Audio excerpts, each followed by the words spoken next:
Chapter 10: The Tyranny of Guilt. In the first days of September, when the body of the 3-year-old Syrian boy, Aylan Kurdi, washed up on a beach in Turkey, the reaction in Europe was almost unanimous. It was, as several newspaper headlines put it, Europe's shame. When it was reported that the Kurdi family had been looking to join family in Canada and had already one visa application there turned down, Aylan Kurdi's death became an issue in North America. Some campaigning for the following month's general election in Canada was suspended. Political opponents of the Stephen Harper government that was then in office made significant capital out of Canada's alleged failure to save the life of the 3-year-old. The Harper government lost the subsequent election. The general feeling of guilt and shame spread across Europe and North America and pushed aside all practical questions of precisely what could have been done for the Kurdi family or all the other families that might wish to come after them. So great was this outpouring of guilt that several pertinent facts were lost entirely. Not least among them was the fact that the Kurdi family had set out from a safe country, Turkey. The father had chosen to leave that country, where he had paid employment, to get his family into Europe. The body of his young son had not washed up on a European beach, but on a Turkish beach, and though there was some media mourning in Turkey over the tragedy, there was not anything there remotely like the introspection and self-accusation indulged by Western politicians and media. Although parts of the wider Arab and Muslim world also lingered on the tragedy, it led to nothing like the policy challenge that this presented in the West. Indeed, the tragedy highlighted at least one extraordinary disparity, not just between European and Middle Eastern reactions, but between European and Middle Eastern asylum attitudes. For although Lebanon, Jordan, and Turkey had taken in huge numbers of refugees from the wars in neighboring Syria and Iraq, and received substantial financial support from the international community for doing so, the attitude of the wider Middle East to such humanitarian crises, never mind to the multiple additional humanitarian and economic crises across Africa and the Far East, stood in total opposition to that of the European governments and media. Where European countries took the drowning of a 3-year-old boy on their own consciences, the Arab world from which the boy came, and the wider Muslim Ummah, remained strikingly unmoved to action.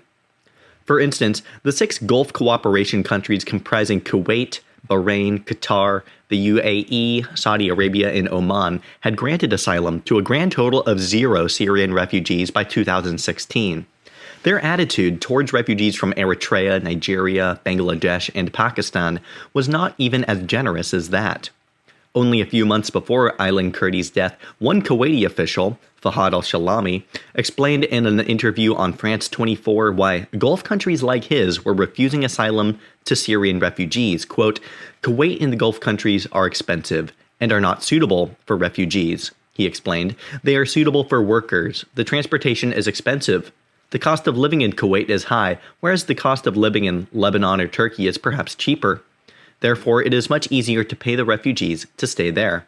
At the end of the day, you cannot accept other people who come from a different atmosphere, from a different place. These are people who suffer from psychological problems and from trauma. You cannot just place them in the Gulf societies," he explained, end quote. Such an attitude is not surprising. Al-Shalami was simply trying to protect his society from the problems he believes it would inherit if very large numbers of war-torn refugees entered. What is strange is that the default attitude of Europe is to agree that the Gulf states and other societies are fragile, whereas Europe is endlessly malleable. Nobody in Europe blamed Turkey or Oman for the death of Aylan Kurdi, and while the Spanish Prime Minister Mariano Rajoy said of another migrant boat sinking in the Mediterranean that Europe risked, quote, "damaging our credibility if we are not able to prevent these tragic situations," end quote, few people claimed that Arab or African credibility was at stake. Indeed, throughout the Syrian portion of the refugee crisis alone, next to nobody blamed the countries actually involved in that civil war, including Iran, Saudi Arabia, Qatar, and Russia, for the human cost of the conflict. There was no wide European call for Iran to take in refugees from the conflict any more than there was any pressure to insist, say, Qatar to take its fair proportion of refugees. There are many political and strategic assumptions that lie beneath such a failure. But there is also a moral self-absorption that overrides it all, and that moral self-absorption did not begin with the refugee crisis. Rather, it is one of the underlying themes of all of contemporary Europe, a unique, abiding, and perhaps finally fatal sense of and obsession with guilt. In April 2015, another migrant boat had sunk in the Mediterranean. The Swedish MEP Cecilia Wilkström stepped up her existing campaign for migrants to be given legal and safe routes into Europe. The failure to do so, she insisted, would be compared by future generations to the Holocaust. Quote, "I think that my children and grandchildren are going to ask why more wasn't done to help people running away from ISIS or violence in Eritrea or wherever, when we knew that people were dying in their thousands. People will ask the same questions they did after that war, saying, if you were aware, why didn't you do something?" For example, in Sweden, they allowed railroads to be used to transfer Jews to death camps in Nazi Germany. There are more refugees in the world today than during and after that Second World War. The world is on fire at the moment, and we need to cope with that. End quote. In Germany, politicians did not need to be so explicit. All Germans listening would know precisely what it was that Angela Merkel was referring to during her big announcement of August 31st, 2015. She said, quote, "The world sees Germany now as a land of hope and chances, and that wasn't always the case." End quote. It was a reference that resonated with them, in which they felt was relevant. In those crucial days of late August, there had been protests outside a refugee center and an arson attack on a facilities for migrants in the East German town of Heidenau. When the chancellor subsequently appeared in town, she was roundly booed and heckled by the crowds. Other Germans watched this in horror and were ready to act to show a different side of their country. In the first days of September, hundreds of thousands of people were crossing from southern Europe up through Serbia, Hungary, and Austria, and into Germany. As the chancellor threw her country's doors open, these countrymen took up the challenge.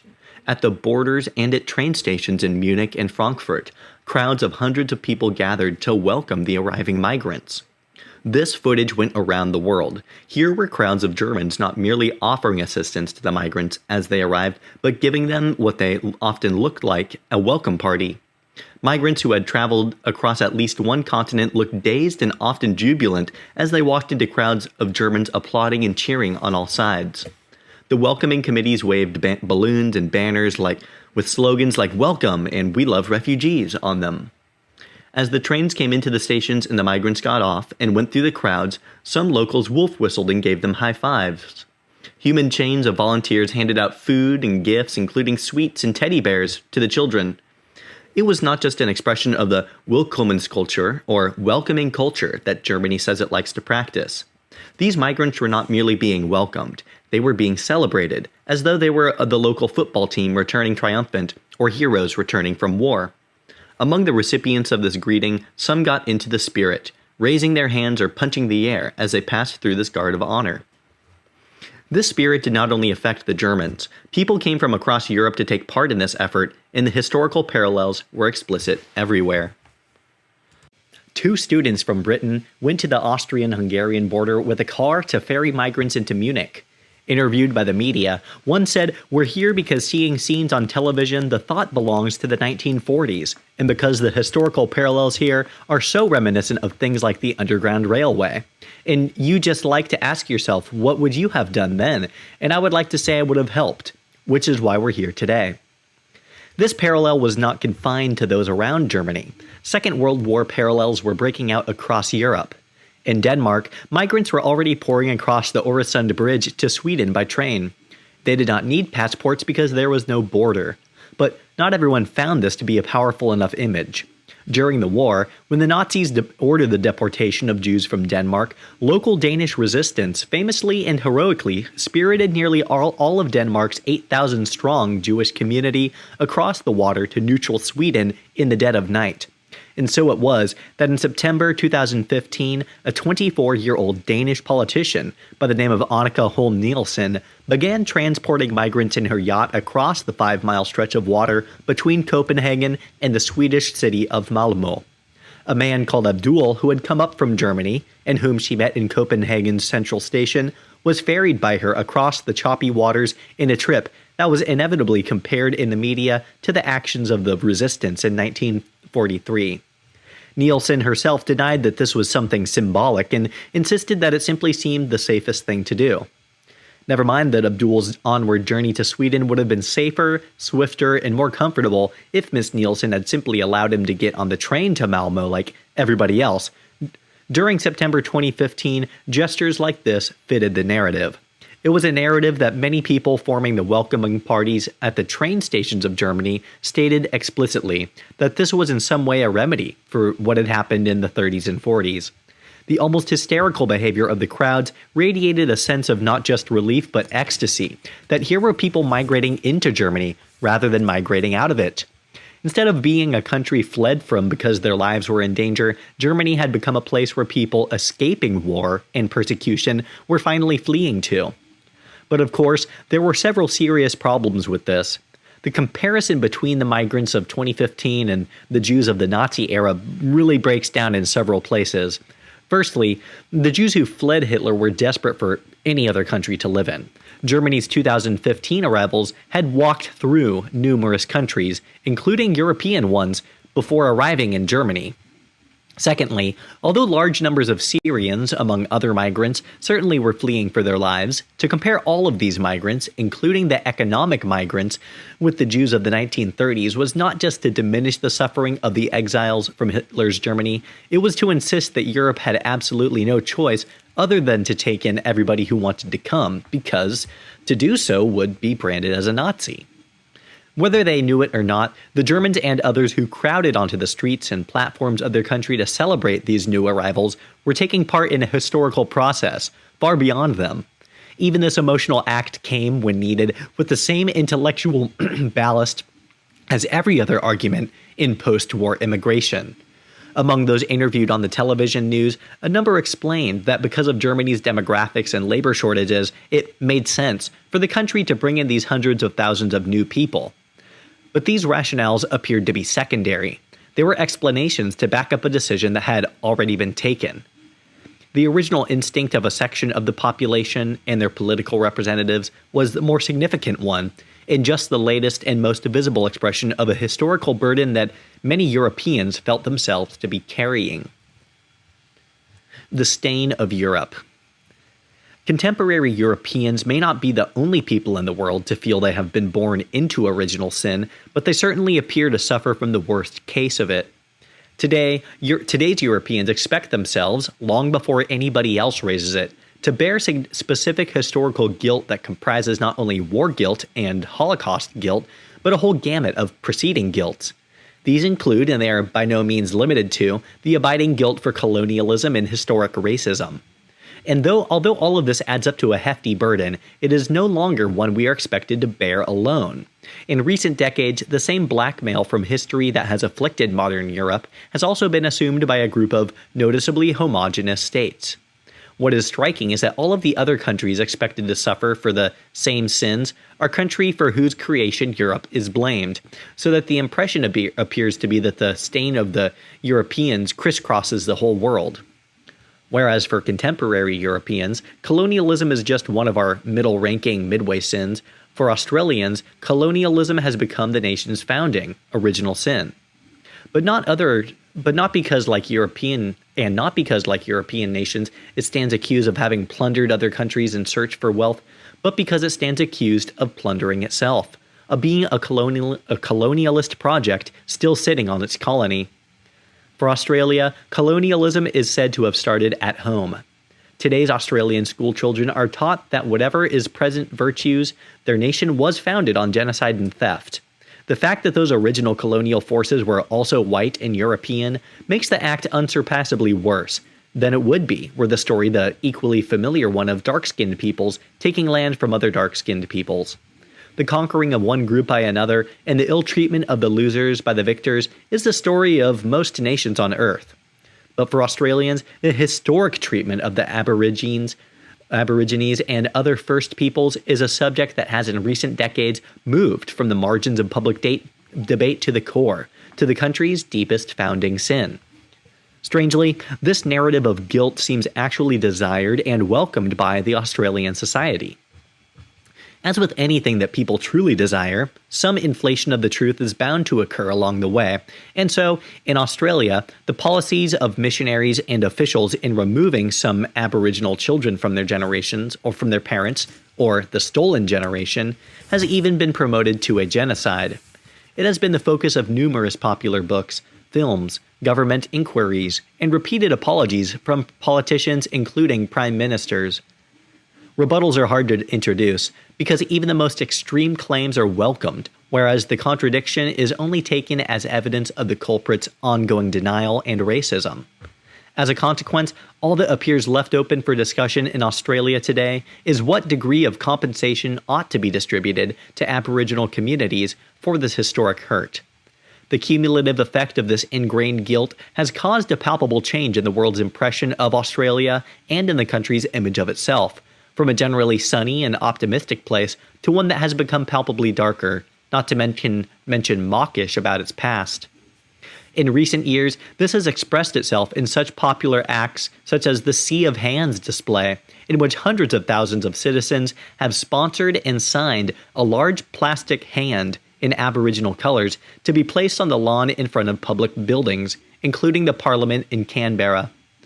Another ritual in which people have taken part by the thousands is the signing of names in the national Sorry books. Since 1998, there has also been an annual National Sorry Day in Australia. Naturally, like all original sins, the one for which Australians are continually being invited to apologize could not conceivably be corrected. Many of the people who now live in Australia may be descended from Europeans and other settlers, but they themselves thieved no land and stole no generation. If they inherited any land, most of them did so without oppressing or usurping a soul. And although the economic and employment opportunities of the country's Aborigines may still lag behind that of other Australians, and by a very long way, this resurrects an insuperable conundrum. For now, as in the past, Australians desiring to collect their policies toward the Aborigines cannot square the circle of how to preserve indigenous lifestyles without encouraging or forcing them to enjoy exactly the same lifestyle as everybody else, in the process wiping out their culture. The Australian vogue for self-blame is no longer unusual. Indeed, the 2008 apology by Prime Minister Kevin Rudd to the Indigenous people of Australia happened within months of a similar apology to the Indigenous peoples of Canada given by that country's Prime Minister, Stephen Harper. Both apologies were widely welcomed as demonstrating a statesmanlike atonement for a painful period of history. Few dissenting voices were listened to, and even the historical record seemed for a time incapable of being honestly assessed. In Canada, as in Australia and in all similar cases, the desire to talk up the scale of the crimes being apologized for should have been some giveaway. Anybody standing before a real court for real crimes who boasts of having performed worse crimes than those for which they were on trial would be deemed unfit to stand trial. Yet if one is not really in the dock or guilty oneself, but merely speaking for their dead predecessors, perhaps the tendency towards hyperbole grows. For present-day politicians, there are only political points to be scored from such statements, and the larger the sin, the larger the outrage, the larger the apology, then the larger the potential political gain for sorrow expressed. Through such statements, political leaders can gain the benefits of magnanimity without the stain of involvement. The person making the apology has done nothing wrong, and all the people who could have received the apology are dead. This is a mania, clearly. A specific and common European mania. The political calculus appears to be that making such statements is an entirely cost-free exercise, except that it isn't. Because nations whose leaders appear to be constantly offering up apologies for their country's history may finally appear, in a world in which such apologies are prodigious from some countries yet entirely absent from others, they appear to be nations that have special cause for such guilt.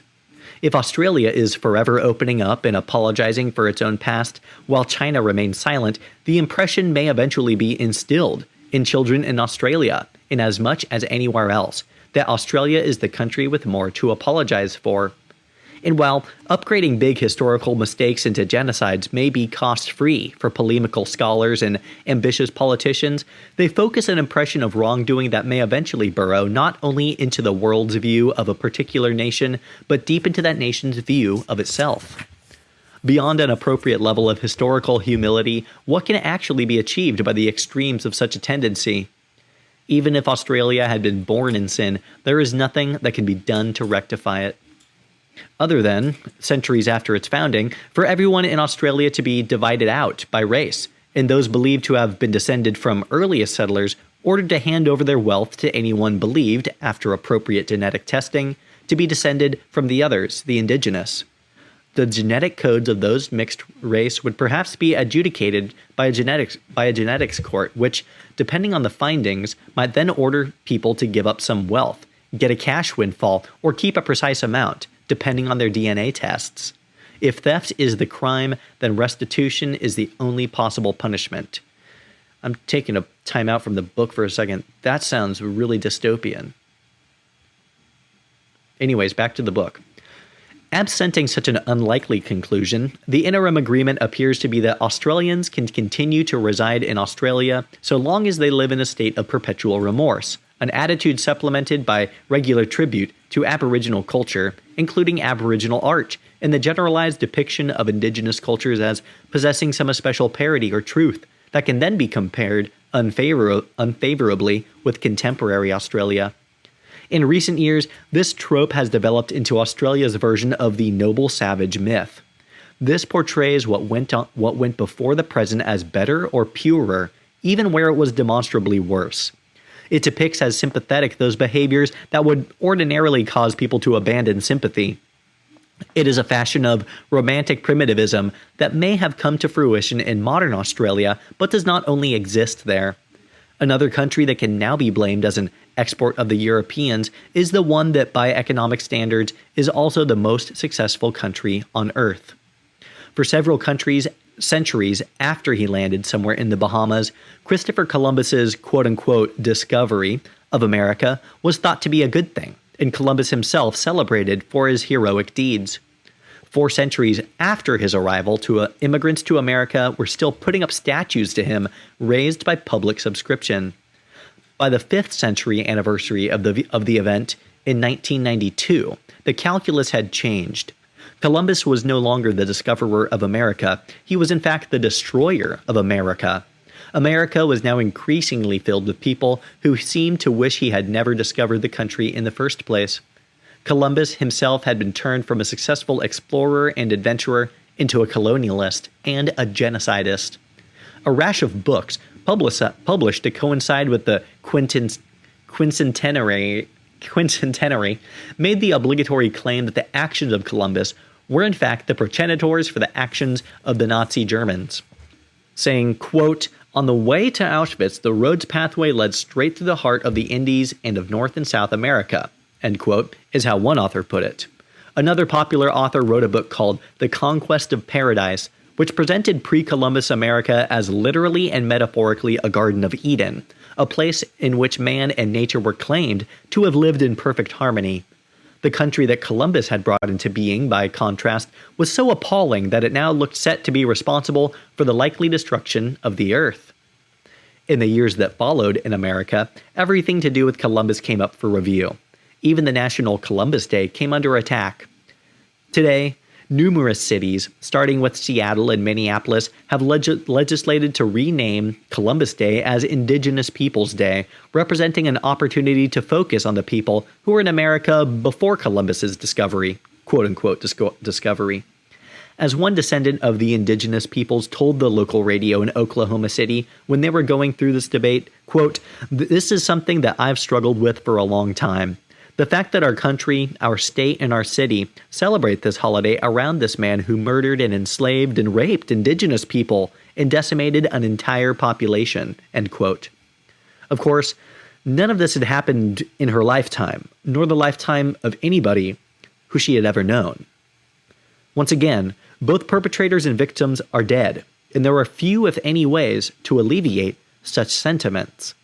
Although one option is, as in Australia, to play into those agrarian myths and romances that feature around the world but have such a niche in Western post-industrial societies.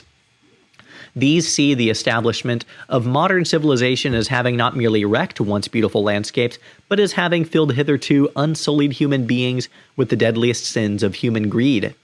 It is a vision that was encapsulated, though not invented, by Jean-Jacques Rousseau, but has taken on a particular popularity in the late 20th and early 21st century. According to this reckoning, it is Europeans who, when they traveled and colonized around the world, became the Eden-destroying species. Among the sins that Europeans are now accused of having spread around the world is the sin that constitutes the founding sin of America: slavery, and through slavery, racism. To say that American presidents have been apologizing for these for decades is an understatement. The country fought and won a civil war over the issue nearly 2 centuries ago. Nevertheless, on a visit to Uganda in 1998, President Clinton felt the need to make yet another fulsome apology for the slave trade. If he or anyone among his advisors thought that this would put the matter to rest, they could not have been more wrong. Despite slavery having involved at least as many people at the Ugandan end as at the American end, the idea that people of European descent alone should feel continuous guilt for the action of their forebears is now embedded and helpful to everyone other than those of the guilty nation. In the last couple of decades, as the situation for American blacks has slowly improved, the rhetoric of shame has only increased. America has had black secretaries of state of both parties, Supreme Court justices, and a black president, but even in Barack Obama's second term, there were ever louder demands for reparations to be paid to all black Americans. Indeed, the argument got more mainstream than it had in generations, and as though to prove that nothing can ever be truly done to alleviate the sins of the past, during the 6th year of the Obama presidency, it became mainstream thinking to believe that the actions of the ancestors of many white Americans should cause their descendants to give most African Americans a cash settlement for acts carried out centuries before. The question of reparations to other ethnic groups who had suffered historic wrongs did not become part of the ensuing debate, such as American Indians. Only Europeans and their descendants remember guilt. So only Europeans and their descendants have continuously to atone for it. In America, such as in Australia, such a constant drumbeat of guilt changes a people's natural feelings about their own past. It transforms feelings of patriotism into shame, or at the very least into deeply mixed emotions, and troubling effects result from this. A country that believes it has never done any wrong is a country that could do no wrong at any time. But a country that believes it has only done wrong, or done such a terrible, unalleviated amount of wrong in the past, is likely to become a country that is inclined to doubt its ability to ever do good again in the future. It makes a country nervous about itself, whatever the wisdom of its actions. Embedding the idea of original sin in a nation is the best possible way to breed self-doubt. National original sin suggests that you can do little by way of good because you were rotten from the start. A final country also widely blamed on the Europeans, and so often regarded as having the same original sin, is the state of Israel. Since the founding in 1948, its founding sin has only grown louder. Never mind that the creation of Pakistan within the same year as the creation of Israel brought forth unimaginable massacres and necessitated the forced movement of millions of people. The movement, and occasional expulsions of thousands of Palestinians in order to create the State of Israel in 1948, has become the original sin of the world's only Jewish state. As the years passed, an Arabic term was popularized for this, Nakba, or catastrophe. Very few states have ever been created without the movements of people. Many created in the 20th century, Bangladesh, for instance, witnessed movements of people and bloodshed far exceeding anything seen in every succeeding decade combined since the creation of Israel. But today it is Israel that is continuously alleged to have been born into this original sin. The citizens of Pakistan or Bangladesh may blame things on the British, but they themselves would never be expected to feel guilt, as all Europeans and their descendants are. Of course, in the case of Israel, the state being comparatively new, the most extreme suggestions for how to remedy this situation can seem more plausible. Whereas few people seriously call for everyone of European descent to be expelled from the Americas, it is not unusual, indeed it is policy, in many Middle Eastern countries, for there to be calls for the descendants of Europeans to be expelled from Israel, and for the land to be returned to the sole ownership of the Arab tribes who originally lived there, and in many cases live there still. And although Middle Eastern history is perhaps even more than most a history of tribes and people usurping and replacing each other without any recourse to any court of historical inquiry to make amends, when it comes to the Palestinian indigenous people, there is alleged to be an answer. And that is because the cause of the victimhood can be traced back to the Europeans. As anybody who has traveled in the region will know, the most benevolent view in the region of how the state of Israel came about is that the Europeans did something wrong in the Holocaust, and now the Arabs are having to pay for it. Australia, America, and Israel are three very different countries on three wholly different continents, all united by Europe. The settlers in America came from Europe.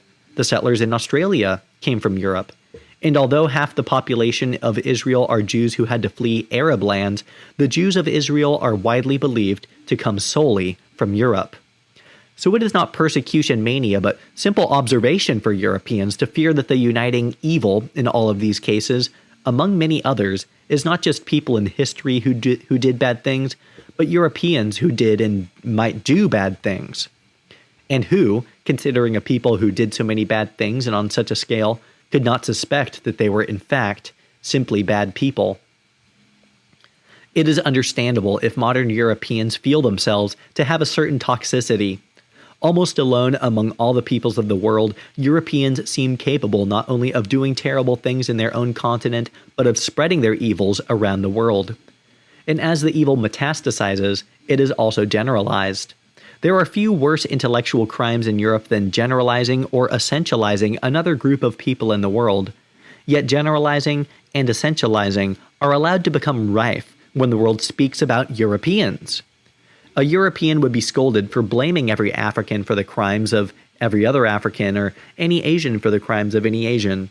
But generalization and a spreading around of historic European faults and crimes onto Europeans as a whole is normal and acceptable.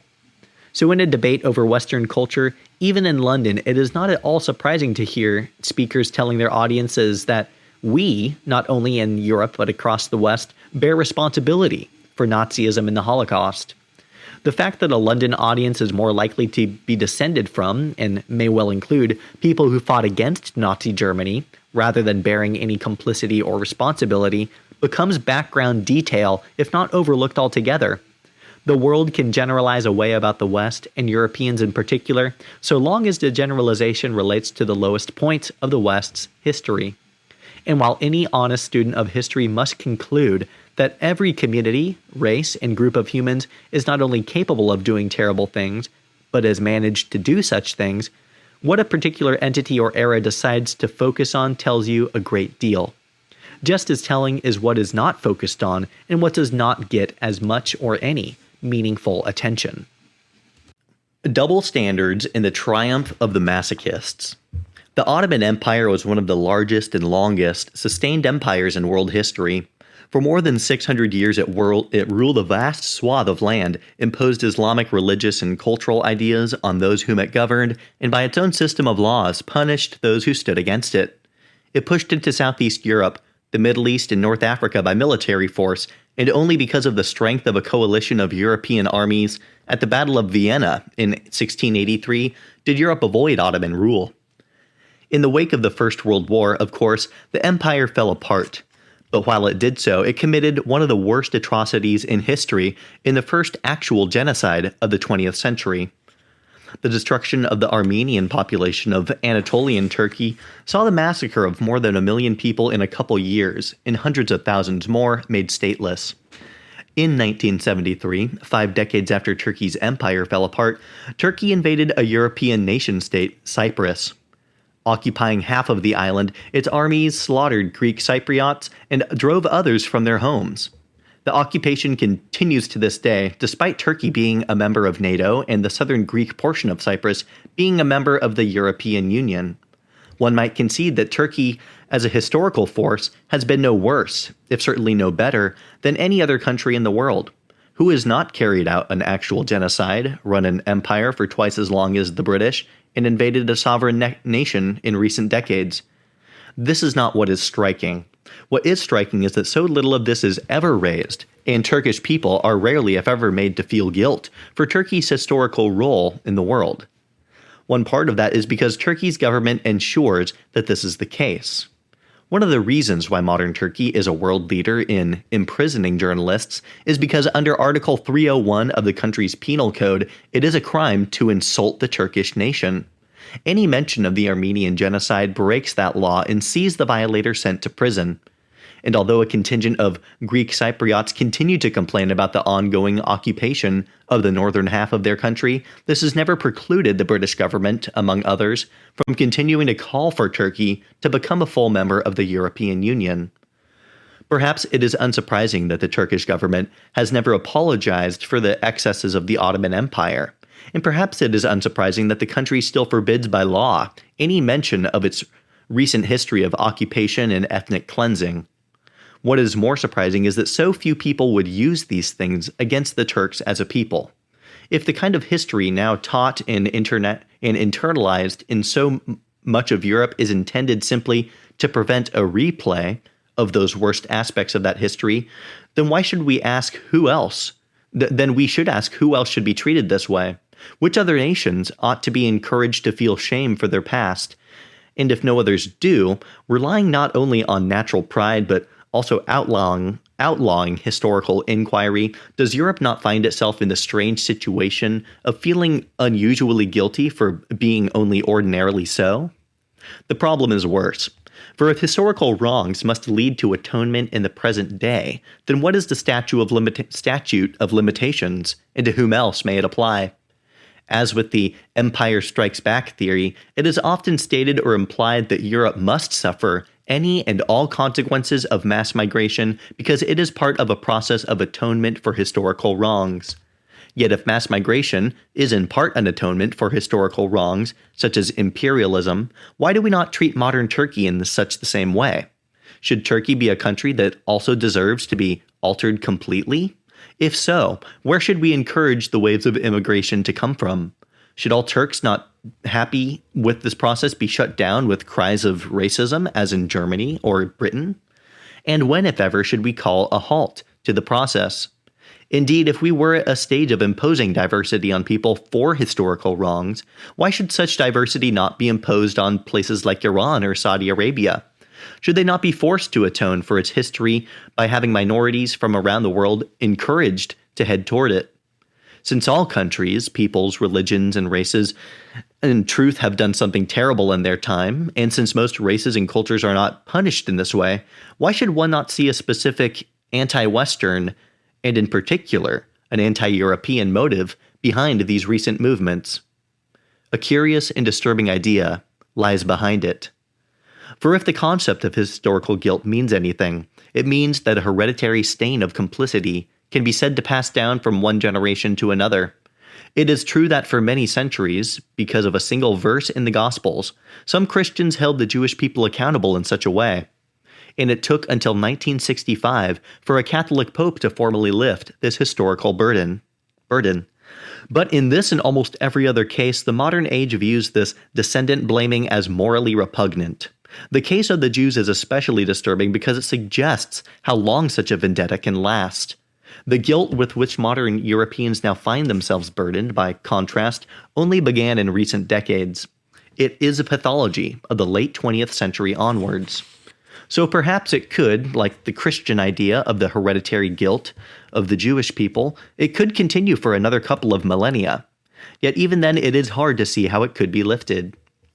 First, because so many Europeans seem to want it to continue.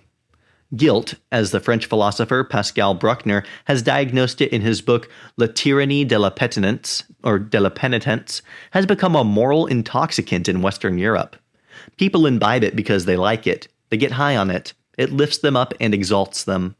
Rather than being people responsible for themselves and answerable to those they know, they become the self-appointed representatives of the living and the dead, the bearers of a terrible history, as well as the potential redeemers of mankind. From being a nobody, one becomes a somebody. In 2006, Britain threw up a particularly curious example of this type in the form of one Andrew Hawkins. Mr. Hawkins is a theater director who discovered in midlife that he was a descendant of a 16th century slave trader called John Hawkins. In 2006, he was invited by a charity called Lifeline Expedition, which organizes trips to, quote, heal the past, unquote, to go on a sorry trip to Gambia. The upshot was that Hawkins joined 26 others of similar descent in June of that year who paraded through the streets of the capital with chains around their hands and yokes on their neck. As they walked to the 25,000-seater sports stadium, Hawkins and the other participants also wore t-shirts with words, "So sorry," on them. Weeping and on their knees, the group apologized in English, French, and German to about 18,000 people in the stadium, before being ceremonially freed of the chains by the Gambian vice president. Holy crap. It might be fair to say that to take part in such a ceremony is to demonstrate a psychological as well as a moral affliction. Mr. Hawkins and his friends were lucky to meet such benevolent recipients of their apology tour as the largely bemused Gambians in front of whom they thrust themselves. Not everybody is so benign before the Western habit of self-flagellation. Many years ago, during one of the not infrequent breakdowns in peace talks between the Israelis and the Palestinians, a journalist was interviewing Yasser Arafat in his offices in Ramallah. Toward the end of the interview, one of Arafat's male assistants came into the chairman's office to announce that the American delegation was here. Wondering whether he had stumbled upon a scoop, the journalist asked the chairman who the Americans in the next room were. He said, "They are an American delegation who are doing a tour of the region to apologize for the Crusades," said Arafat. Both he and his guest burst out laughing. They both knew that America had little or no involvement in the wars of the 11th to 13th centuries. But Arafat, at any rate, was happy to indulge the affliction of anyone who believed they had and use it to his political advantage. Anyways, the desire to continue to feel yourself guilty arguably finds its endpoint in modern European liberal societies, the first societies in human history who, when they are hit, ask what they did to deserve it. For unassuageable historical guilt carries over into the present. It makes Europeans the guilty party, even when they actually are hit, or worse. Several years before the latest surge in the migration crisis, a left-wing Norwegian politician named Karsten Nordahl Hauken, a self-described feminist, anti-racist, and heterosexual, was brutally raped in his own home by a male Somali refugee. His attacker was subsequently caught and convicted with the help of DNA evidence. After serving a sentence of 4.5 years, the attacker was scheduled for deportation back to his native land. In a subsequent piece for the Norwegian media, Hauken described the guilt that he felt for this. Indeed, he said that his first instincts were that he felt responsible for his rapist's return to Somalia. Quote, "I had a strong feeling of guilt and responsibility," he wrote. "It was the reason that he would not be in Norway anymore, but rather sent to a dark, uncertain future." End quote. It is one thing to try to forgive your enemies, but it is another thing entirely to be brutally raped and then worry about the future living arrangements of your assaulter. Perhaps masochism is a thing that always afflicts a certain number of people at any one time.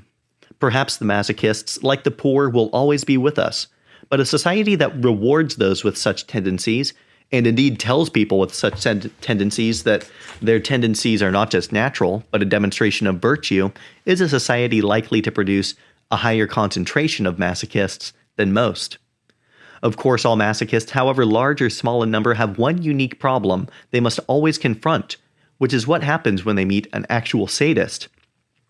When they meet someone who says, "Oh, you think you're miserable, terrible, and with no redeeming features? Well, you're right, and we agree." There may be no lack of masochists today in Europe and in the countries for which Europeans feel partially responsible, but there is also no shortage of sadists willing to reinforce and push upon us every idea we foster about our own wretchedness. And this is the other reason why, for the time being, existential guilt remains a one-way street. Most people do not want to feel guilty and do not want others to accuse them of being so, let alone those with ill intent toward them. Only modern Europeans are happy to be self-loathing in an international marketplace of sadists. While the Western and European nations have been lacerating themselves and expecting the world to lacerate them for the behavior of their ancestors, no serious authority or government has recommended that any other people should be held responsible for the hereditary crimes of their people.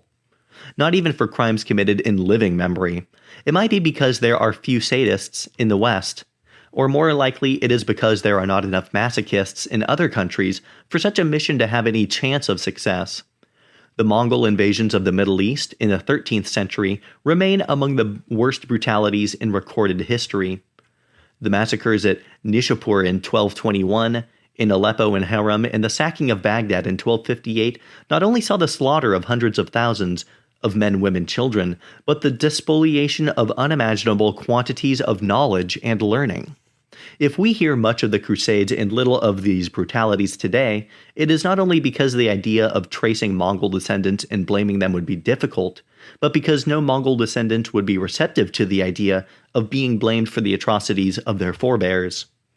Only in the nations of Europe and their descendants allow themselves to be judged by their lowest moments. But what makes this self-laceration more sinister is that it should go on at the same time as Europeans are expected to treat everybody else only by their highest moments. While it is common enough to hear the Spanish Inquisition or the Crusades brought up in any debate on religious extremism, it is equally common to hear them once again about Andalusia or the Islamic Neoplatonists. It cannot be coincidence that these two things, judging ourselves by worst moments and everyone else by their best, have gone hand in hand. It is a demonstration that what is going on in the West is a political as well as psychological affliction. Nevertheless, although modern European guilt is currently described as though it is a terminal condition, there is no certainty that it will be. Will young Germans, the grandchildren, great-grandchildren, and eventually great-great-grandchildren of those people who lived through the 1940s always feel the taint of their heredity? Or is it possible that at some point there will come a moment when young people who have done nothing wrong themselves say enough with this guilt? Enough of the feelings of subservience that such guilt forces upon them, enough of the idea that there is something uniquely bad in their past, and enough of a history they were never a part of being used to tell them what in their present and future they can or cannot do. It is possible. Perhaps the guilt industry is a monogenerational phenomenon to be replaced by who knows what. Thank you for watching. Please like, subscribe, and visit my channel for more exciting content. This video is part of an audiobook series featuring Europe, The Strange Death of Europe, Immigration, Identity, and Islam by Douglas Murray in 2017. For more audiobooks, please visit my YouTube channel, find me on Spotify, or check out my website for downloads. Chapter 11. The Pretense of Repatriation. In 1795, Immanuel Kant wrote of his preference for states over universal monarchy. For as he recognized, the wider the sphere of their jurisdiction, the more laws lose in force. And soulless despotism, when it has choked the seeds of good, at last sinks into anarchy. This view is not shared by the politicians who ruled Europe over the last quarter of a century. Borders, proclaimed the European Commission President Jean-Claude Juncker in August of 2016, borders are the worst invention ever made by politicians. If it was at least arguable whether politicians had actually invented borders, by the time Juncker made this statement, it was obvious that politicians were certainly able to make borders disappear. In 2015, when Angela Merkel opened a door that was already ajar, the arrangements within the continent certainly favored the views of Juncker over those of Kant. Anybody coming into Europe during that year would discover that once inside Europe, there were no more borders. From 1995 onwards, 26 countries signed up to the Schengen Agreement that created a border-free zone. From Portugal, Spain, Italy, and Greece, all the way in the south, all the way up to Sweden, Finland, and Estonia in the north by way of Hungary, Slovakia, Austria, France, and the Netherlands, this agreement meant that more than 400 million people within Europe had the right to move freely across the continent without ever having to show a passport. One condition was that the member countries had common responsibility for policing the external borders, but otherwise, with the exception of the United Kingdom and 5 other smaller EU states, which refused to involve themselves in the treaty, the continent became from 1995 onwards one vast borderless zone. It was a dream of European harmonization and integration. But the Schengen Agreement was intended to augur a new era of peace and unity. It seemed hard to imagine the disadvantages of such free and unrestricted movement of people, goods, services, and capital. It was good for trade, and it was good for a Frenchman who wanted to go to Brussels for the evening. Whatever the downsides, the Schengen Agreement was not just about the practical ease of travel that it ushered in, but about the message it gave out. If ever there was a continent whose population could be persuaded that borders were the problem, it would be Europe. One interpretation of the 20th century is that twice in just 25 years the whole continent had gone to war over borders. In 1914 and again in the 1930s, the issue of borders had heralded the catastrophe of a continent. If these conflicts in which Europe twice lost a generation of its young men had indeed been caused by the existence of borders, then who would not wish to abolish them? In the same way that if the nation state is the cause of war, then who would not wish to get rid of the nation state? Among the flaws in this argument are the misguided ideas that borders, rather than German militarism, caused the First World War, among a range of many other complex factors, and that anything but Nazi aggression was responsible for the second. It might be convenient for some, not least some Germans, to adopt alternative explanations, but blaming borders for the war of the 20th century is like blaming cars for all traffic accidents. If borders can sometimes cause conflict, it does not follow that without borders the world would be without conflict. After all, before the wars of the nation-states in Europe, the continent was racked by wars of religion. But the flaws in the Schengen Agreement lay not only in the presumptions it made about history. The terrible flaw in Schengen was the way in which its principles were practiced. For instance, although member states committed to cooperate in policing the outside borders of the continent, in reality the task was left to the frontline states. Throughout the late 1990s and 2000s, Italy, Spain, and Greece were abandoned to deal with the inflow alone. Even after the creation of the EU border force Frontex in 2004, the southern states continued to bear the burden.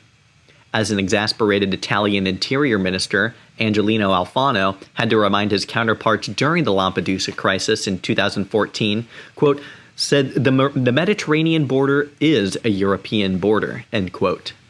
But it was not only the burden of policing the borders of the whole continent that stretched the Mediterranean countries during this period. There were also the three, to date, iterations of the Dublin Regulation on Asylum, the EU-wide agreement that was instituted from the 1990s onward. The aim of the several versions of the Dublin Regulation was to ensure that the EU member state in which a migrant requested asylum was the state that was legally compelled to process that application. In theory, it was meant to prevent multiple applications by immigrants or their shuttlecocking between states. In practice, the Dublin Regulation put the onus on the southern states.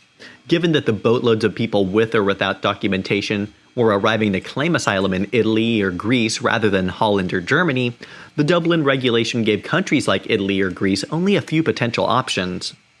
They could feel impelled to process the asylum applications of every migrant who landed. Or they could encourage migrants not to apply for asylum where they landed, but instead push them to head north to find their way to other member states, applying for asylum once there. As of Dublin III, which came into force in 2013, the country where fingerprints and asylum claims are stored is the state compelled to see through the asylum process and offer asylum. With thousands of people arriving in southern Europe every day, by the time this iteration came in, it seems extraordinary that the northern states seriously expected the southern states not to try to find ways to get around this commitment. One way in which they did so was by ensuring that the country of arrival did not take the fingerprints of all the new arrivals. If they did so, then they would be compelled to see through the rest of the process and potentially offer that asylum. Far easier to push migrants north, undocumented, unfingerprinted, and unidentified. The number of people this happened to is unknown and unknowable, but frontline workers privately admit to it happening all the time. So, Dublin III, which was meant to make the process clearer, in practice incentivized states to not participate in the system at all. What is more, migrants coming in 2015 knew that if they gave their fingerprints, they would have to stay in the country they were in, and so the migrants increasingly refused to provide them. The Italian and Greek authorities could not force them to do so, and as the flow increased, both migrants and southern states had similar reasons not to follow the procedures. If a migrant had expressed a desire to head to Northern Europe, it was better for Greece and Italy not to fingerprint them than to do so. Otherwise, both migrant and country of arrival would have forced another asylum procedure in a country that did not want them and where the migrant did not want to be. The Dublin regulation, like the Schengen Agreement, turned out to be appealing when migration into the continent was at what had by then become normal levels. But they were catastrophic when migration became the biblical phenomenon it turned into in 2015. Everywhere, feelings seemed to be overriding reality. The German chancellor, who only a few months earlier had explained to the Lebanese girl that politics was hard, was reported to have been touched by a group of Albanians, Syrians, and Iraqis filmed at the train station in Budapest on the 1st of September as they shouted, "Germany, Germany, Merkel, Merkel." Later, as she went to greet arriving migrants in person, Merkel smiled, looking relaxed and happy as she posed for selfies with them taken on camera phones. By then, there were numerous possible routes into Europe. From Greece, migrants would travel through Macedonia and then north on up through Serbia. Through Serbia, they could either keep going straight north through Hungary and then Austria until finally arriving in Germany, or make it to the same destination by going through Bosnia, Croatia, Slovenia, and Austria. Those hoping to travel from Italy to Germany, or the northern European states, had the choice of either heading out of Italy by moving north and then west, past Genoa, through Ventimiglia, and then other routes along the coast of France. Or they could go to the other side of Italy and cross the Italian-Austrian border. By early September of 2015, the Hungarian authorities, among others, announced that they were overwhelmed by the numbers encouraged to come and declared the situation in their country to be out of control. The Hungarian government tried to prevent the influx by stopping trains from leaving Hungary for Germany. Around 14,000 people were arriving in Munich each day. Over the course of a single weekend, 40,000 new arrivals were expected. The German chancellor had her deputy spokesperson announce that Germany would not turn refugees away, and so the migrants headed off on foot along the motorways and train tracks of Hungary. The world watched as huge columns of mainly male migrants surged up through Europe. It was then, during the autumn of 2015, that the European dream of a borderless continent began to end.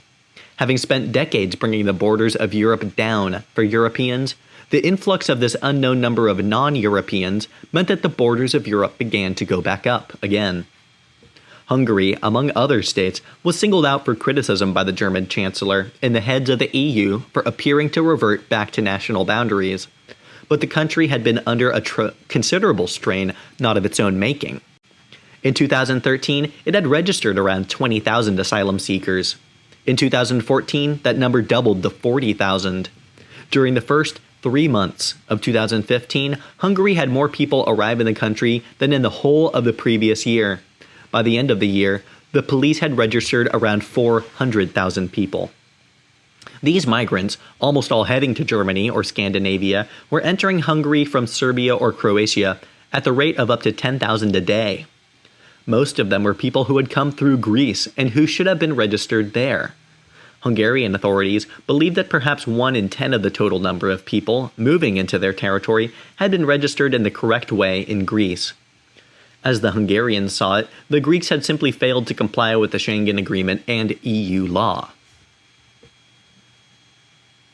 By July, the Hungarian government had begun constructing a protective fence along the Serbian border.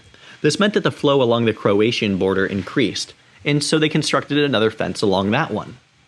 The flow then moved further along, concentrating on the Slovenian border. These fences, hundreds of kilometers long, were the only way in which the Hungarian government could stem the numbers. They were roundly condemned by the Austrian government, among others, yet soon everybody was at it. In August, Bulgaria began building a new fence along its border with Turkey.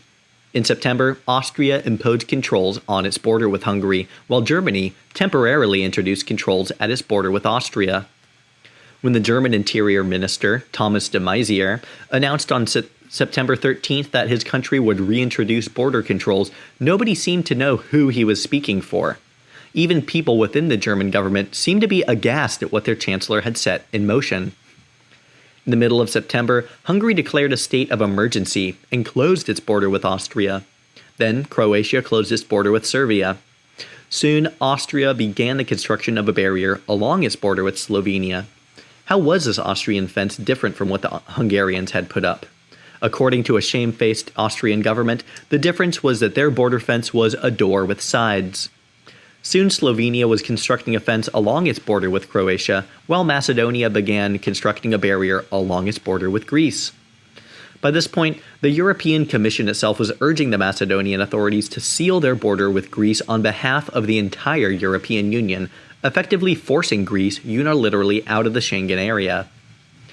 Every action in Berlin set off a chain reaction across the continent. The arrival of hundreds of thousands of people, many of whom had no way to provide for themselves, had wholly predictable consequences. Some were practical: how to house, clothe, and feed all these new arrivals. In Germany, the government began to threaten the owners of empty buildings with state-enforced requisition unless they were rented out to the government to house the migrants. Across the wider continent, there was a growing concern about who the people coming actually were. Hungarian officials estimated that around half of their arrivals in early 2015 were from the Western Balkans, notably Kosovo. Like everywhere else, most of the migrants had no papers. Around half of those waiting at Kaledi railway station in Budapest claimed to be Syrian, but officials and volunteers who asked them questions about Syria often discovered that they knew little or nothing about the country. Again, as with everywhere else, the vast majority of people, always more than 60%, were young men. Even Chancellor Merkel appeared to be now worrying about what she had set in motion. Both she and President Hollande of France pushed ahead with the only solution that could take some of the growing pressure off Germany. The two of them, with the European Commission, attempted to persuade every member of the EU to take in a quota of migrants. Yet from Britain to Hungary, the member states refused. One reason they did so was that they could see that the numbers they were being asked to take did not reflect the actual figures.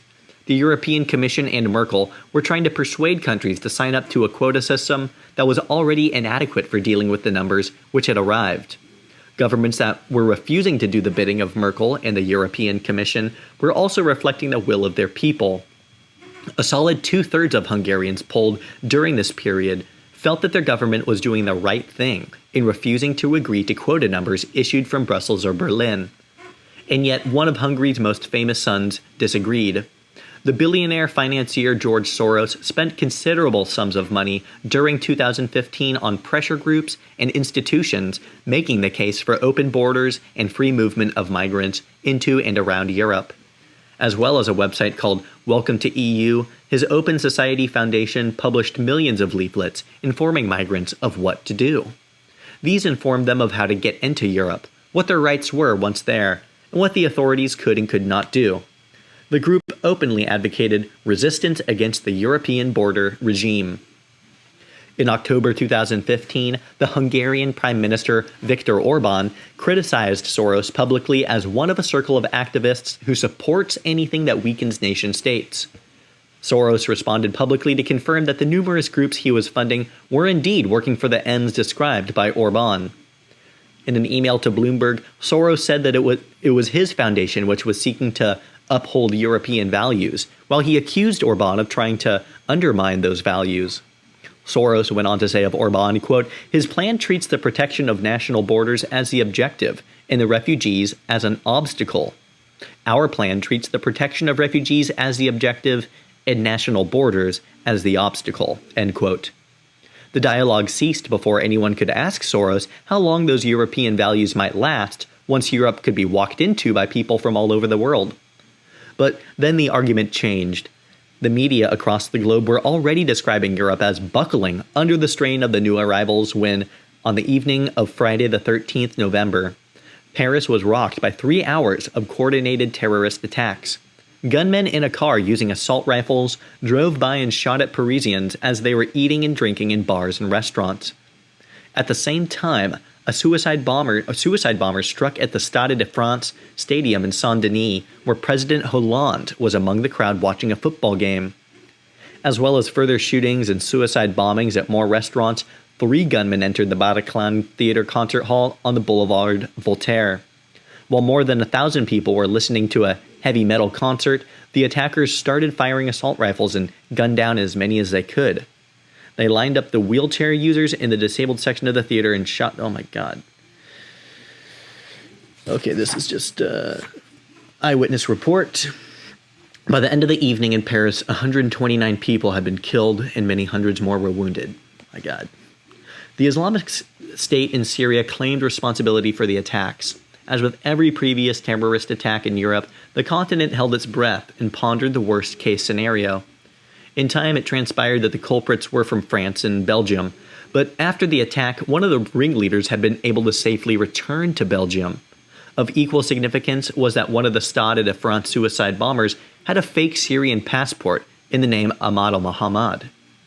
Officials admitted that a person of this name had entered Europe as an asylum seeker the month before the attacks. Fingerprints turned out to match a man who had been using that name to enter Greece in October. The person using the name had been picked up by Greek coast guards at the beginning of that month on a sinking boat filled with 70 other migrants. In November, he appeared to have traveled from the Isle of Leros through Serbia, Croatia, Austria, and Hungary, and finally to Saint-Denis. Although the news emerged exceptionally slowly, by the year after the attack it was clear that the majority of the Paris attackers, including the ringleaders, had not only been to Syria to receive terrorist training, but had slipped in and out of Europe easily, while posing as migrants. Any public appetite for such porous external borders began to diminish. So too, once the news of the terrorist cell's free movements in and out of France on the night of the attack, did the appetite for an entirely borderless continent within Europe. Yet 2 days after the Paris attacks, Jean-Claude Juncker insisted at a press conference in Antalya, Turkey, quote, "There are no grounds to revise Europe's policies on the matter of refugees," end quote. He went on to explain that the Paris attackers were criminals, not refugees or asylum seekers, adding, quote, "I invite those in Europe who tried to change the migration agenda we adopted. I would like to remind them to be serious about this, and not to give in to these basic reactions which I do not like," end quote. Whether he liked it or not, public and political attitudes were shifting. If the advantages for a Parisian heading to Brussels for the night had always been obvious, people were now also recognizing the risks of a system that allowed a Belgian Muslim to head for Paris for the evening and return home the same night, unharassed. The Paris attacks accelerated a process of swift reversal that was already underway. Norway hastily began to change its asylum policy, and within a fortnight of the events in Paris, even Sweden announced that it would henceforth be introducing checks at its borders. From now on, people entering the country would need to show some form of identification. This was announced as though nobody had ever heard of such a thing before. As Sweden's Deputy Prime Minister Asa Romson of the Green Party made this announcement, she broke down in tears. For his part, President Hollande announced that France was at war at home and abroad. The country immediately stepped up its bombing campaign against ISIS positions within Syria. But the abroad part was the easy bit. The home part was the trouble. A state of emergency was immediately declared and continued indefinitely. In the aftermath of the attacks, the French police carried out 168 raids in 2 days across the country. A raid in Lyon turned up a rocket launcher. A raid in Saint-Denis culminated in a woman blowing herself up with a suicide vest. One of the Bataclan bombers turned out to live in the shadow of Chartres Cathedral. As in the aftermath of the previous January's attacks on the offices of Charlie Hebdo and the kosher supermarket, French politicians were aware that this was a moment when there was a specific security concern on voters' minds. But they were also aware that the French public might well be dwelling on deeper issues to do with how their country had ever arrived at such a situation. Less than a fortnight after the attacks, Manuel Valls, the French Prime Minister, said that France would not accept more than 30,000 asylum seekers over the next 2 years. After a meeting with Chancellor Merkel in Paris, Valls pointedly announced, quote, "It was not France that said to come," end quote. Whereas Chancellor Merkel continued to insist on the importance of sticking to a quota system for each country, Mr. Valls told journalists, quote, "We cannot accommodate any more refugees in Europe. That's not possible," end quote. His office later said that there had been an error in translation, and he had intended to say that Europe could no longer take so many refugees. As in Britain and other European countries, the French public were right to be skeptical of such rhetoric and pronouncements. On everything to do with immigration and integration, they had heard the same thing for decades. As the percentage of the population that was foreign-born continued to grow every year, French politicians, like their counterparts across the continent, had competed to sound tougher than each other on the matter. Throughout the 1970s and 80s, Valéry Giscard d'Estaing, François Mitterrand, and their colleagues had vied with each other to sound as though they were each more stern than the other on these issues. In 1984, Jacques Chirac, then the mayor of Paris, had publicly warned, quote, "When you compare Europe with the other continents, it's terrifying. In demographic terms, Europe is disappearing. 20 or so years from now, our countries will be empty, and no matter what our technological power, we will be incapable of putting it to use." In 1989, it was Socialist Prime Minister Michel Rocard who said in a television interview on the matter of asylum that France could not welcome all the misery of the world. Ricard went on to boast of the number of people he said his government had turned away and vainly promised more expulsions in the years ahead. Just like Mitterrand before him, Ricard played what was by then a clever electoral maneuver of the French left ahead of elections. All these pronouncements were part of a political game. Few of them had any impact in reality. In 1985, when Jean Raspail and Gerard Dumont had written their piece asking what France would look like in 2015, the French left under François Mitterrand was in disarray. Its move from highly socialist to more free market economic policies had been a political disaster, alienating the unionized class who formed their largest constituency. The left was already fractured between the socialists and Jean Maquis's communists, and in the run-up to the 1986 parliamentary elections, it looked as though under the Fifth Republic's electoral system, the left would be unable to win. President Mitterrand's experience as a minister in the Fourth Republic had trained him in electoral maneuvering, and so in the mid-1980s, he formulated a plan to neuter the right and capture the presidency in the 1988 election. The plan consisted of getting the Socialist Parliament to pass a new electoral law based on proportional representation and ensuring that immigration became a huge issue. At this moment, Jean-Marie Le Pen and his anti-immigration National Front Party proved exceptionally helpful to Mitterrand, who ensured that Le Pen, who had previously been kept to the farthest margins, was given as much exposure as possible. For the first time, Le Pen began to get regular interviews to appear on television and was encouraged to air his views. The flip side was that a socialist or organized anti-racist movement, Touche pas à mon pote, would also be given maximum exposure. In the process, Mitterrand arranged that a damaged left created a damaged right. He knew that the National Front could only hurt the right and cause votes to run the other way, and that no party of the right could ever form an alliance with the National Front or even now dare to move closer to the National Front's line on immigration, national identity, and patriotism. If they did so, Mitterrand knew that they would be branded as fascists, racists, and betrayers of the values of the Republic. Mitterrand's plan worked so well in 1986 and 88 that it remained the strategy of the left throughout the years that followed. In each election, a strong showing for the National Front remained the best way to keep the right out of power and to ensure that the right could do little more than nod to concerns on immigration and identity without becoming toxic. All the while, Mitterrand and his successors on the left stressed how tough they were going to be on immigration. Yet, all the time, the migrant communities of France grew in numbers. Eventually, politicians of the mainstream right also tried to make their names by sounding tough on immigration. In 1993, while a minister with responsibility for immigration, Charles Pasqua had announced that France would close its borders and that France would become a zero-immigration country. In 1993, he boasted of forthcoming crackdowns on illegal immigrants, quote, "When we have sent home several plane loads, even boat loads and train loads, the world will get the message," end quote. But it is doubtful that he believed this, even at the time, continuing, quote, "The problems of immigration are ahead of us and not behind us," he said, end quote, acknowledging that in the not-too-distant future, the tens of millions of young people in Africa who were without a future would be likely to want to head north. The French political debate throughout these years was both unique and utterly representative in Europe. Throughout those decades, in lieu of being able to deal with the larger issues thrown up by mass migration, the main parties of Western Europe concentrated on small, symbolic issues. Sometimes it was a boast. Sometimes it was a specially prepared crackdown on illegal migrants. The thinking appeared to be that such issues would not only allow the politicians to look as though they were being especially tough on something, but would release a certain amount of public steam. The secular tradition of France made debates over how people dressed into particular touchstone issues. So it was that the first headscarf debate in France emerged in 1989 when schoolgirls in the town of Creil in the north of Paris began to wear the headscarf to school and were banned from doing so by the school. In the ensuing debate, the government of the day recommended that it was up to individual schools to decide on a policy toward headscarves.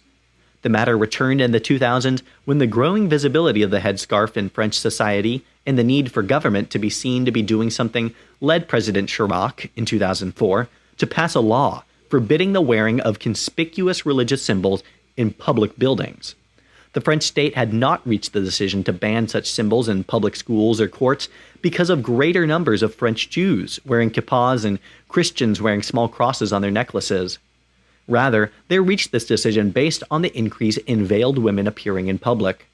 Recognizing that the growth of the wearing of the headscarf symbolized an upsurge in conservative Muslim sentiment wherever it occurred, the French government drew the line firmly to try to stop a trend and decided that tangling up all other religions with it was a worthwhile sacrifice.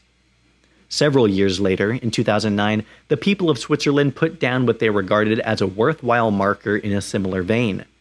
The constitutional amendment that passed a ban on minaret construction in the country was put to a plebiscite by the Swiss government and approved by 57.5% to 42.5%. The following year, Chirac's successor, Nicolas Sarkozy, had an opportunity to make full face coverings into an issue. A bill was passed in 2010 that made it illegal to wear a full face covering in public places, such as streets and shopping centers. Finally, in the summer of 2016, a number of French towns banned the wearing of the so-called burkini on their beaches. Although the country's highest administrative court suspended the ban, the issue of the burkini dominated the news of August 2016. One of the town halls to ban the garment, which exposes the face, though not the body, was Nice. In its way, this was a distillation of the French solution to the questions thrown up by a mass immigration. A month before the burkini ban in Nice, a Tunisian called Mohamed Louhaja Bouail drove a truck into the crowds on the seafront as the people celebrated Bastille Day. 86 people were killed that evening on the Promenade des Anglais, and many more were wounded.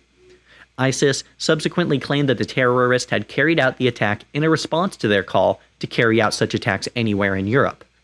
The French government once again extended the state of emergency that had been in place in the country since the previous November, but it was typical that in the weeks after such an atrocity, the loudest public debate was about an item of Islamic swimwear that had only been invented a decade earlier.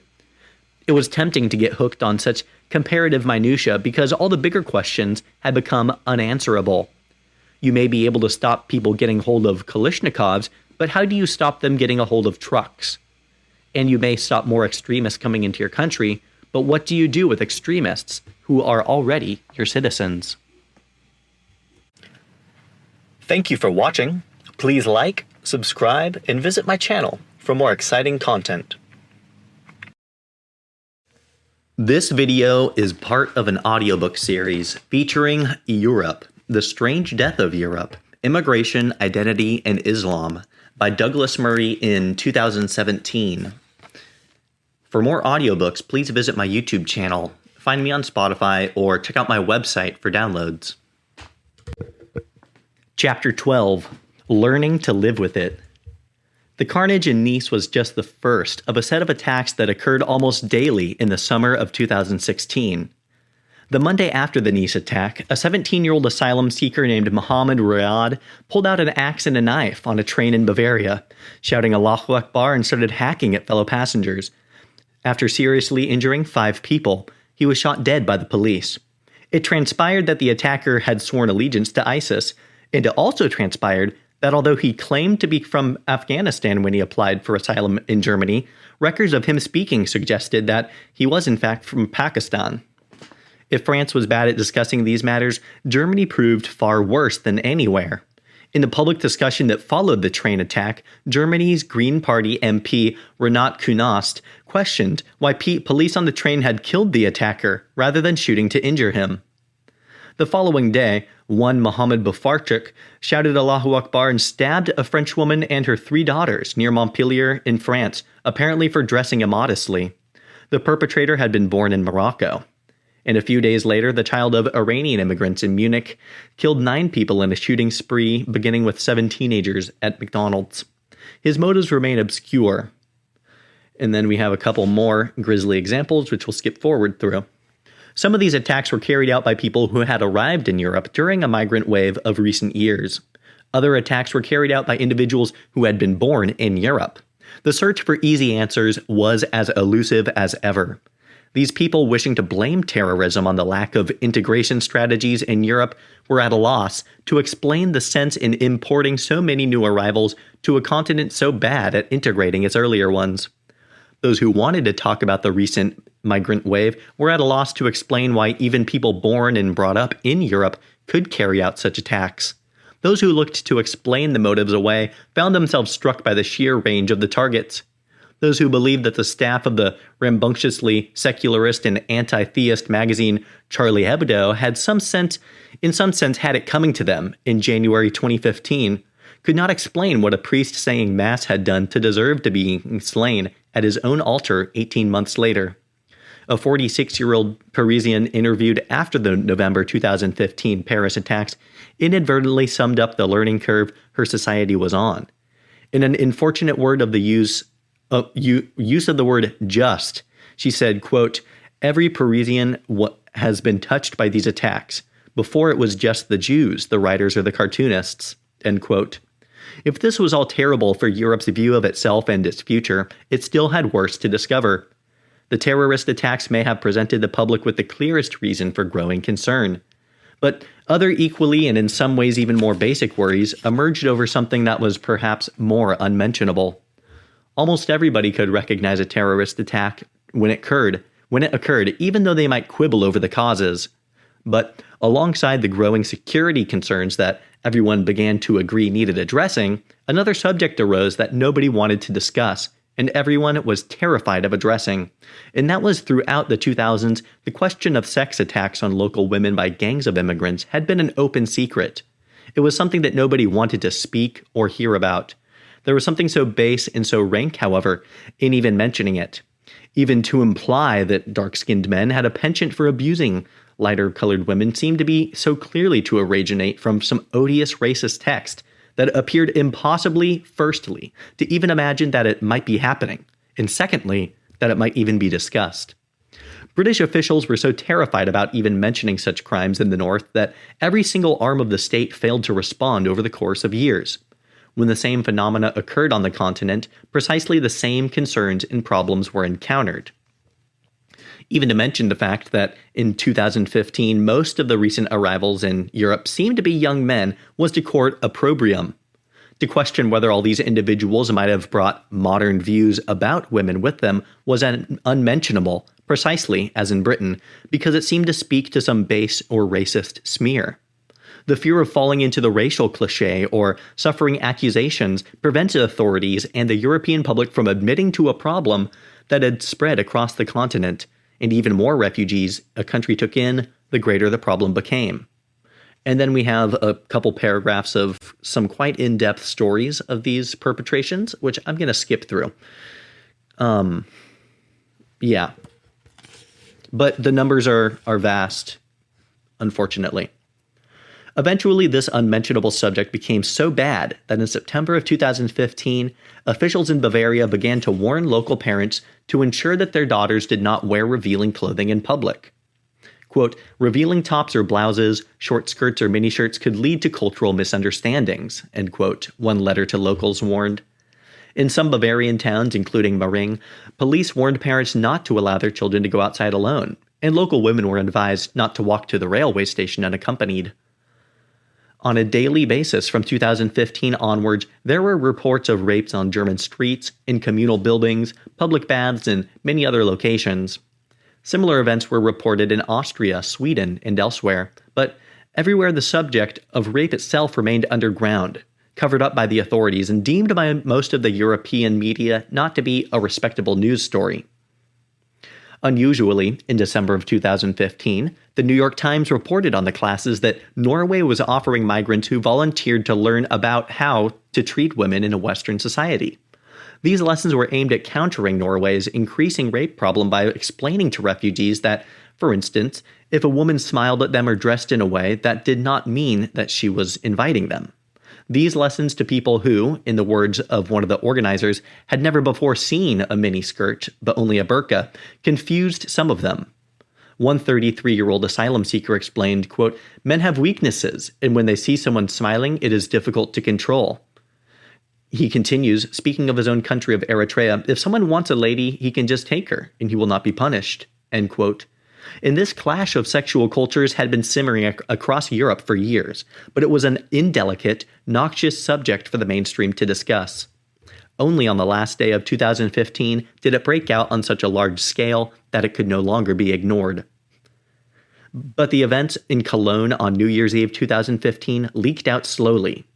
To begin with, the mainstream media did not report the events, and only after several days, and thanks to the blogosphere, did the continent, let alone the rest of the world, learn what had gone on.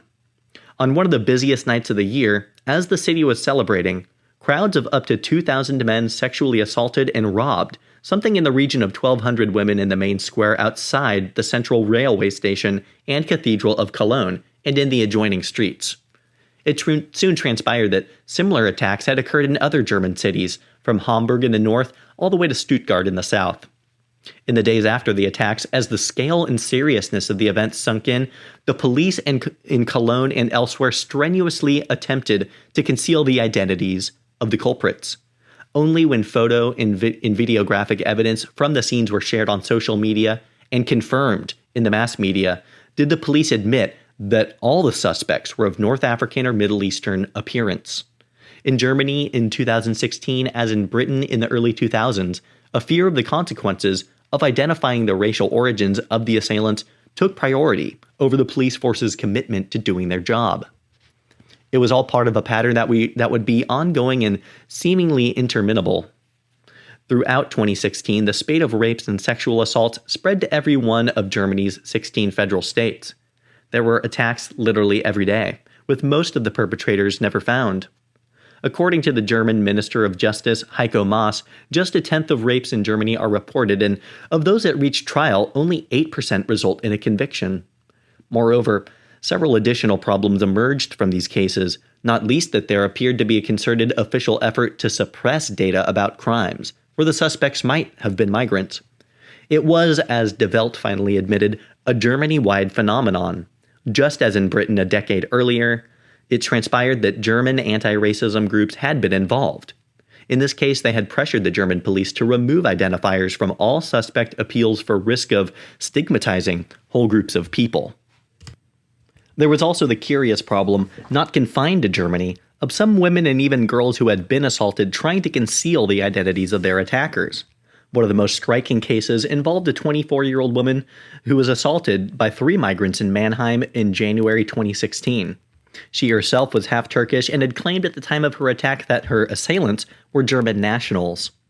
Only later did the woman, who was also a spokesperson for the German left-wing youth movement, admit that she had lied about the identities of her attackers because she did not want to help fuel aggressive racism. In an open letter to her attackers, she apologized to them and wrote, quote, "I wanted an open Europe, a friendly one that I can gladly live in and in which we are both safe. I am sorry.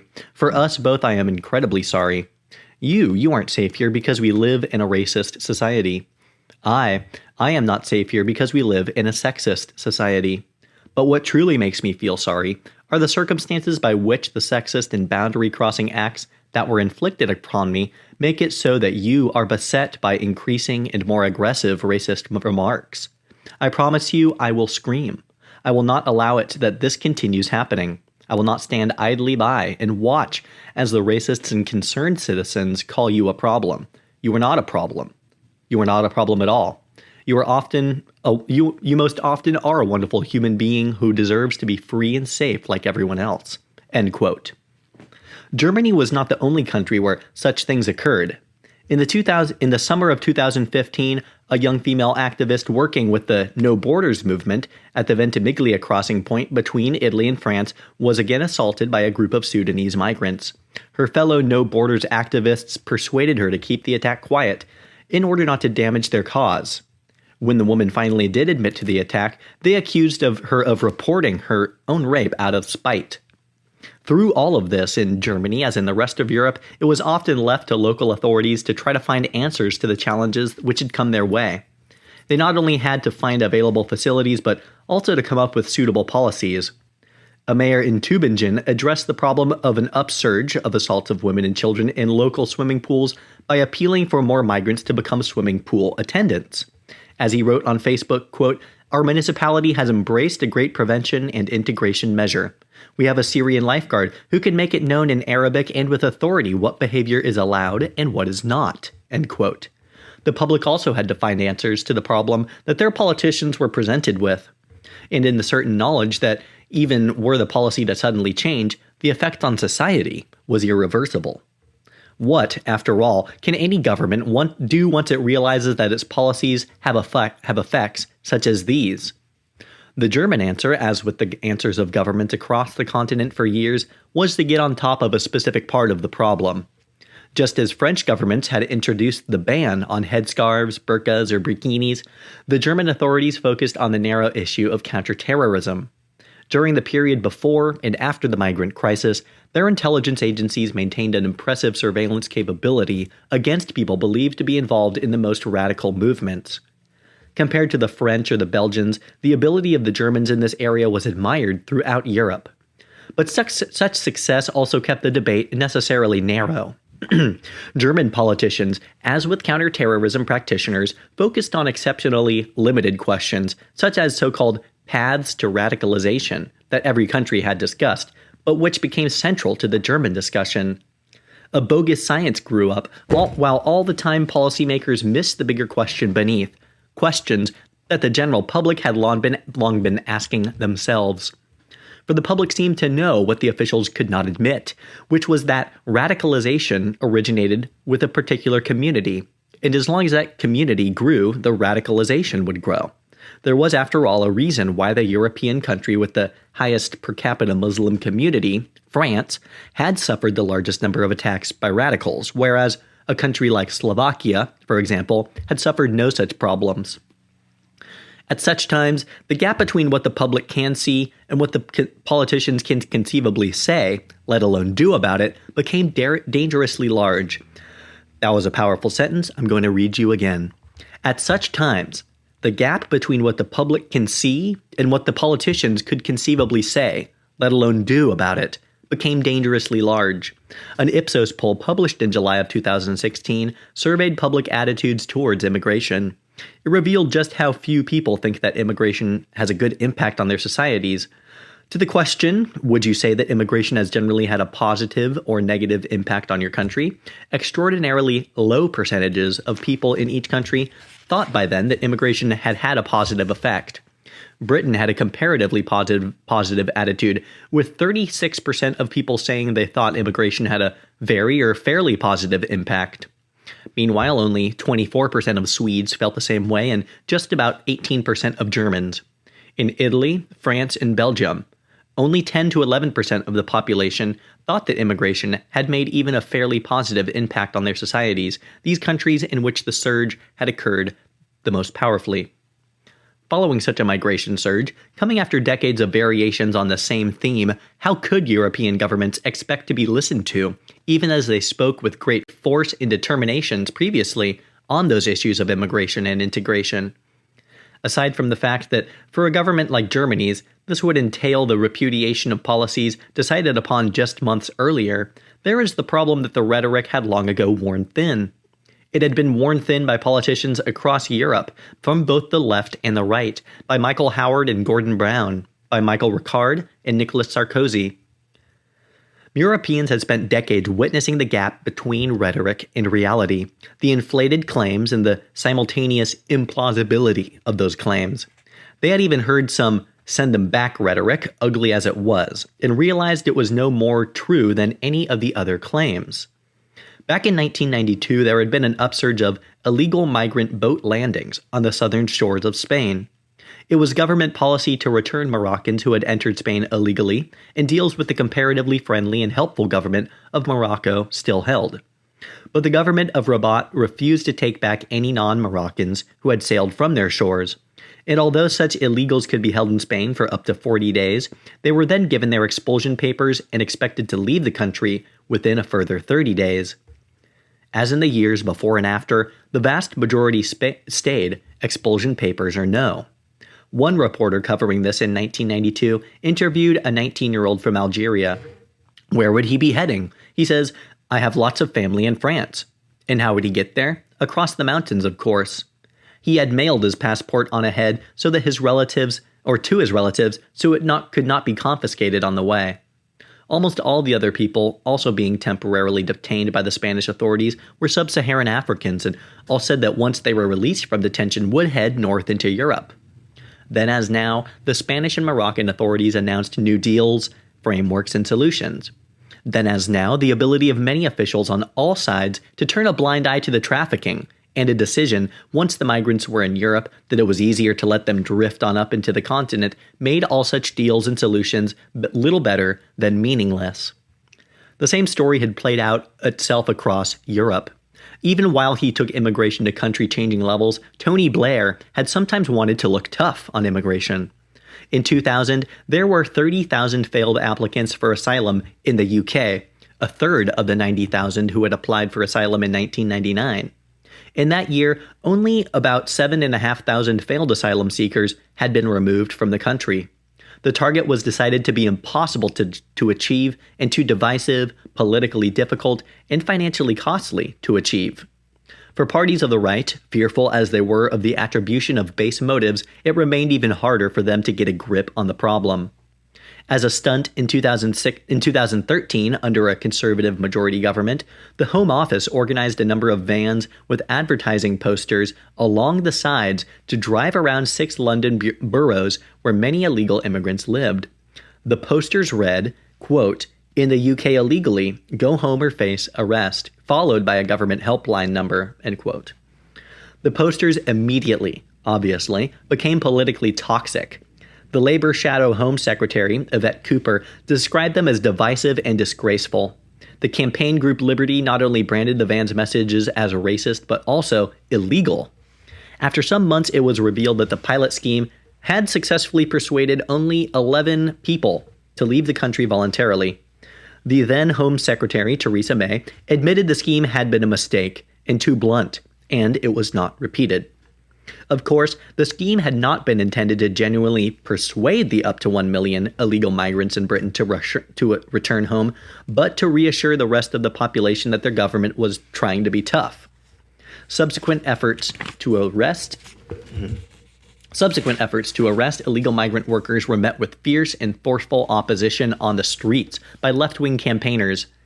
That this was all a farce can be seen from the fact that Britain has only around 5,000 detention spaces available in the entire country, and that forced removals only ever reach around 4,000 a year.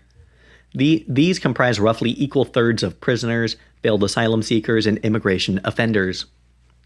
Long before the height of the migration crisis, officials had already given up on the idea of deportation, even for most failed asylum seekers. So it was not surprising that once the crisis was underway, even those in Europe without any legitimate asylum claim would expect to stay. As the implications of the crisis began to overwhelm them, in 2016 the governments of Germany and Sweden began to pretend that they had a system in place that would be able to process arrivals and applicants and work out who should stay and who should leave. Never mind that they had no reliable system for working out who had arrived, they did not even have success in dealing with those claims who had been rejected. Mohammed Dalil, who carried out Germany's first suicide bombing outside the wine bar in Ansbach in July of 2016, had registered as a refugee in Bulgaria and had been ordered to return there by the German authorities in 2014 and once again in 2016. As in Sweden, where left-wing groups attempted to disrupt the removal of any failed asylum seekers, a politician from the left-wing Die Linke party admitted afterwards that he had intervened on Dalil's side to prevent this removal from Germany back to Bulgaria.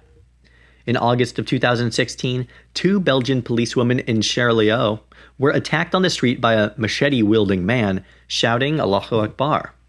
The attacker turned out to have ties to ISIS, and in the wake of the assault, the Belgian Secretary of State for Asylum, Migration, and Administrative Simplification, Theo Franken, revealed that the attacker had been in Belgium since 2012. He had been issued deportation orders twice, but no repatriation understanding exists between Belgium and Algeria, and no spaces existed in Belgium's secure detention facilities. Such stories of people known to be involved in terrorist attacks are easy ones to identify. But the stories of the ordinary migrants who simply stayed and got forgotten about in the hundreds of thousands is the real story behind these headlines. In January of 2016, two politicians revealed the true scale of this disaster. In an interview on Dutch television, Frans Timmermans, vice president of the European Commission, admitted that the majority of people who had come to Europe in the previous years had not been asylum seekers, but economic migrants. Citing figures from the EU's Frontex border agency, Timmermans admitted that at least 60% of those who arrived in 2015 were in fact migrant or economic migrants, with no more right to be in Europe than anywhere else in the world. As for those from North African states such as Morocco and Tunisia, such individuals, Timmermans said, quote, are people you can assume have no reason to apply for refugee status, end quote. Then the Swedish Interior Minister, Anders Ygeman, admitted that the roughly 163,000 people who had arrived in Sweden the year before, only around half had any legitimate claim to be in the country. Mr. Ygeman talked about the number of planes that the Swedish government was going to need to charter and warned that it might take several years to remove those individuals. Of those immigrants into Sweden in 2015, who the government had determined should not be there, he said, quote, we are talking about 60,000 people, but the number could climb to 80,000, end quote. It is horrifying to think that a government can come to such a realization only after opening the doors for so long. The German government was eventually reduced to commissioning the private consulting firm McKinsey to try to analyze its own repatriation program. Perhaps it needed fresh eyes to review the mess it had created. Even what program there was tended to fail. When the government made an attempt to deport 300 failed Pakistani asylum seekers to their country of Pakistan simply refused to take them, and so Germany took them back. As of the end of May 2016, Germany had over 220,000 people under deportation orders. Just 11,300 of these were deported to other countries, including their country of first entry, such as Bulgaria. Yet when the German Interior Minister, Thomas de Maizière, boasted in Parliament that this is much more than in past years, he only revealed how paltry the efforts of previous years had been. For if the Timmermans Frontex figure was correct, and the German government estimates of its 2015 intake were correct, then this would mean that Germany ought to be preparing to deport around 750,000 people who arrived in 2015 alone. Nobody inside the bureaucracy of the German government was, or ever would be, prepared or willing to carry out such an exercise. Any more than the Swedish government was truly going to deport 80,000 fake asylum seekers from their country from the year 2015 alone. Everyone in Sweden and Europe knew that they were not even going to attempt this. Mass deportations in Europe were not on the agenda in 2015 or 2016 any more than they were at any other time during the post-war period. What the European politicians could not admit is what every migrant crossing the Mediterranean knows, and what most members of the European public have wised up to, which is that once you are in Europe, you're there to stay. Moreover, Europe remains the world leader in not only allowing people to stay, but in assisting them to fight the state, even when they are there illegally. By 2016, Britain had still not even managed to deport a man wanted in India for 2 bombings in 1993. The Bolton greengrocer, Tager Hanif, arrived in Britain illegally in 1996 and had managed to receive more than £200,000 in legal aid from British taxpayers to avoid repatriation. And nor does the continent's madness stop there. When Belgian investigators looked at the perpetrators of the numerous terrorist plots carried out by the Belgian nationals, they discovered that a great many of them had plotted their attacks while being supported by the state. Indeed, Salah Abdeslam, the lead surviving suspect of the November 2015 Paris attacks, had collected unemployment benefits to the tune of 19,000 euros in the period preceding the attacks. He had collected his last benefits only a week before, making European societies among the first in history to have paid the people to attack them. Of course, such cases are only the most high-profile ones. The people who become known are about because they engaged in terror. Of the hundreds of thousands of people who arrived in Italy in 2015, around half claimed asylum in the country. Around 30,000 expulsion orders were issued, but not even half were attempted to be enforced. These are the ones Italy knows about. Nobody in Europe has any idea where the 50% of people who did not ask for asylum in Italy in 2015 are today.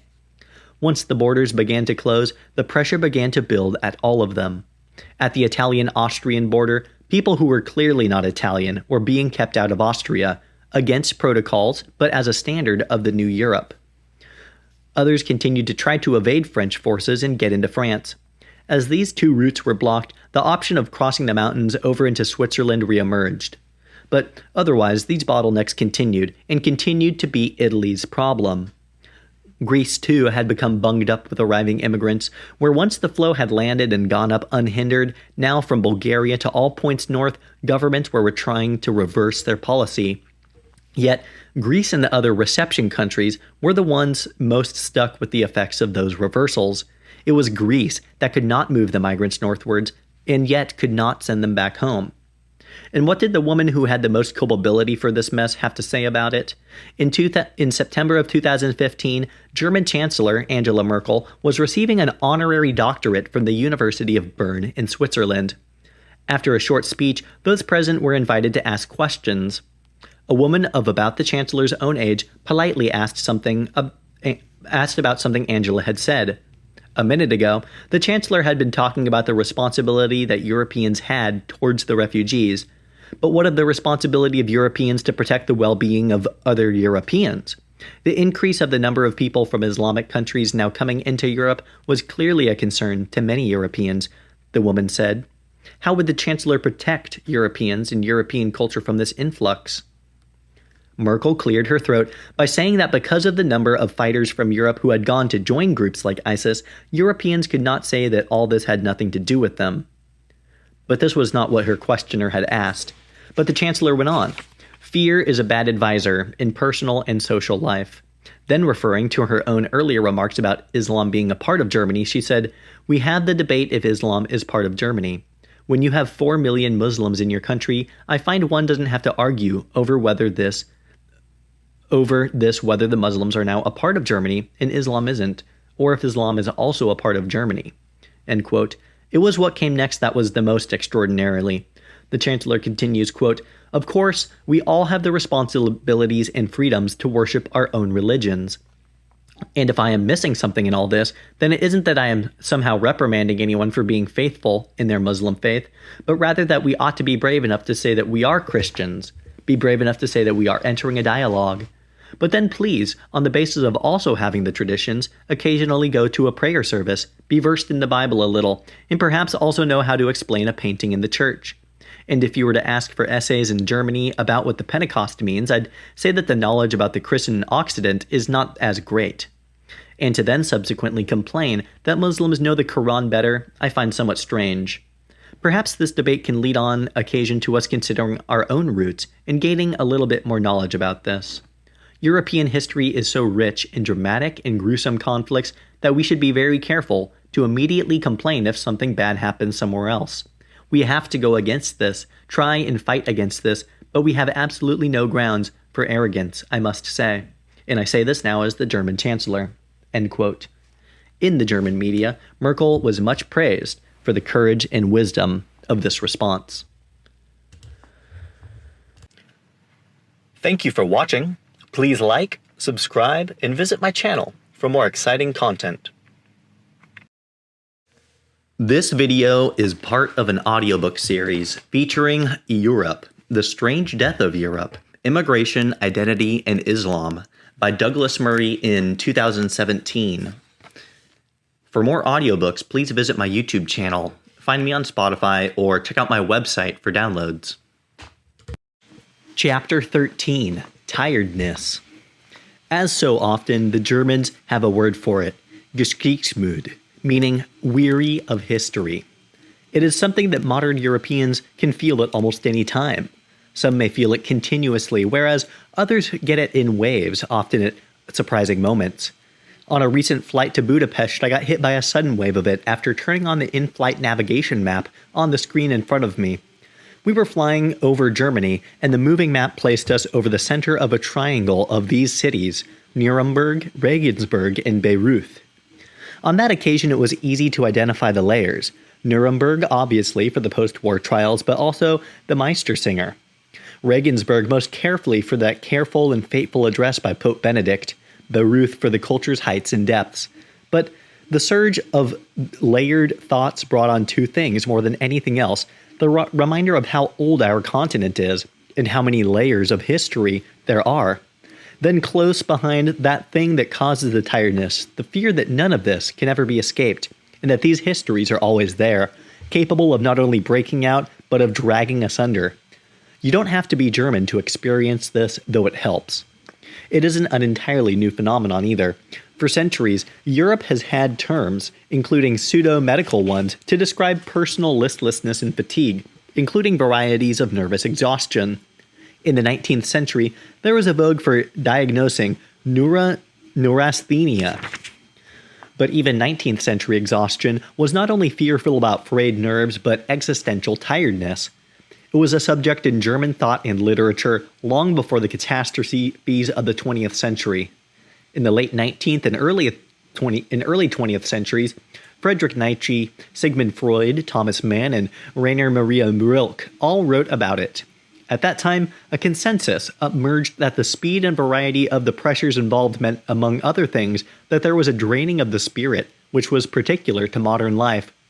Those who addressed this problem or suffered from it looked for cures as well as diagnoses, and found them in a whole range of physical lifestyle changes, encompassing everything from physical exercise to the growth of the culture, of the sanatorium, alterations in diet, and an evangelism for the eating of the muesli. Others looked abroad for a solution, identifying their listlessness as originating in a particular Europe fatigue. Some of these people looked to the Orient for the answers to their problems. There, tired Europeans could bathe their nervous souls away from the crushing weight of their own past and present. In the decades that followed, an attention to this problem was often reframed but never went away.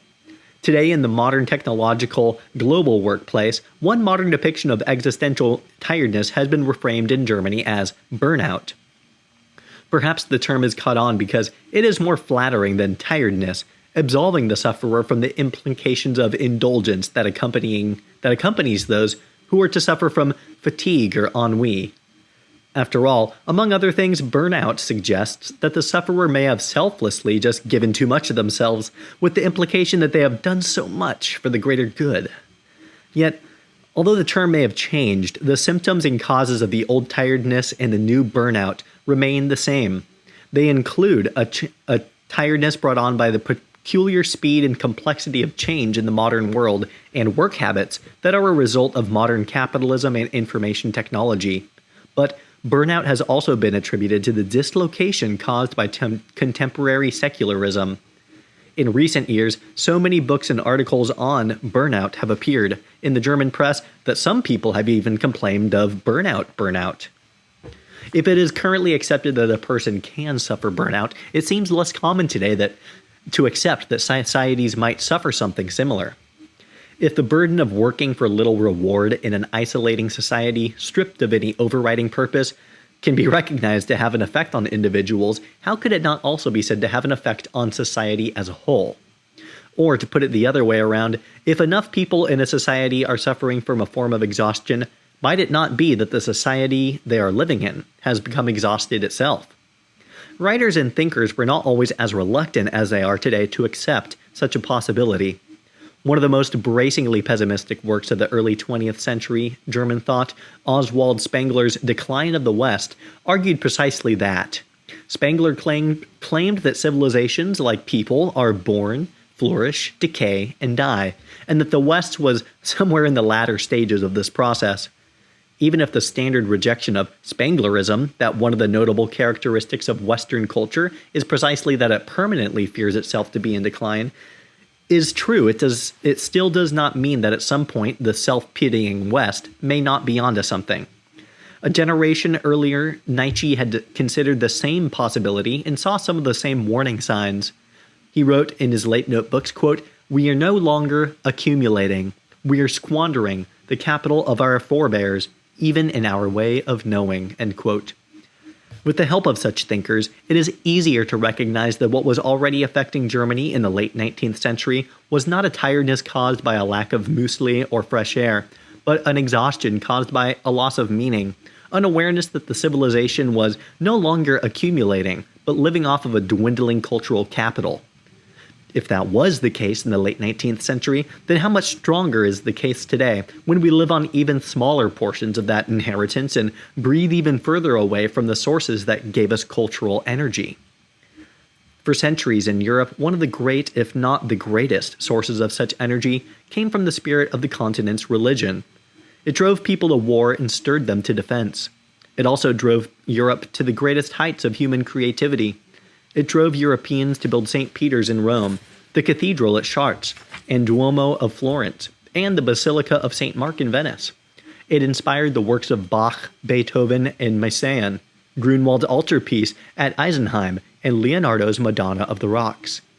Yet in the 19th century, that source received two seismic blows from which it never recovered, leaving a gap that has never been filled. The effects of the wave of biblical criticism that swept through German universities in the early 19th century is still being felt 2 centuries later.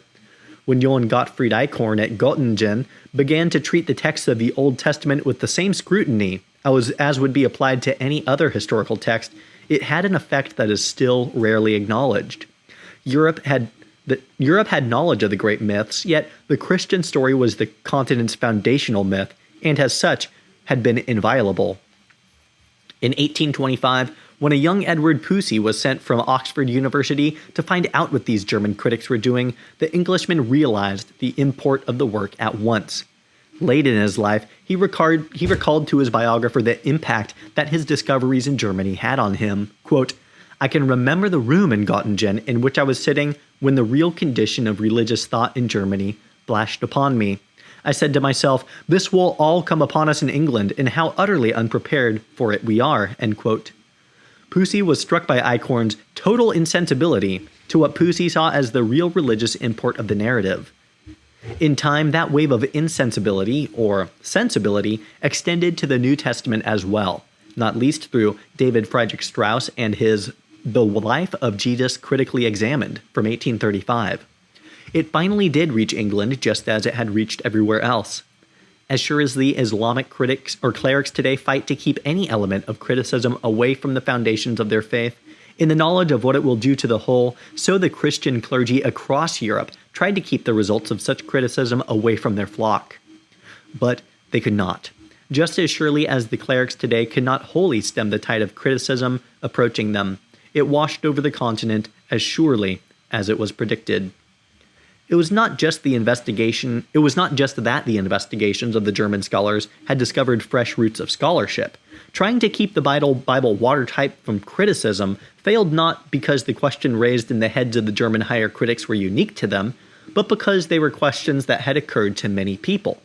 Now they had been voiced, and the Bible was henceforth up for critical inquiry and analysis like any other text. Pulled apart by historical comparison, questions of authorship, and questions of fallibility, the generations of believers after Strauss would have to find a new accommodation with these discoveries. Some pretended that these changes had not occurred, were not relevant, or had all been answered. But much of the clergy began to realize that a fundamental shift had occurred, and that they must shift too. Of course, textual scholarship did not do this job single-handed. It was joined in 1859 by the other part of the double whammy to the Christian faith, which was Charles Darwin's On the Origin of Species by Means of Natural Selection. Perhaps even more important than the contents of the book itself was the process Darwin sped up. Where once divine design had explained all that was awe-inspiring, Darwin put forward an entirely new proposal that, as Richard Dawkins had summed up, quote, Given sufficient time, the non-random survival of hereditary entities, which occasionally miscopy, will generate complexity, diversity, beauty, and an illusion of design so persuasive that it is almost impossible to distinguish from deliberate, intelligent design." End quote. Darwin's discovery was fiercely debated at the time, as it is now. But the backlash was doomed to failure. The condition of the argument for the divine scheme after Darwin was not good. This was not about a single discovery. It wasn't even about the filling in of one particularly large gap in man's knowledge. It was simply the first wholesale explanation for the world we inhabit that had no need for God.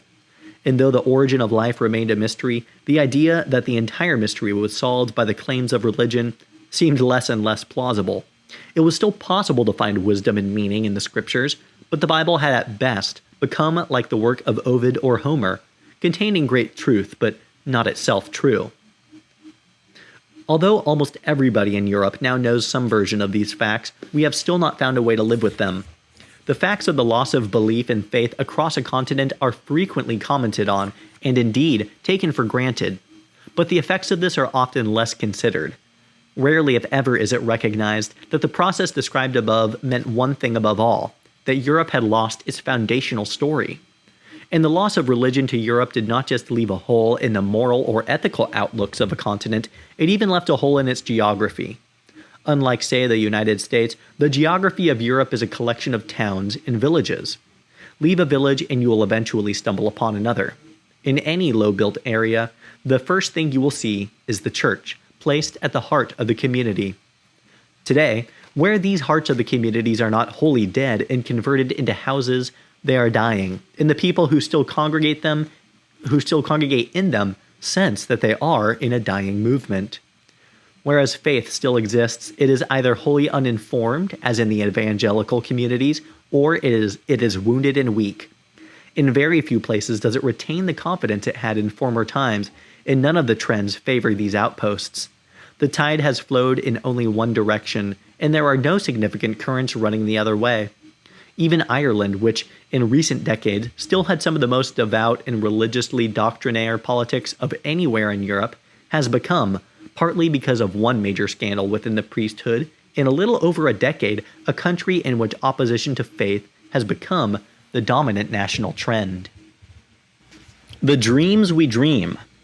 Yet despite having lost our story, we are still here, and we still live among the actual debris of that faith. Few people among the crowds flowing through Paris flock to Notre Dame to pray, but yet it is there. Westminster Abbey and Cologne Cathedral may still dominate the places in which they stand, and though they have ceased to be places of pilgrimage, they still signify something, though we do not know exactly what. We are able to be tourists or scholars to study the history of these monuments as amateurs or professionals, but their meaning has been lost or mislaid. And of course, the glorious debris we live among is not only physical, but also moral and imaginative. The English atheist theologian Don Cupit wrote in 2008 of the fact that nobody in the West can be wholly non-Christian. You may call yourself non-Christian, but the dreams you dream are still Christian heritage dreams. End quote. Nowhere is the fear of the consequences of this more clearly felt than the fear of what, in lieu of faith, stands at the foundations of what are called European values. It may be, as Cupit has also said, that, quote, the modern Western secular world is itself a Christian creation, end quote. After a period of often gleeful rejection of any such notion, in recent years a significant number of philosophers and historians have returned to accepting this idea. If so, then the implications of this fact remain deeply unsettling. The post-war culture of human rights that insists upon itself and is talked of by its devotees as though it were a faith does itself appear to be an attempt to implement a secular version of the Christian conscience. It may be partially successful in doing so.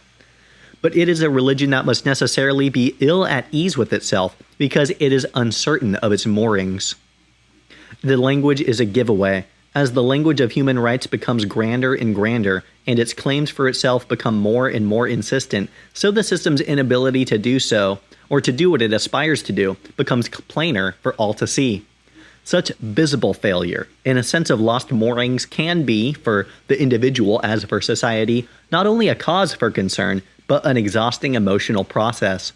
Where once there was an overriding explanation, however many troubles that brought, now there is only an overriding uncertainty and question. And we cannot unlearn our knowledge. Even someone who regrets their inability to connect with the faith that used to propel them cannot believe again simply in order to regain the propulsion. And as Europe learnt from philosophers such as John Locke, it is not possible to force faith.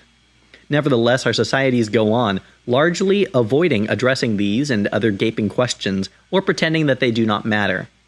In Germany, more than most societies, the loss of God did not have nothing to replace it.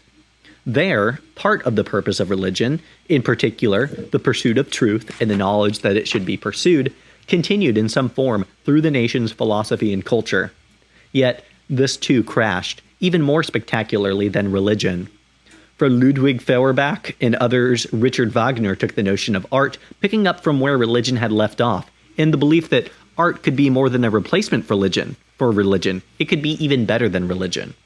Not least because art could live without cultural or religion's encumbrances. As Wagner put it at the start of his 1880 essay, Religion and Art, quote, "While the priest stakes everything on the religious allegories being accepted as matters of fact, the artist has no concern at all with such a thing, since he freely and openly gives out his work as his own invention." End quote.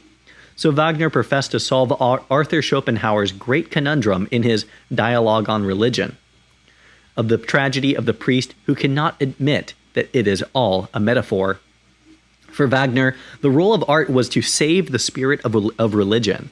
What he attempted to speak on in his music and essays was the source of that otherworldly, subconscious voice that calls to us, asks questions, and seeks answers.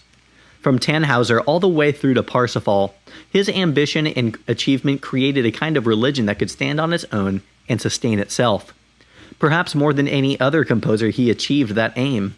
Yet it was not enough, and it too foundered, of course. It failed to achieve a fully religious state for individuals. Those who try to live their lives by the Wagnerian religion find themselves living very unhappy lives. And it failed more publicly because the whole world, whether justly or otherwise, could one day learn from Wagner himself that culture on its own cannot make anyone either good or happy. There was still the philosophy. But German philosophy was almost at the very root of the problem. The sense of neurasthenia felt in the late 19th century was in part created by a weariness with philosophy.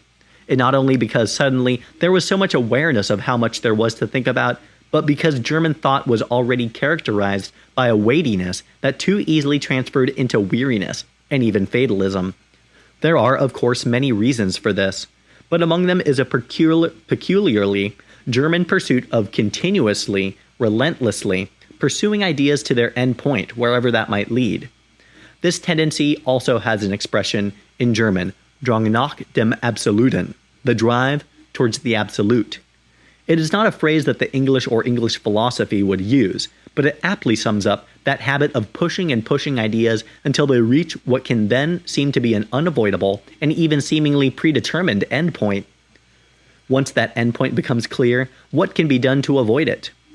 There is a reading of Hegel that can lead people to this, to the idea that history itself is a force to which we must simply submit. In this vision of philosophy and of politics, it might be more accurate to describe not so much a drive towards the absolute as a pull towards the absolute. From at least the 19th century, German philosophy had a tendency to present certain ideas and theories as revealed truths, exercising an almost gravitational force that could not be resisted, however hard it might be to live with those truths. The dogged habit of pushing ideas to their utmost point made German philosophy overtake most other philosophies of the day. It was why it swept not only across Europe, but also across Russia, and eventually, even the universities of America. Indeed, German philosophy almost ruled the world of philosophy for a time, and it helped also to crash it. The truths were laid out, and people simply had to find a way to live with them. Martin Heidegger is often said to have provided the nadir when he used his rector's address at the University of Freiburg in 1933 to tell his audience that the crucial decisions for the future of their country had now been made for them. Decisions were a thing of the past, in his view, because all of the important questions had now been decided.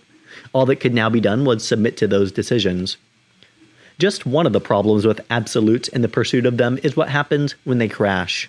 Unlike the fudge of liberalism, which allows everybody to plausibly blame anything, an absolute, when it crashes, leaves everything in the wreckage, not only people and countries, but all dominant ideas and theories.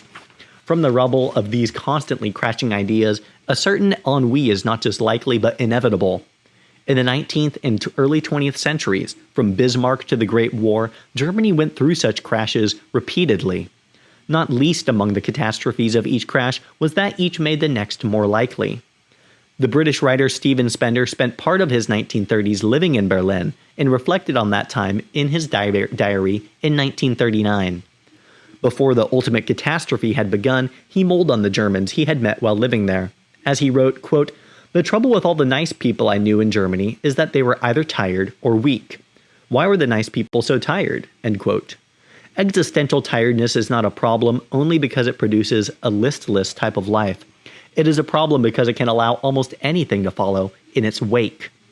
Some people might find it unlikely that philosophy, which is never going to be a pursuit of more than the very few, could have any such widespread effects. But the failure of ideas and the systems that those ideas create do have an effect. Religious and secular ideas all start with the few, but have a way of filtering through a whole nation. A familiar attitude to questions in life is that although one may not know the answers oneself, somewhere there is someone who does. The effects when the people who know the answers, whether artists, philosophers, or clergy, keep being shown to be wrong is far from energizing. And while some systems may be eroded over time, as have the monotheisms of most of modern Western Europe, they may also be debunked comparatively swiftly, as eugenics and racial theories have been debunked.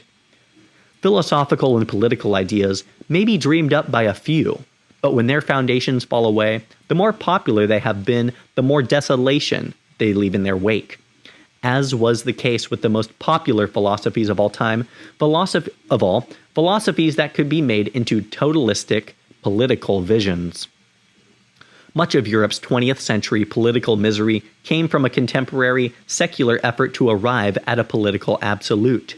Indeed, one of the things that made Marxism so close to a religion was not just its reliance on sacred texts and a linear progression of prophets, but the habit of schism and intra-religious warfare. The fight to be the holder of the true flame and the truest interpreter of the faith was one of its attractions, as well as one of its eventual weaknesses. But the dream of Marx, and from Marx the dreams of communism and socialism, were the sincerest attempts of their day to come up with and put into a practice a theory of everything. The endless writings and pamphlets and evangelism in every country of Europe were one more attempt to dream a meaningful dream, capable of solving everything and addressing the problems of everyone. It was, as T.S. Eliot memorably described, an effort at, quote, dreaming of systems so perfect that no one will need to be good, end quote.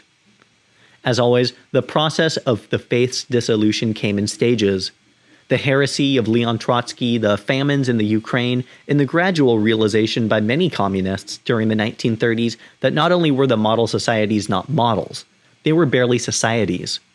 Efforts to purge the dissidents and other forces allegedly holding back the forces of truth were successful for a time, not only in energizing some of the believers, but in pretending to people that there remained a pure heart to return to. By the time of the show trials, masterminded by Genrikh Yagoda and others in the late 1930s, the pretense that there was anything left but a will to power evaporated and persuaded the sensible communists to leave. Those who did not would fall away after the war with the invasion of Hungary in 1956 and the crushing of the Prague Spring in 1968. These events proved to every remaining communist who had eyes and ears that the worst they had heard, and more, was true. Everything that came out of Russia and the Eastern Bloc, the stories that were so continuous and similar that they could only be dismissed by the most belligerent believer, showed that if communism had been a nightmare for the world, it had been a catastrophe for the people it had claimed to govern. By 1970, in his landmark work Ni Marx, Ni Jesus, or Without Marx or Jesus, Jean-Francois Revel could say with confidence that, quote, no one today, even within the communist parties of the Western world, seriously contends that the Soviet Union is a revolutionary model for other countries, end quote. If the true believers were falling away gradually, they disappeared almost to a man when the Berlin Wall fell in 1989, and the world had confirmed for them what their very own warning sirens had been trying to alert to them for years. The confirmation of what their own true believers had done in their effort to dream up the perfect system was scarcely to be believed. But the millions and millions of corpses, the wasted lives, living and dead, that communism left behind as testament to its main accomplishment, were enough to give any sane believer pause. There were some true believers still, like the British historian Eric Hobsbawm, but the world generally reacted to them with the incredulity deserved for a person standing on top of a pile of corpses, promising that with just a few more deaths, he could make the whole thing right. Throughout the stages of its collapse, communism had not only revealed its own horrors, it also revealed the foolishness of several generations of people meant to be the cleverest and most informed people on the continent.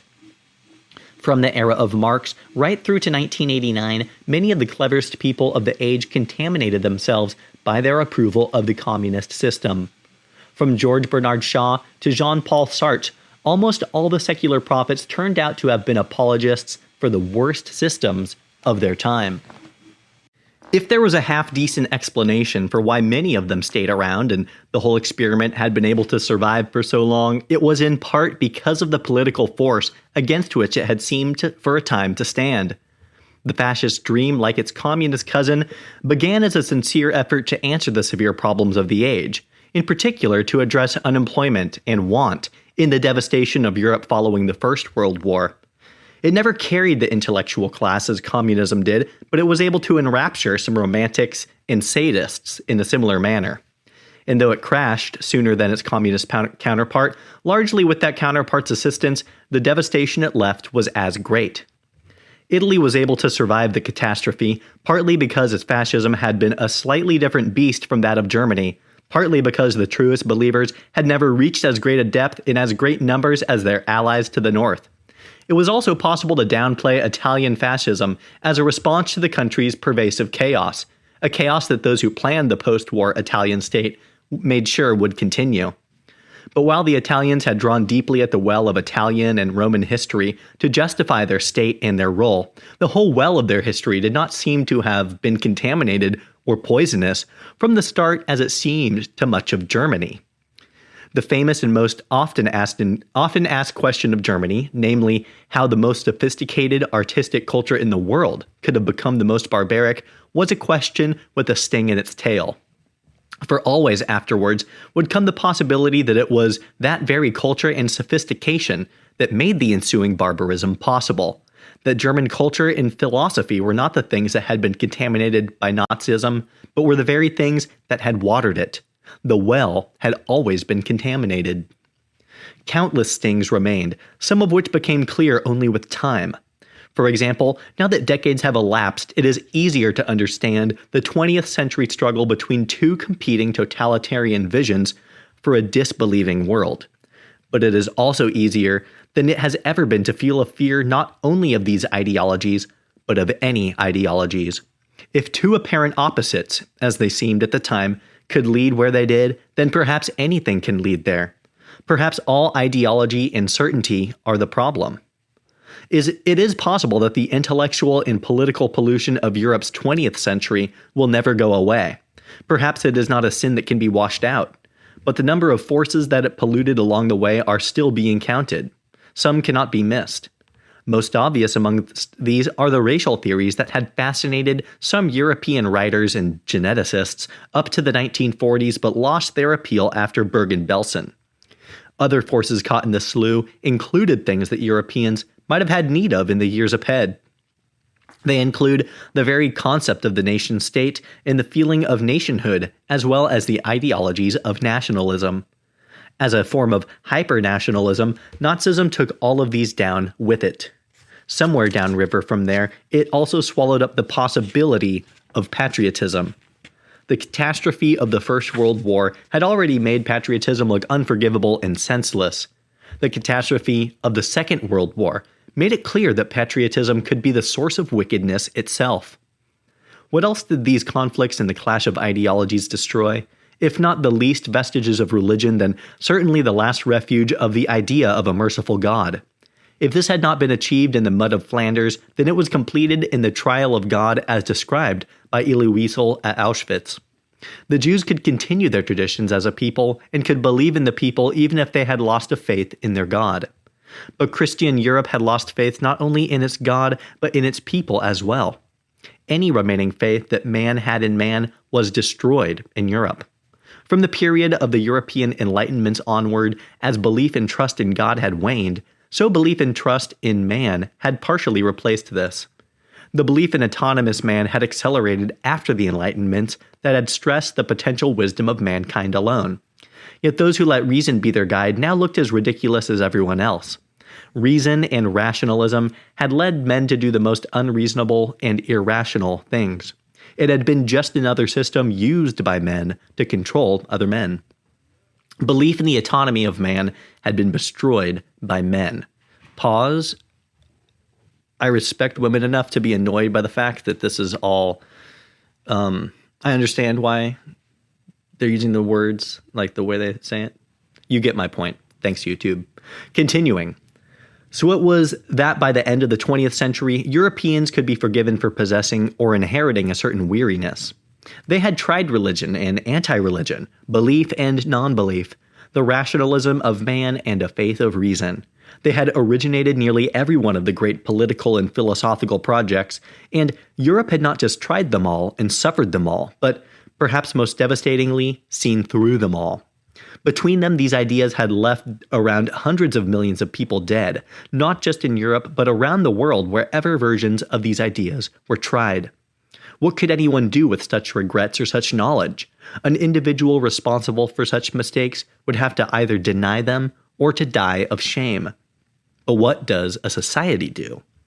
In the first decade of the present century, it seemed for a moment that this European ennui might find some relief in the form of what was termed a muscular liberalism, a concerted and sometimes even violent defense of liberal arts around the globe. Britain, in particular, signed up for this, as did a number of other European countries, including, on occasion, France. But after interventions in Iraq, Afghanistan, and Libya, all in the name of defending human rights, we noticed that we had left a trail of failed states behind us. Before we had fully realized that fact, a minister of the German government once told me that his country, too, must one day face up to the fact that there are some values that may be willing not only to fight for and to die for, but to kill for. A striking admission in a country that is still so violently anti-military. Could I quote him on that? Even off the record without attribution? Certainly not, came the reply, leaving me to ponder the efficacy of a policy where a people may proclaim themselves potentially willing to fight, die, and kill for their beliefs, but only off record. The moment of muscular liberalism came and went, and by the time that Syria fell apart without Western intervention, we appeared to have recognized that the global system was beyond our control, and that if we were to be blamed when we acted as well as when we did not, then it was best to do nothing. Everything that Europeans touched turned to dust. Icarus fallen. After the fall of the Soviet Union, the French philosopher Chantal Delsol came up with the most haunting analogy for the state in which modern Europeans now found themselves. In Le Souci Contemporain, in 1996, translated into English as Icarus Fallen, she suggested that the condition of modern European man was the condition that Icarus would have been in when he had survived the fall, if he had survived the fall. We Europeans had kept trying to reach the sun, flew too close and hurtled back down to the earth. They may have certainly failed, and they may be dazed, but they somehow survived, and are still here. All around us they have the wreckage, metaphorical and real, of all their dreams, religions, political ideologies, and 1,000 other aspirations, all of which in their turn have proved false. And though we have no more illusions or ambitions left, yet we are still here. So what do we do? There are a number of possibilities. The most obvious is that the fallen Icaruses could give themselves over to lives devoted solely to pleasure. As Del Sol observed, this is not a rare resort among people who have lost their gods. Quote, "The great collapse of ideals often draws in its wake a kind of cynicism. If all hope is lost, then let us at least have fun." End quote. As she points out, it is what, among others, the Soviet leaders did once they lost faith in their particular utopian ideal.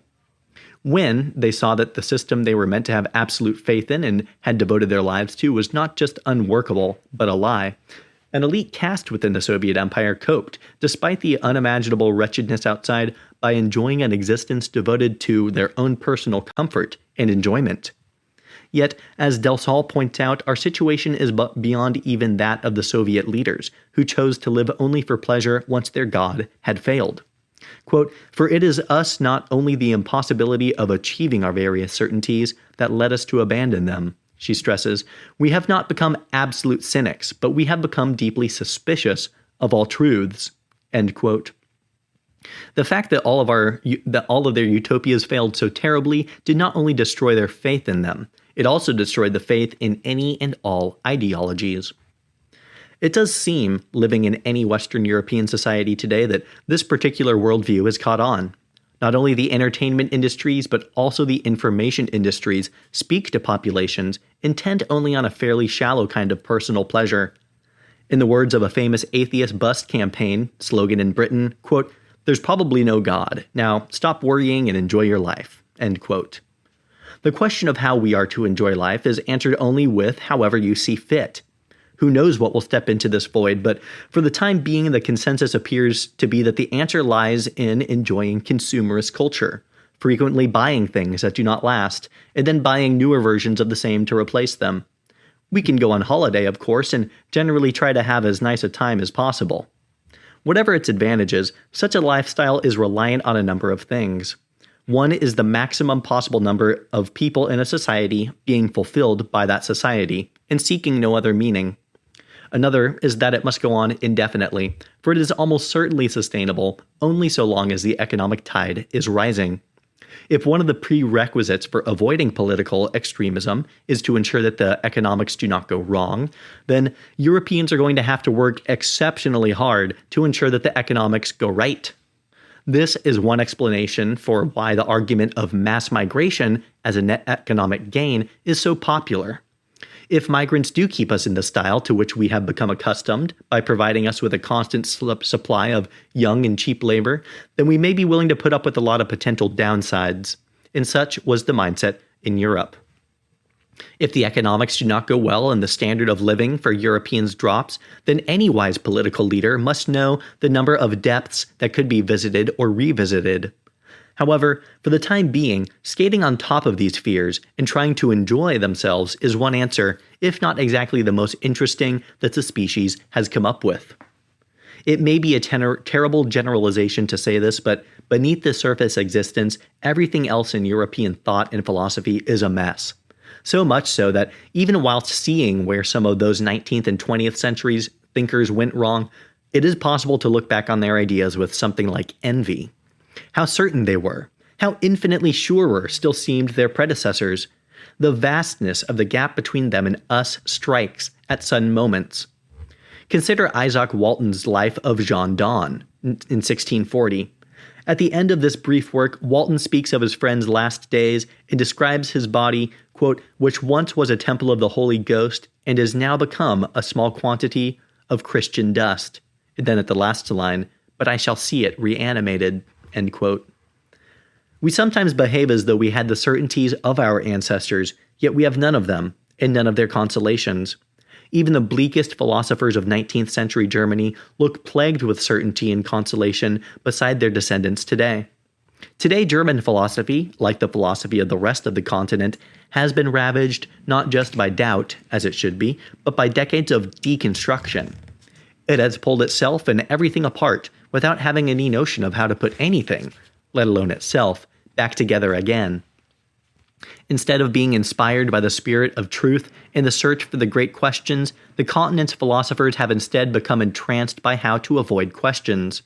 Their deconstruction not only of ideas but of language has led to a concerted effort never to get beyond the tools of philosophy. Indeed, avoidance of the great issues sometimes seems to have become the sole business of philosophy. In its place is an obsession with the difficulties of language and a distrust of all fixed things. The desire to question everything, in order never to get anywhere, appears to be the point, perhaps in order to defang both words and ideas for fear of where both might lead. Here, too, there is a vastness of self-distrust. It was some years ago, during a conference at the University of Heidelberg, that the full catastrophe of modern German thought suddenly came upon me. A group of academics and others had gathered to discuss the history of Europe's relations with the Middle East and North Africa. It soon became clear that nothing would be learned because nothing would be said. A succession of philosophers and histories spent their time studiously attempting to say nothing as successfully as possible. The less that was successfully said, the greater the relief and the acclaim. No attempt to address any idea, history, or fact was able to pass without first being put through the pit stop of the modern academy. No generality could be attempted and no specific could be uttered. It was not only history and politics that were under suspicion. Philosophy, ideas, and language itself had been cordoned off as though around the scene of a crime. To any outsider, the edges of that scene were clearly visible. The job of the academics was to police the cordons, all the while maintaining some distractions in order to, at all costs, prevent wanderers from stumbling back onto the terrain of ideas. All relevant words were immediately flagged and disputed. The word nation was an obvious problem. History was another word that caused immediate interruption.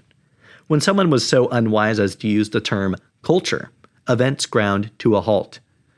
The word had too many different connotations and disagreements around its use to be able to even be used. The word itself could not be allowed to signify anything. The aim of this game, for a game it was to maintain the pretense of academic inquiry while making fruitful discussion impossible. As in so many academies and colleges across Europe, this game continues to the satisfaction or relief of its participants and the frustration or indifference of everybody else. If there remains any overriding idea, it is that ideas are a problem. If there is any remaining commonly held value judgment, it is that value judgments are wrong. If there remains any remaining certainty, it is a distrust of certainty. And if this does not add up to a philosophy, it certainly adds up to an attitude. Shallow, unlikely to survive any sustained onslaught, but easy enough to adopt.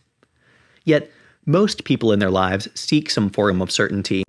Religion, politics, and personal relations remain among the very few ways to try to create such certainty before the chaos we see all around us. Most people outside Europe or the cultures we have influenced share none of these fears, distrusts, or doubts. They do not distrust their own instincts or their own actions. They do not fear acting in their own interest or think that their own self-interest or the self-interest of their kind should not be furthered. They seek to further their own lives, aspire to standards of living they see others have attained. And they have, in the meantime, a whole range of ideas, often just as numerous as Europe's, which draw them to other conclusions. What is the effect of people coming into Europe in very large numbers who have not inherited the doubts and intuitions of Europeans? Nobody knows, and nobody ever did. All we can be certain of is that it will have an effect. Putting tens of millions of people with their own sets of ideas and contradictions into a continent which already has a vast history of ideas and contradictions is bound to have consequences. The presumption of those who believed in integration is that in time everybody who arrives will become like Europeans, a presumption made less likely by the fact that so many Europeans are unsure whether they want to be Europeans. A culture of self-doubt and self-distrust is uniquely unlikely to persuade others to adopt its own stance. Meanwhile, it is possible that many, at least of the incomers, will either hold fast to their own certainties or even, quite plausibly, attract Europeans in the generations to come with these certainties. It is also plausible that many of those who come will enjoy the lifestyle, will take part in the aspirations and the fruits of the economic uplift so long as it continues, and yet despise or disdain the culture into which they have come. They may use it, as President Erdogan so memorably said of democracy, like a bus, and get off wherever it has taken them to their desired destination. Surveys of social attitudes consistently show migrant communities from outside Europe to have views on the social liberalism, not to say libertarianism, of Europe that would terrify Europeans if those views came from within their own communities. The liberalism of modern Europe also provides these arrivals with some ostensible justifications for their stance. The Muslim father does not want his daughter to become like Western women because he sees some Western women and knows what they do. He does not want his daughter to become obsessed with consumerist culture when he sees all that it produces. That which he would refute is in the society all around him. Perhaps in time, rather than become more like the society into which they have moved, such people will become more entrenched in their own ways precisely because of the society into which they have moved. At the same time, the evidence to date suggests that it is unlikely that Europeans will much defend their own values before such people. In a country like Britain, it has taken decades for opposition to female genital mutilation to be mainstream. Despite being illegal for 3 decades and despite more than 130,000 victims in Britain, there still have been no successful prosecutions for the crime. Whoa. If Western Europe finds it so difficult even to confront something as straightforward as FGM, it seems unlikely it will ever be able to defend some of its subtler values in the years ahead. Yet, even if all the incomers were a clear threat, even if Europeans regarded all further migration as composed entirely of people who would grow to dislike them, even the fatigue returns. For if that is the case, then an attitude will have to be taken towards it, and a reaction, even a rebellion, will have to take place. Before this, there is a weariness Europeans have felt before, most obviously after the Great War. Can it be possible that having lost so much, another problem of perhaps an even greater scale can emerge? Surely, such sacrifice and disaster earns us some time off in the great calendar of history. The lack of questions and discussions about the change that is happening in Europe may in large part come down to this. Is it better off not to ask the questions because the answers to them are bad? Certainly, that would help explain the otherwise extraordinary levels of opprobrium heaped upon dissenting voices in the era of mass immigration. In particular, it explains the adamant belief that if the people shouting fire are silenced or stopped, then the people they are identifying will go away. After the offices of Charlie Hebdo were firebombed in 2011, Foreign Minister Laurent Fabius attacked the magazine. Quote, "Is it really sensible to pour fuel on the fire?" End quote. Nobody asked him, in reply, who had turned French society into a fire. An era that was unafraid of the consequences of its decisions would not have tried to silence every one of the voices that even said pause. Yet, the burden of tiredness can fall even, or especially, on those who have sounded critical alarms. In an interview with an Italian paper in 2016, Ayaan Hirsi Ali was asked about the situation back in her formerly adopted country of Holland. After she had left, what had happened to the people who spoke out on the issues she warned about just before she was chased out? The writers, the artists, cartoonists, intellectuals, and journalists, had they all just fallen silent? She replied, quote, "The people in the Netherlands who write and talk about Islam and these issues are tired." End quote. Why the East is different. Yet, all of this raises another question. Why is Eastern Europe so different? Why has its attitude throughout the migrant crisis toward borders, national sovereignty, cultural cohesion, and many other points besides been so wholly at odds with that of Western?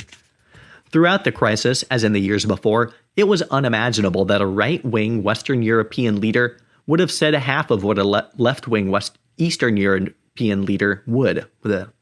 From the summer of 2015 up to the present, whatever the threats and imprecations from the German government and the European Commission, the Visegrad group of Slovakia, Poland, Hungary, and the Czech Republic took a line entirely contrary to that of Angela Merkel in Brussels.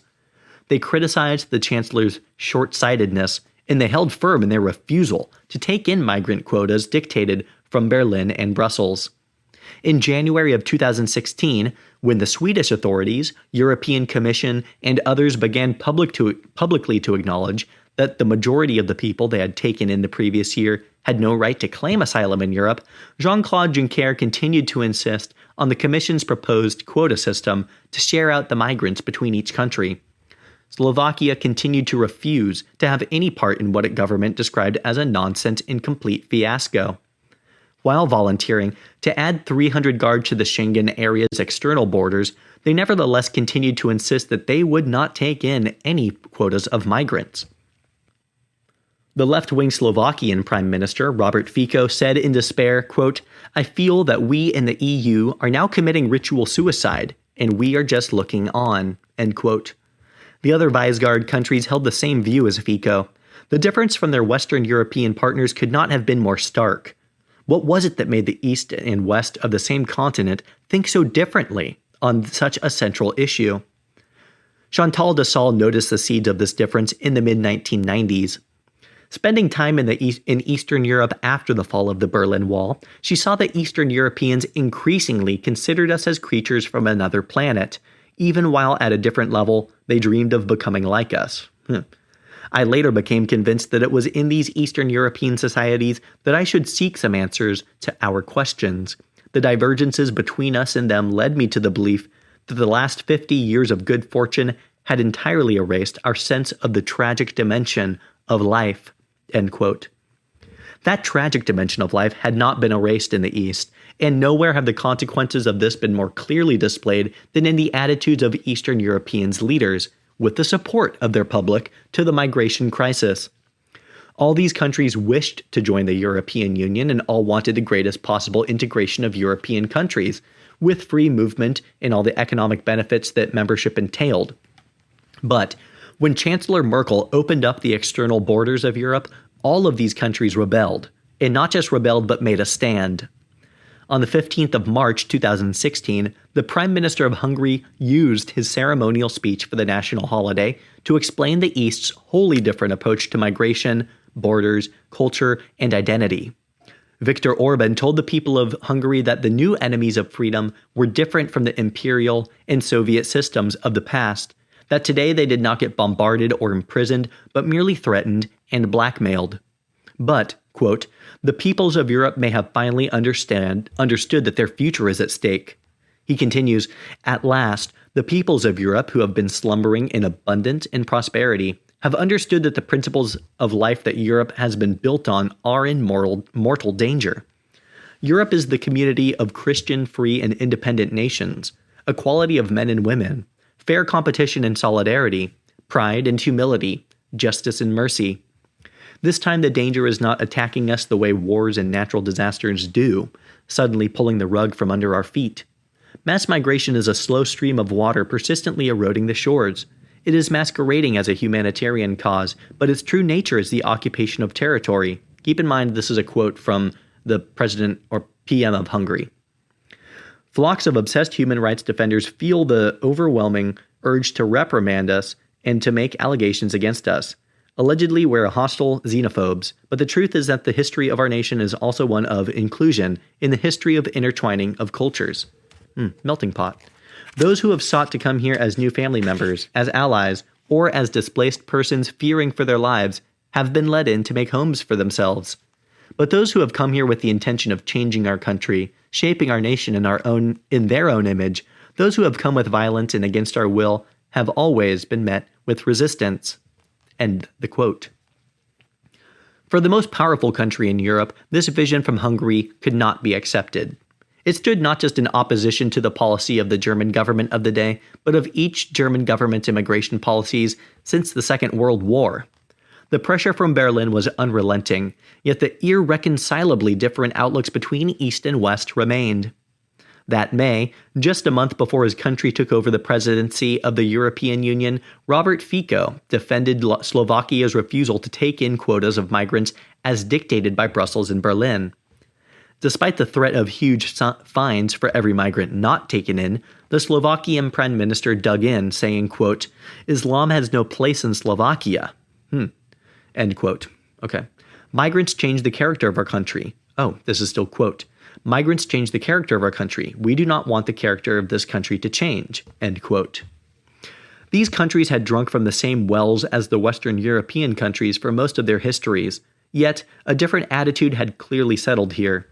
Perhaps they did not feel, or otherwise had not absorbed, the guilt of Western Europe, and did not think that all the faults of the world could be attributed to them. Or perhaps they had not suffered the enervation and tiredness that had afflicted the Western European countries. Or perhaps, having had no mass immigration during the post-war period, despite having much else, they had retained a sense of national cohesion that the Western Europeans were struggling to imagine or remember. Perhaps they were looking at what was happening in Western Europe and simply decided that they did not want the same things to happen in their countries. Perhaps it was all of these things, and perhaps underlying them was the fact that the Visegrad countries had suffered the effects of Western torpor once more. Certainly, they alone of the European nations had within living memory all experienced the tragic dimensions of life that their Western allies had forgotten. They knew that everything they had could be swept away from one direction and then just as easily swept away from another. That history does not give any people time off even when they feel they deserve it. Meantime, the rest of the continent remained as much prisoners of history as ever. By the summer of 2016, the Austrian and French authorities had tried to shut their borders to further waves of migrants coming up through Italy from their arrival points on Lampedusa and Sicily. As these restrictions came in, more migrants intent on heading north began to resort to the Swiss option. During the winter, these mountainous passes can be lethal, though during the summer, the remote thin trails across the Italian-Swiss border are passable. That summer, the Italian paper La Stampa spoke to locals in the village of Dumenza that lies between Lake Maggiore and the Swiss border. They noted the trails that were being used, and one old local commented in passing that these are the same paths that Italian Jews used to flee during the war. To think about the migrants was to think about the migrants before. To consider those heading these ways into Germany was to think of those migrants heading the other way once before. To think about the migrants of today was to think about the Jews of yesterday, a past that cannot be avoided. Thank you for watching. Please like, subscribe, and visit my channel for more exciting content. Hey everyone, Grante here, and welcome back to the show. Today we have another audiobook, and I'm going to give you a quick intro for it. First of all, because like with every other chapter of this in the book Europe, The Strange Death of Europe, there's lots of charged language and sometimes some gruesome scenes. With all due respect to you guys, I skip through some of those, and I let you know in the video when I do. I just am interested in the information in the book and am not too much of a fan of the gruesome details. If that's you, buy the book. The link is in the description. I also want to take this intro to share kind of my view of how this book is coming together, and it's rather interesting. It seems to me as a history lesson of overlapping cultures. No one is greater than the other. Tremendous respect from me, and I hope my community, for pretty much all the players involved in this world, you know? But it's a really interesting lesson of what happens when these gates were opened and just information was skewed. We can have some good takeaways today. Finally, I said this earlier, but I also hope that my community shares these views. What are your thoughts? What do you think is good or bad about that situation, and good or bad about this audiobook series? As always, thanks for watching. Let's get into the book. This video is part of an audiobook series featuring Europe, The Strange Death of Europe, Immigration, Identity, and Islam by Douglas Murray in 2017. For more audiobooks, please visit my YouTube channel, find me on Spotify, or check out my website for downloads. Chapter 14. We're stuck with this. Oh, and it starts off strong. On the 19th of March in 2016, Belgian police shot and arrested the Belgian-born French citizen of Moroccan ancestry who was a ringleader of the previous November's attacks in Paris. After those attacks, Salah Abdeslam had traveled to Belgium, where his fingerprints were found in at least 2 apartments in the heavily Muslim Molenbeek area of Brussels. He was finally arrested in another residence in Molenbeek, where he had been living with a local family. In the immediate aftermath of the arrest, Belgian riot police had to head to the area to deal with local youths who were hailing Abdeslam as their hero and hurling stones and bottles at the police in protest at his arrest. 3 days later, 3 suicide bombers blew themselves up in the Belgian capital. They exploded their vests at the departure gates of the Brussels airport, while another at the Malbeek metro station, just by the headquarters of the European Commission. All three perpetrators were once again locals. Their victims included 32 people across a wide range of ages and nationalities. Across the continent, the traditional search for explanations began. Some blamed the attacks, carried out by Belgian nationals from the Molenbeek district, on town planning, others on a lack of gentrification in the area. Still others blamed Belgian foreign policy, Belgian history, including Belgian colonialism or the racism of the Belgian society. After the first round of this public debate, the New York Times carried an unremarkable article, pointing the finger for the attacks at various Belgian policy failures. They interviewed one Eve Goldstein, a 38-year-old child of Jewish refugees, who is now a councilman in Schaerbeek and chief of staff for the minister-president of the Brussels capital region. He insisted that it was wrong to blame the attacks on Islam, but criticized the failure of people like himself to prevent this rising radicalization among youth. He said, quote, "Our cities are facing a huge problem, perhaps the largest since World War II. How is it that people who were born here in Brussels, in Paris, can call heroes the people who commit violence and terror? That is the real question we are facing," end quote. Then, in passing, Mr. Goldstein let slip the thing of interest. Friends who taught high school students in the predominantly Muslim areas of Molenbeek and Schaerbeek told them that when it came to their students' views of the terrorists who had bombed their city, 90% of the students, 17 and 18 years old, called them heroes. Elsewhere, in an interview with De Standaard, and Belgian Security Minister Jan Jambon said that a significant section of the Muslim community danced when the attacks took place. As is the norm, Jambon was criticized for this by his parliamentary colleagues and the media. He replied that he had the information from several of the Belgian security services. But what he said, as with the revelation from Mr. Goldstein, is in fact a glimpse beneath the surface that is afforded the public in stories following every act of terrorism in Europe. These stories are at least as responsible as the attacks themselves for the decisive shift that is occurring in the mood of Europe. Because although the bombs, gun, and knife attacks are all of utmost concern, a secondary concern, but one that in the long run is greater, is the question of the relationship between the tiny number of extremists who carry out such attacks and the rest of the population who might get filtered in as being from the same background. A poll taken in Britain in 2006, the year after the Danish cartoons were published, showed that 78% of British Muslims believe the publishers of the cartoons ought to be prosecuted. A slightly smaller number, 68%, felt that anyone who insulted the faith ought to be prosecuted. The same poll found that almost a fifth of British Muslims, 19%, respected bin Laden, with 6% saying they highly respected him. 9 years later, when two members of al-Qaeda in the Arabian Peninsula walked into the offices of Charlie Hebdo in Paris and massacred the publication staff for printing caricatures of Muhammad, 27% of British Muslims said that they had some sympathy for the motives. Nearly a quarter said they believed violence against people who publish images of the Prophet could be justified. For the BBC, for whom this poll was carried out, they ran it with the good news headline, quote, "Most British Muslims oppose Muhammad cartoons' reprisals." The combination of the very high visibility events and an awareness that what lies beneath the terrorism constitutes an even bigger problem means that in recent years, the views of the European publics have increasingly diverged from those of their leaders. After nearly every terrorist attack, the political leaders of Europe informed their publics that this had nothing to do with Islam, and that Islam was in any case a peaceful religion. The publics appeared to disagree, though.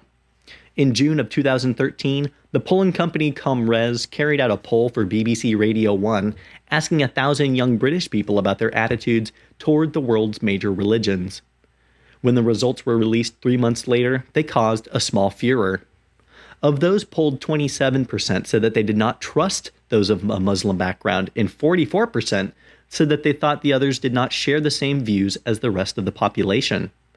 The BBC and other media in Britain promptly set to work to try to discover what had gone wrong and how Britain could address the fact that so many people in their country thought this way.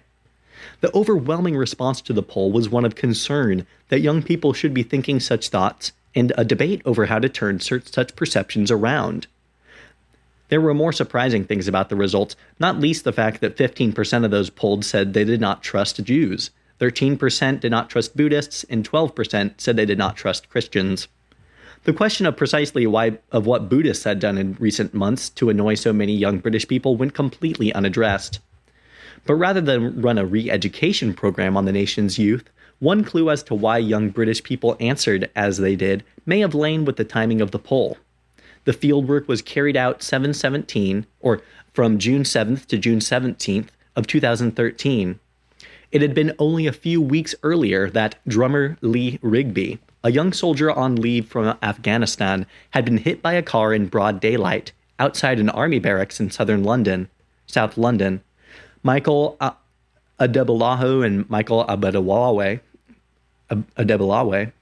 got out of the car, dragged their young victim into the middle of the road, hacked at his body with machetes, attempted to decapitate him but unable to remove the head.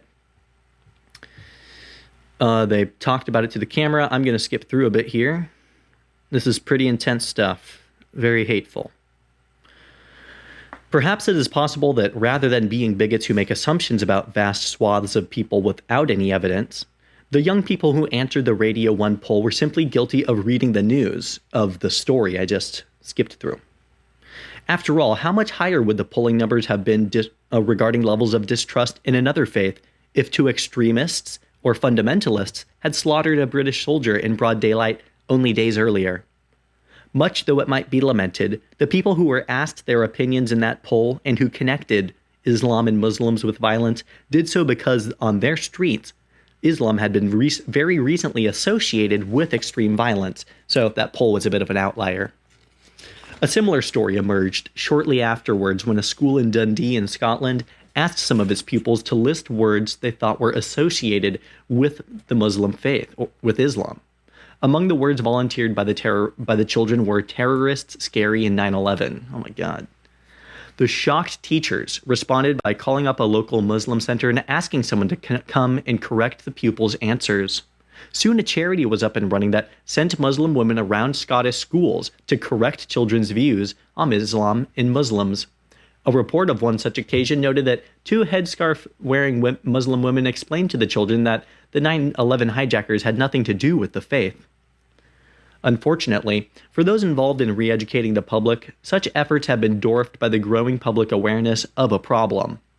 Although the entire European political establishment and media have failed to persuade the public that the problem has been exaggerated. This is partly because the internet has diversified the sources of information, but mainly because of the simple passage of events. When you consider what Europe's political leaders say and do with what their public now think, the divide is startling. A poll carried out in the Netherlands in 2013 revealed that 77% of respondents said that Islam does not enrich their country. Some 73% said that a relationship exists between Islam and terrorist attacks, and 68% responded with what they thought there was enough Islam in the Netherlands as it is. The view was not confined to voters for any one particular party, but really was shared by a majority of voters from across all Dutch political parties. The same views have emerged across the continent. In France in the same year, that is, 2 years before the Paris terror attacks in 2015, 73% of people polled said that they viewed Islam negatively, and 74% said that they thought the faith was intolerant. It is worth remembering that around 10% of the French population are in fact Muslim. In these same polls, 55% of Dutch voters said they didn't want any more Muslims in their country. 56% of Germans said they associated the faith with a striving for political influence, and 67% of French people said they believed Islamic values to be incompatible with the values of French society. By 2015, one poll showed that only 30% of the general public in Britain agreed that the values of Islam are compatible with the values of British society.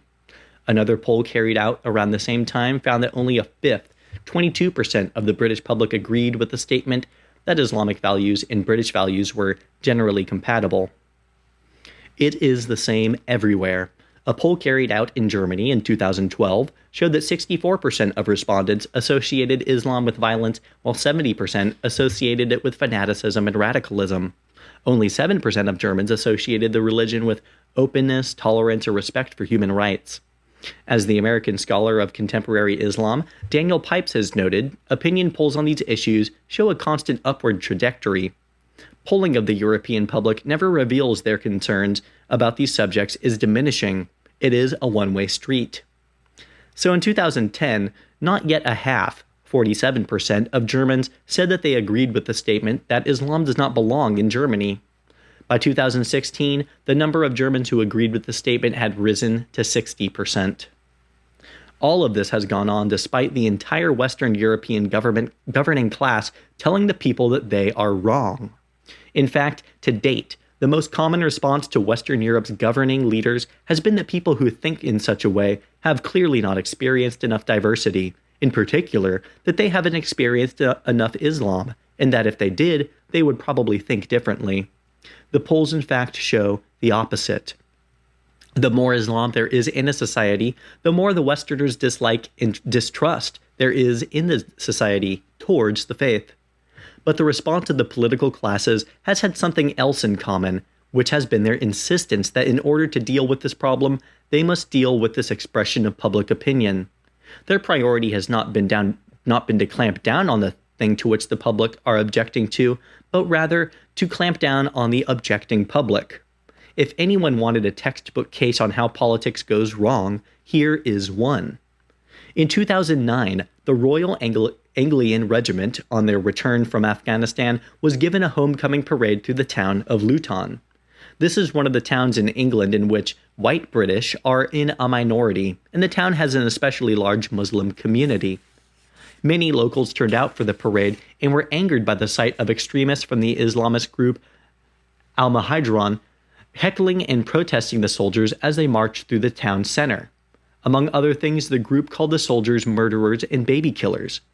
Enraged members of the public attempted to confront the protesters, but the British police protected the protesters and threatened the enraged locals with arrest. In the weeks that followed, some of these locals tried to organize a protest opposing the Islamists, but they were prevented from getting to the same town hall to which the Islamist group had previously walked. While they had handed out their flyers in protest in mosques with impunity, the locals opposed to the Islamists were prevented by police from handing out any leaflets of their own. Appalled at the double standards perceived, in the weeks that followed, a group formed, which had been known as the English Defence League, the EDL. Well, that doesn't sound good, but in the years that followed, they organized protests in numerous cities across the UK that often descended into violence. Okay, it's their version. This was by the admission of the main organizer, partly because of the people that such protests attracted, and also because everywhere they went, organized groups of anti-fascists, often comprising large numbers of Muslims, turned up and began violent confrontations. These anti-fascist groups all had the support of leading politicians, including the Prime Minister.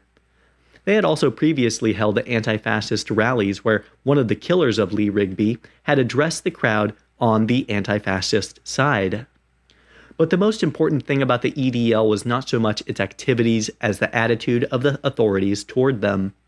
At no stage did the local police or local government, the national police or government, consider that the EDL might have a point as well. In addition to allying themselves with groups that opposed the EDL, even when those groups were themselves involved in extremism and violence, the upper echelons of government had clearly issued an order to shut the EDL down and prosecute its leadership. On one occasion, the EDL's leader was arrested for trying to walk, with one companion, through the heavily Muslim area of town hamlets in London. On another occasion, he was arrested after an organized protest overran its running time by 3 minutes. And from the outset, the authorities did everything they could to make life difficult, if not impossible, for the leadership of the group. From the moment Robinson started the organization, his bank accounts were frozen. He and all of his immediate family had their homes raided by police and files and computers taken away. Eventually, a mortgage irregularity was found and Robinson was tried, convicted, and sent to prison for this offense. At the same time, there were constant threats from Islamist groups. As well as repeated assaults by Muslim gangs on the EDL's leaders, there were also serious efforts to kill them. In June of 2012, the police stopped a car containing part of a cell of 6 Islamists. The vehicle contained bombs, sawed-off shotguns, knives, and a message attacking the Queen. The men were heading back from an EDL demonstration where they had planned to carry out the attack, but due to small attendance that day, the protest had finished early. As on other occasions, there was little public sympathy due to a general feeling that the EDL had brought any such attacks upon themselves. In response to the problematic light in which their town was shown by the emergence of the Muslim gangs as well as the EDL, the local council put on an event called Love Luton. This was a celebration of the diversity and multiculturalism in Luton that included a range of foods and stilt walkers. In different versions, this same story has been replayed across Europe. In Germany in 2014, a movement, calling itself Pegida, formed in Dresden. Their agenda was similar to that of the EDL and other popular protest movements across Europe.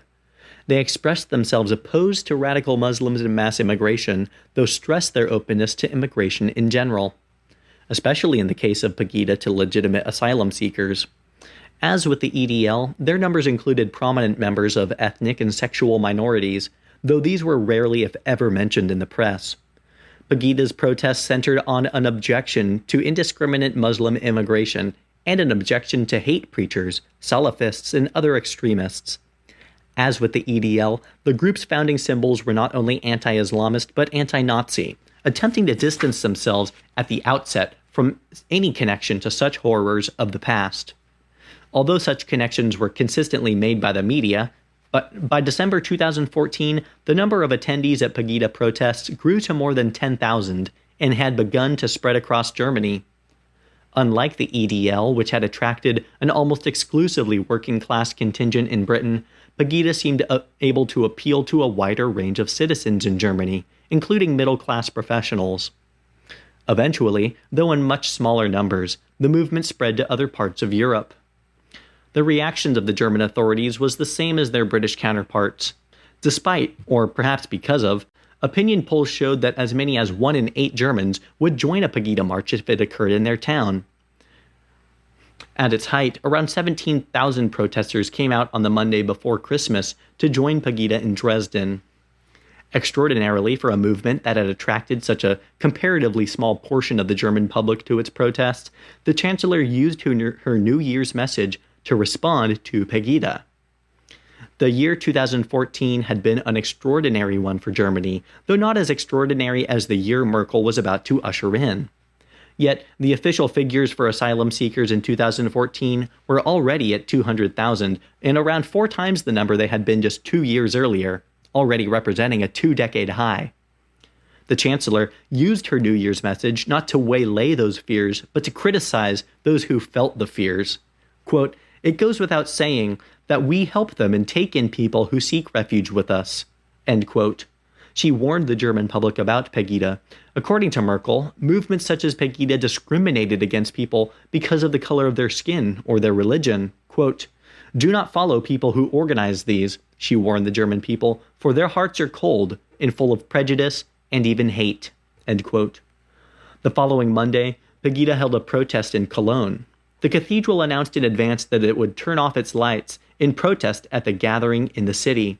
Few people in Cologne would miss the symbolism of the fact that almost exactly a year later, the cathedral's lights were blazing as hundreds of local women were molested, raped, and robbed by migrants in the same streets in which the cathedral authorities had objected to the protesters walking, standing, or congregating. This habit of attacking the secondary symptoms of a problem rather than the primary problem has many causes. Not the least of them is that it is infinitely easier to criticize generally white-skinned people, especially if they are working class, than it is to criticize generally darker-skinned people, whatever their background. Not only is it easier, but it elevates the critic. Any criticism of Islamism or mass immigration, even criticism of terrorism and rape attacks, can be seized upon by anyone else as a demonstration of racism, xenophobia, or bigotry. The accusation, however untrue, can come from anywhere and can always carry some moral taint. By contrast, anyone who criticizes someone as a racist or a Nazi is somehow elevated to the position of judge and jury as an anti-racist and anti-Nazi. Different standards of evidence also apply. So, for instance, the chairman of the Luton Islamic Center, Abdul Qadir Baksh, is also the head teacher of the local school, associates with local politicians, including MPs, and works with local officials on the Luton Council of Faiths interfaith network. He also believes the faith to be in a 1400-year war with those of the Jewish faith, that in an ideal society, homosexuals would be killed, and he has defended the chopping off of hands of thieves and lashing of women under Islamic punishment laws. Yet none of these facts, all easily available, all known or knowable, make him a pariah or an untouchable. The local police has never raided the houses of his relatives, looking for any excuse at all to arrest him. By contrast, the moment that Tommy Robinson emerged, the desire to pin the accusation of racism and of being a Nazi to him, whatever he did, came from this chairman. The Islamists against whom the EDL and similar movements protested were innocent, even when found guilty, whilst those who reacted to them were guilty, even when they were innocent. European governments tried to avoid finding anyone from Islam guilty, but went out of their way to find movements that reacted to them guilty.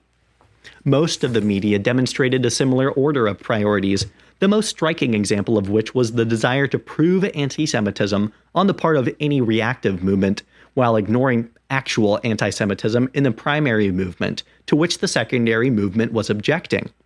So, although the entire German media rushed to try to prove Pegita's leaders or members anti-Semitic, it has shown itself to be almost as slow as the German government when it comes to identifying the actual anti-Semitism among the Salafists and others to whom Pegida says it objects. Only after the government had let in the migrant flow of 2015 did members of the government and media in Germany start to concede that anti-Semitism among migrants from the Middle East in particular might be a problem, particularly in Europe. But this is not just a political failing, it is a public one as well. When it comes to anti-fascism in most of Western Europe, there would appear for now to be a supply and demand problem. The demand for fascists vastly outstrips the actual supply. One of the few bedrocks of post-war politics was anti-fascism, a determined to never allow it to emerge again. And yet, in time, this became perhaps the sole remaining certainty. The further fascism receded into history, and the fewer visible fascist examples there were on display, the more the self-proclaimed anti-fascists needed fascism to retain any semblance of political virtue or purpose. It proved politically useful to describe as fascist people who really were not, just as it proved politically useful to describe as racist people who may not actually be. In both cases, the terms were allowed to be applied as widely as possible. In both cases, a huge political and social pride was paid by anybody accused of these evils.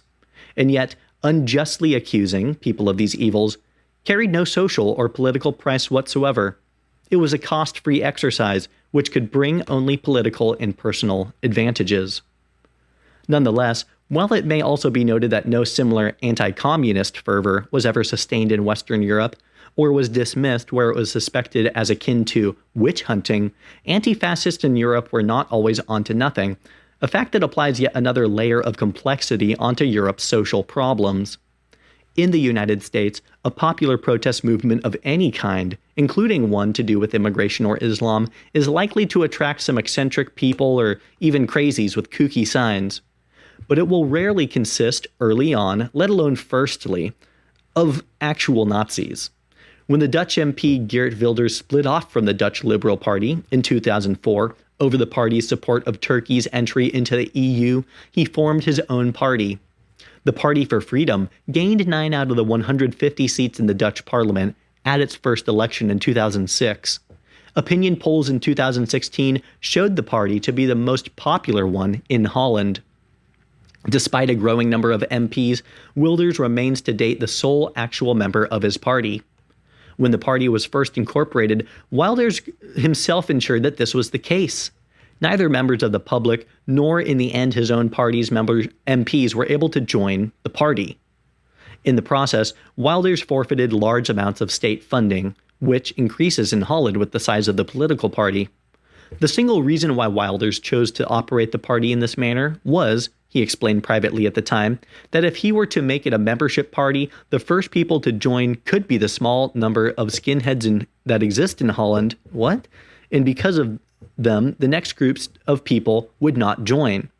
He was not willing to allow a tiny fringe of actual neo-Nazis to destroy the political prospects of an entire country. Oh, he wanted to get the end of the bell curve out of there. This points to a deep problem in modern Europe and poses a severe challenge to any movement of people committed to challenging the issues that are at the forefront of European concerns. The same story is replicated in parliamentary parties and street movements. When Tommy Robinson set up the EDL, he was shortly afterwards told that an actual Nazi based abroad insisted on coming in and taking the movement over. Robinson refused, at some risk to himself, and much of his time in the EDL was spent trying to keep such people out of the movement, not that he was ever given any credit for these moves. Nor was it often noted that a conviction for assault in 2011 was caused by him headbutting a person who claimed to be a neo-Nazi. If the media and politicians claim that a movement is far to the right, it will of course attract what far-right people there are, even if the organizations or the organizers are sincerely trying to rid their movement of such people. Thanks, media. But it is also the case that there are small movements of actual racists and fascists in European countries, all of which raises numerous questions for the continent. The short-term answer to those objecting to the consequences of mass immigration has been to ostracize them from any place in the discussion by calling them names. If it was recognized that at least some of the people so designated did not warrant this label, then this was clearly thought a price worth paying. But what does a political class in the media do when they discover that the views they have tried to make beyond the political pale are in fact the views of the majority of the public? Thank you for watching. Please like, subscribe, and visit my channel for more exciting content.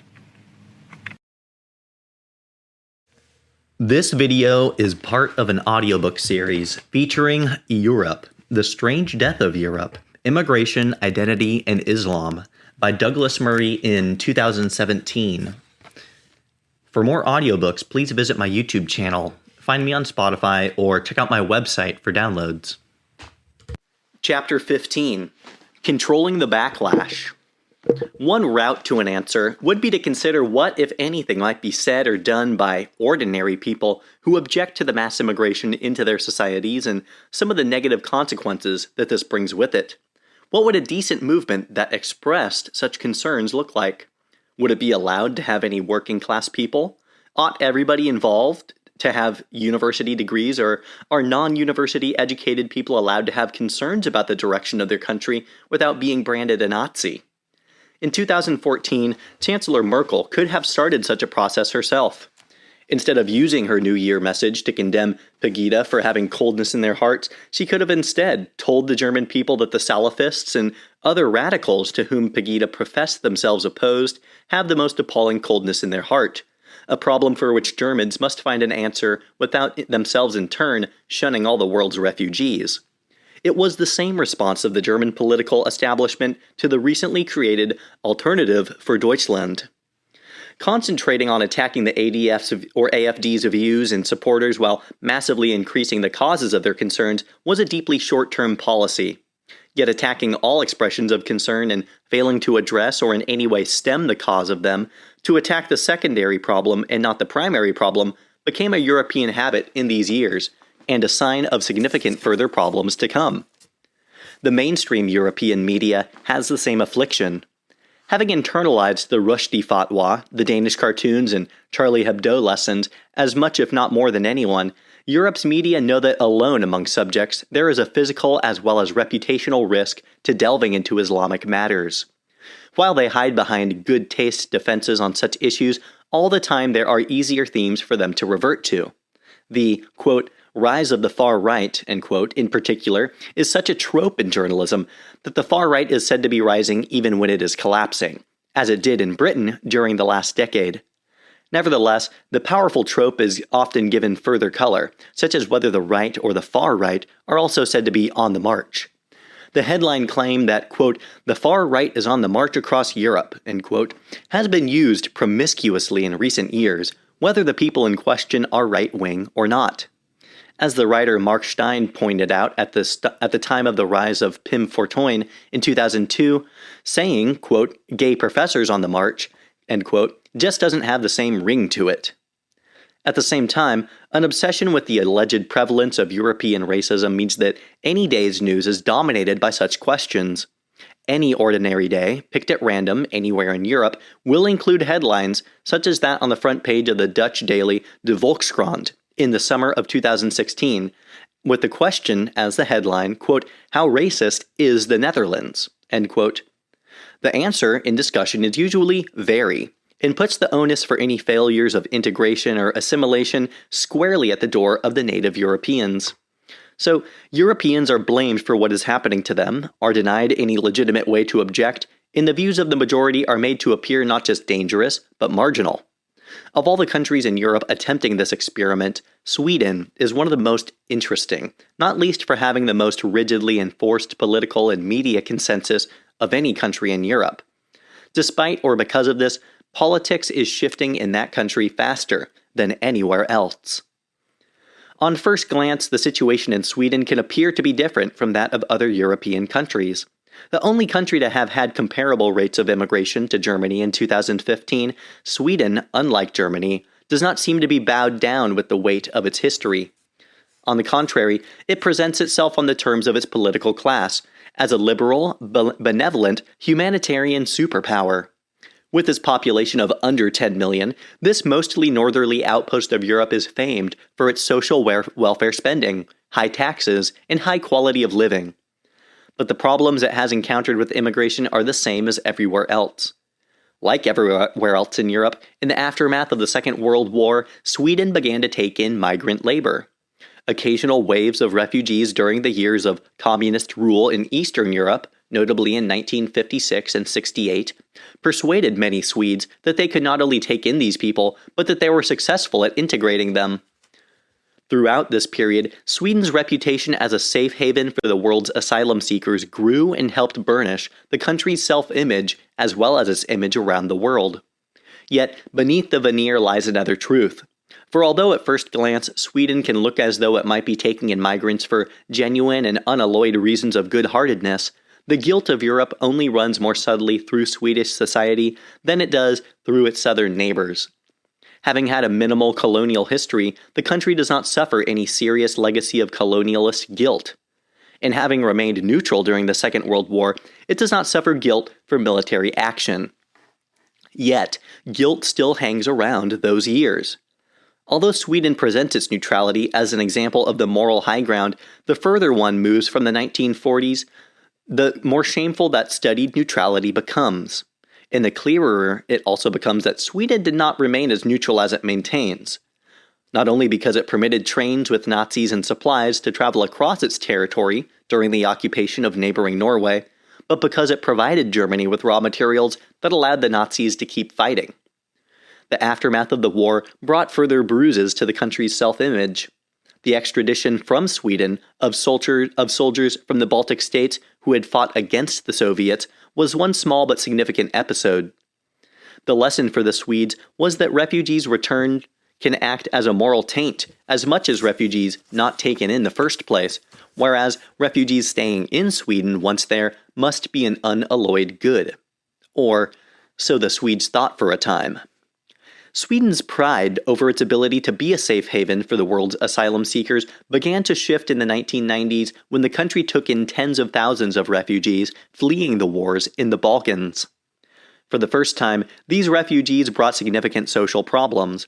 Bosnian gangs became a regular feature for the Swedish news. Despite this warning sign, migration rates in the first decade and a half of the 21st century accelerated exponentially. The swift increase in the Swedish population, including population growth solely accounted for by immigration, led to the usual strains on public services. The official figures show a population of 8 million in 1969 and a projected population of 10 million by 2017, with, on current growth rates, the population reaching 11 million by 2024. This requires Sweden at normal levels of population increase to be building 71,000 new homes a year to meet the needs of the country by 2020, or 426,000 new residences in total by that date. Although there is a presumption that the Swedish people, like their political elites, were always in favor of such migration, the facts suggest otherwise. In 1993, the newspaper Expressen broke one of the great taboos of Swedish politics and published a rare opinion poll on the country's actual views. Under the headline, "Throw Them Out," the paper revealed that 63% of Swedish people wanted immigrants to go back to their home countries. An accompanying article by the paper's editor-in-chief, Eric Monson, noted that, quote, "The Swedish people have a firm opinion on immigration and refugee policies. Those in power have the opposite opinion. It does not add up. It is an opinion bomb about to go off, and that is why we are writing about this starting today, telling it just like it is, in black and white, before the bomb goes off." End quote. As though to prove the point he was making, the only result of this opinion poll was that the owners of Expressen fired that paper's editor-in-chief. When migration to Sweden began to swell significantly in the 2000s, the public discussion was kept in check, not only by the uniformity of the political class, but also by the political uniformity of the Swedish press. Perhaps more than any other country in Europe, the Swedish media viewed discussions related to immigration with a sense of disdain as well as danger. Research into the political sympathies of Swedish journalists had revealed that in 2011, almost half, 41%, were sympathetic to the Green Party. The only parties to come close to them in the affections of journalists were the Left Party, 15%, and the Social Democratic Party, 14%, and the Liberal Conservative Moderate Party, another 14%.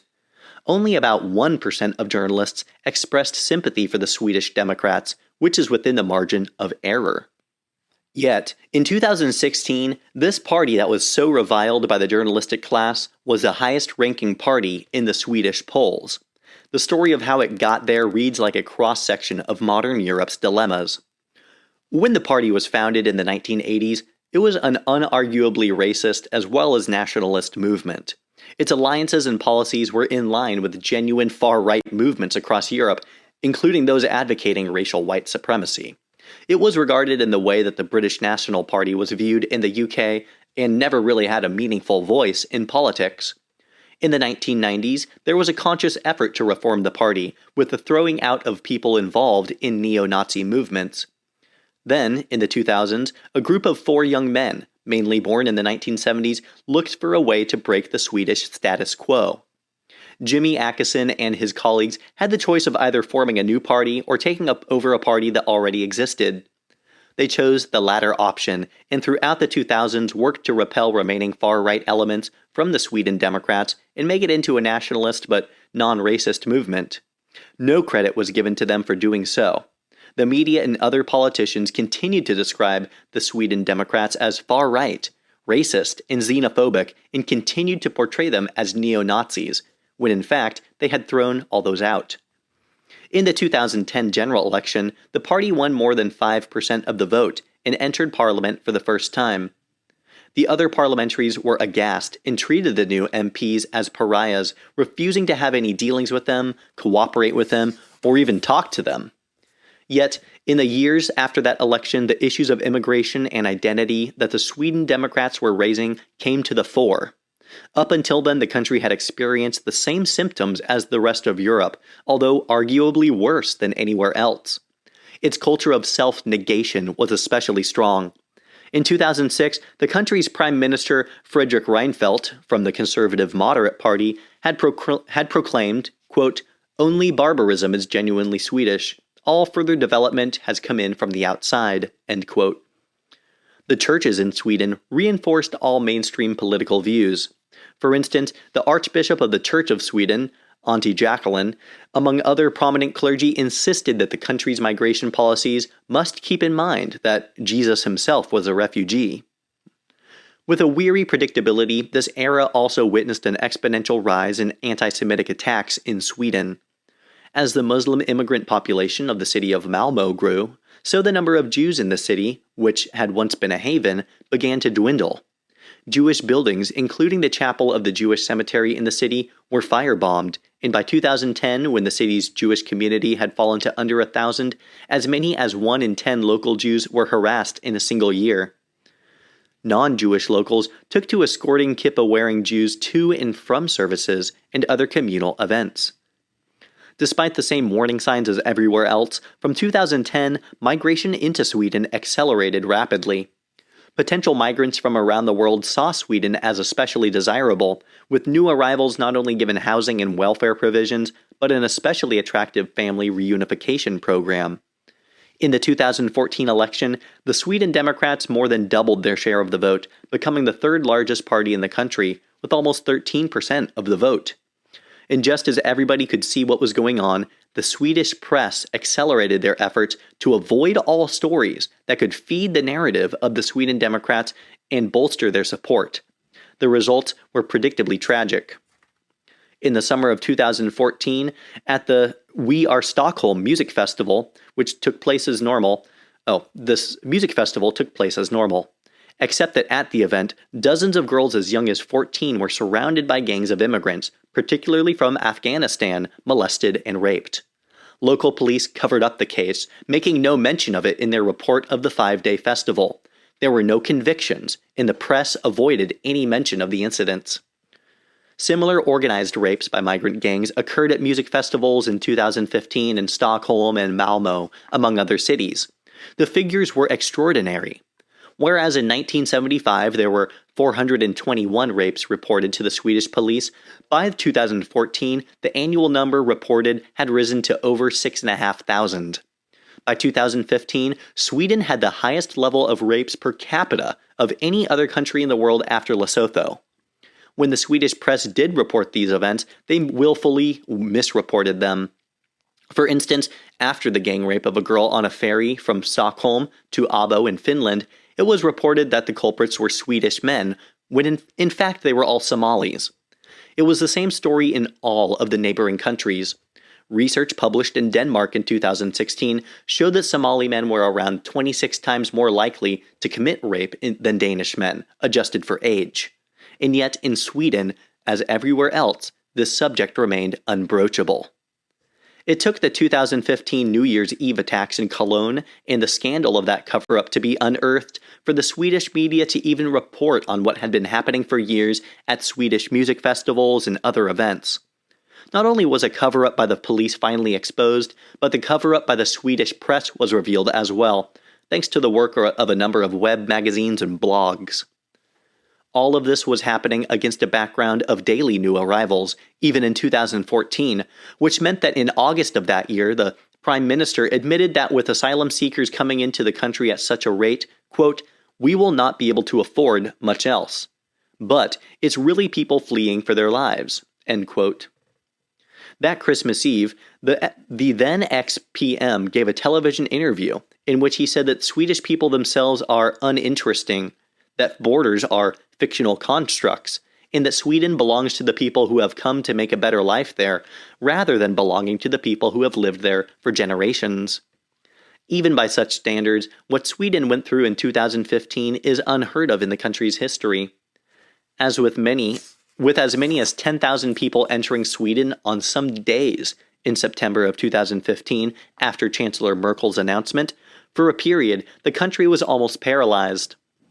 Although 163,000 people claimed asylum in that year alone, an unknown number of people entered and disappeared into the country without a trace.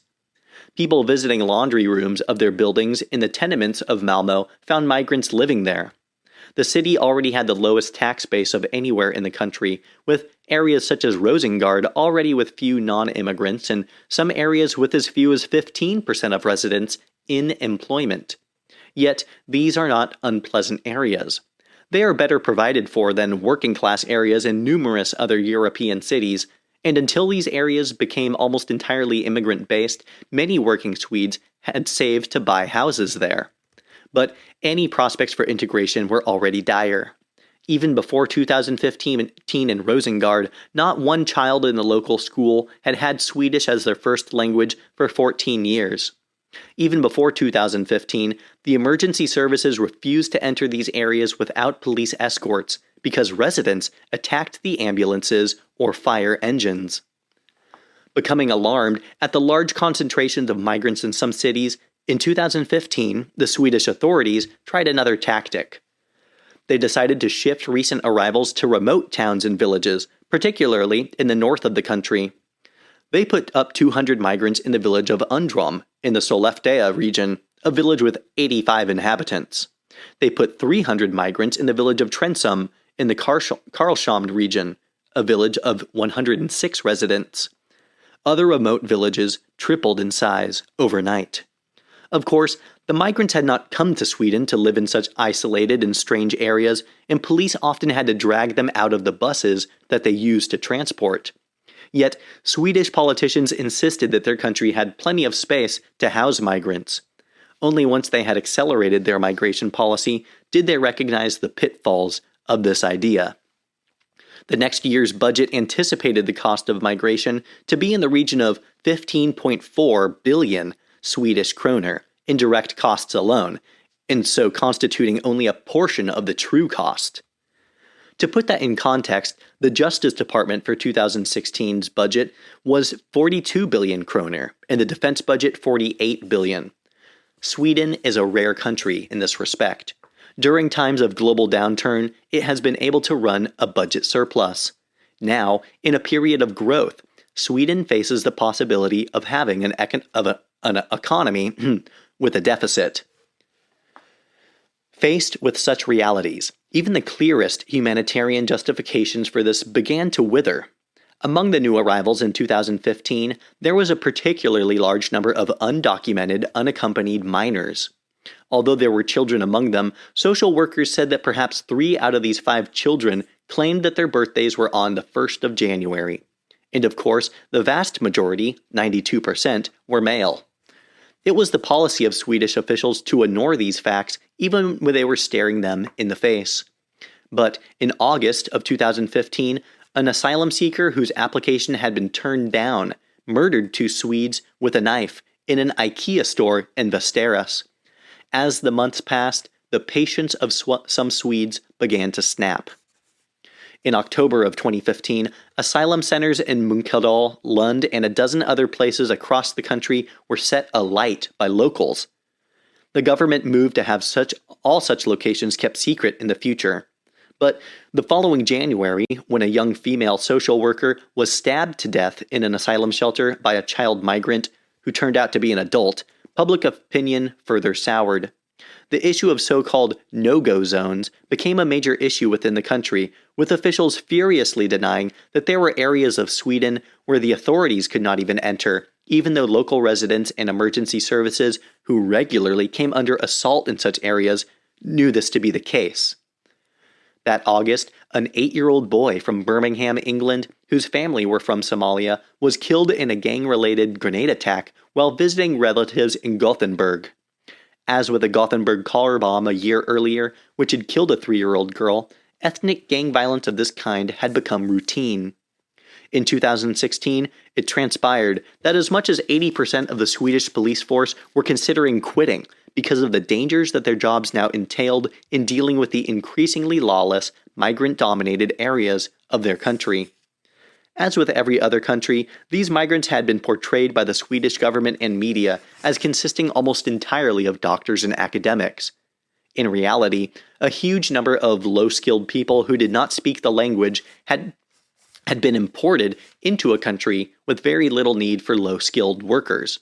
And while the government reluctantly tightened up its border procedures, political and community leaders continued to insist that there should be no such borders and that immigration could be limitless.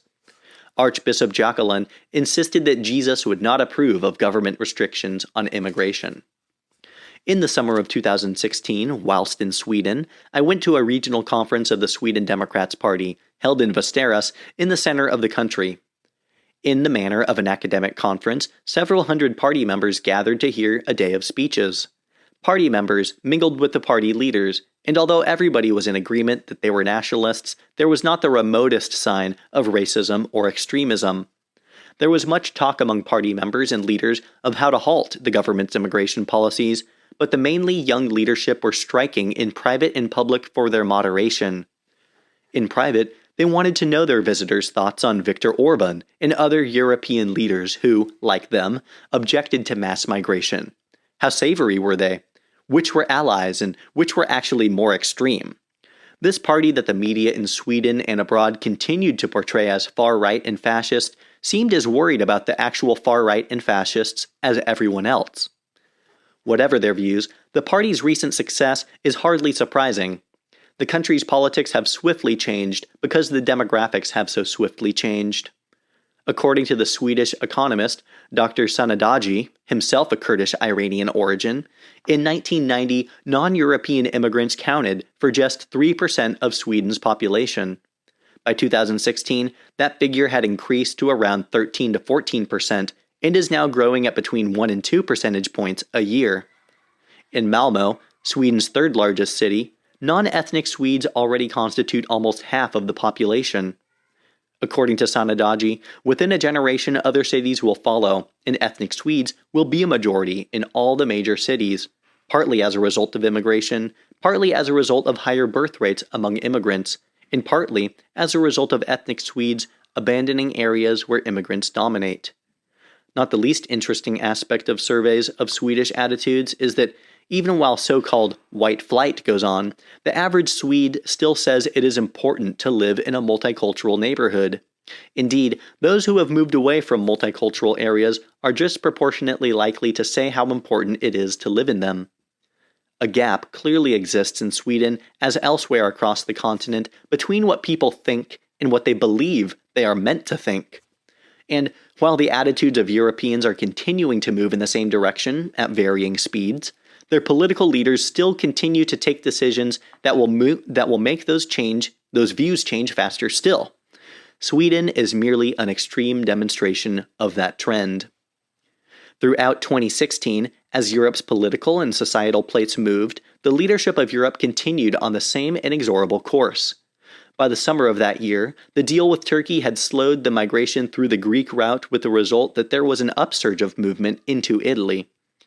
That August, 6,500 migrants were rescued by the Italian Coast Guard in the waters off Libya in a single day. The Coast Guard carried out more than 40 rescue missions, just 12 miles from the Libyan town of Sabratha.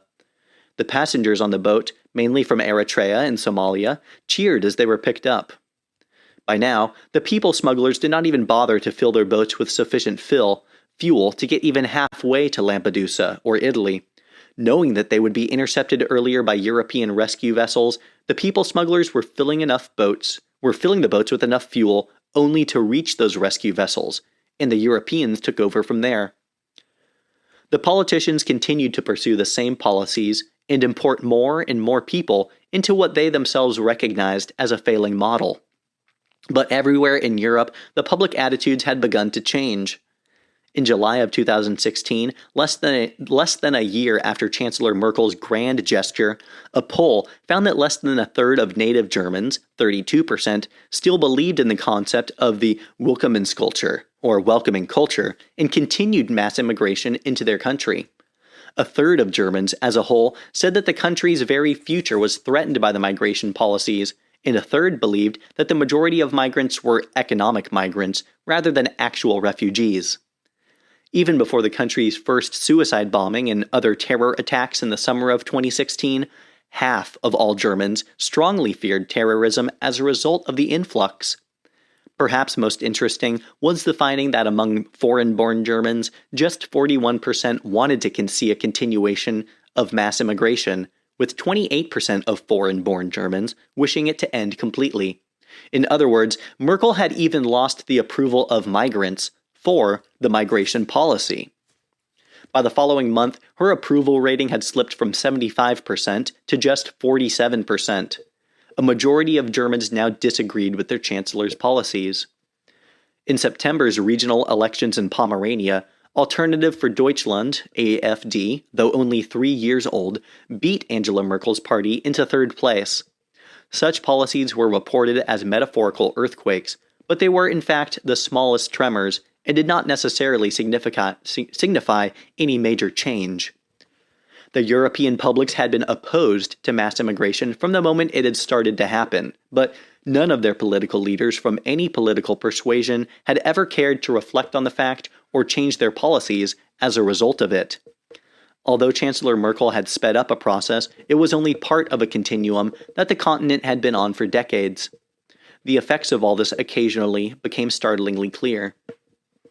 On the 19th of December in 2016, in the final shopping days before Christmas, a 24-year-old Tunisian man, Anis Amri, hijacked a lorry, killed the Polish driver, and drove the vehicle through a crowded Christmas market by the Kurfürstendamm, West Berlin's main shopping street.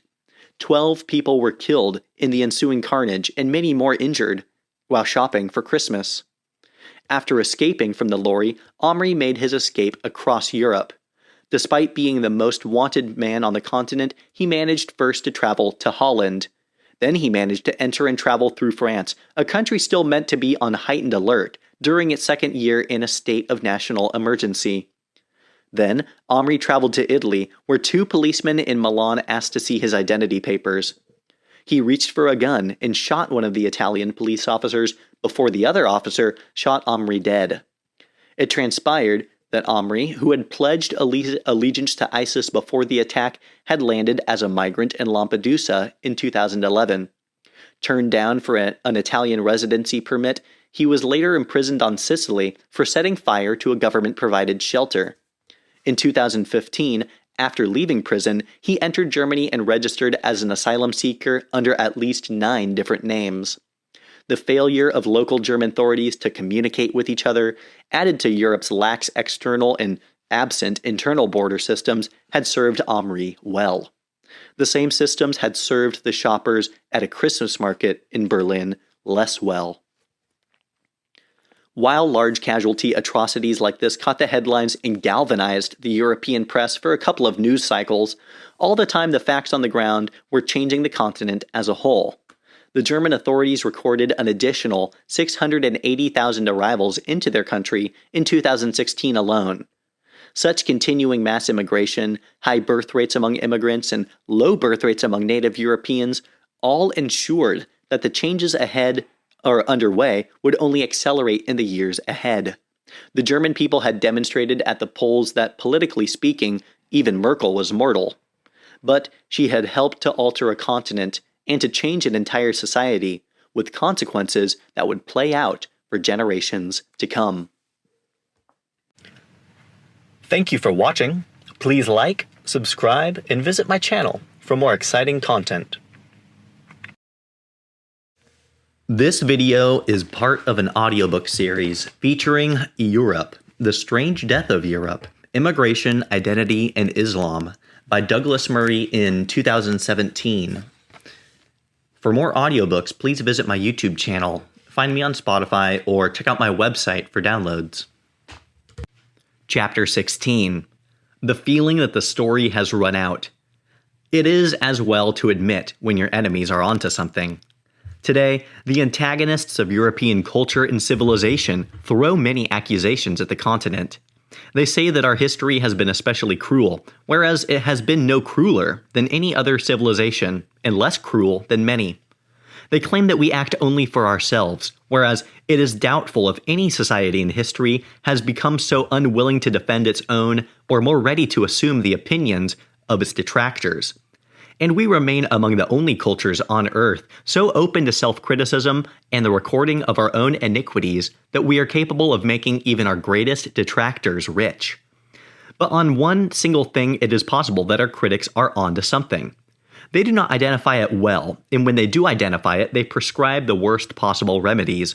But it remains a problem worth identifying, not least in order to raise ourselves to the answers.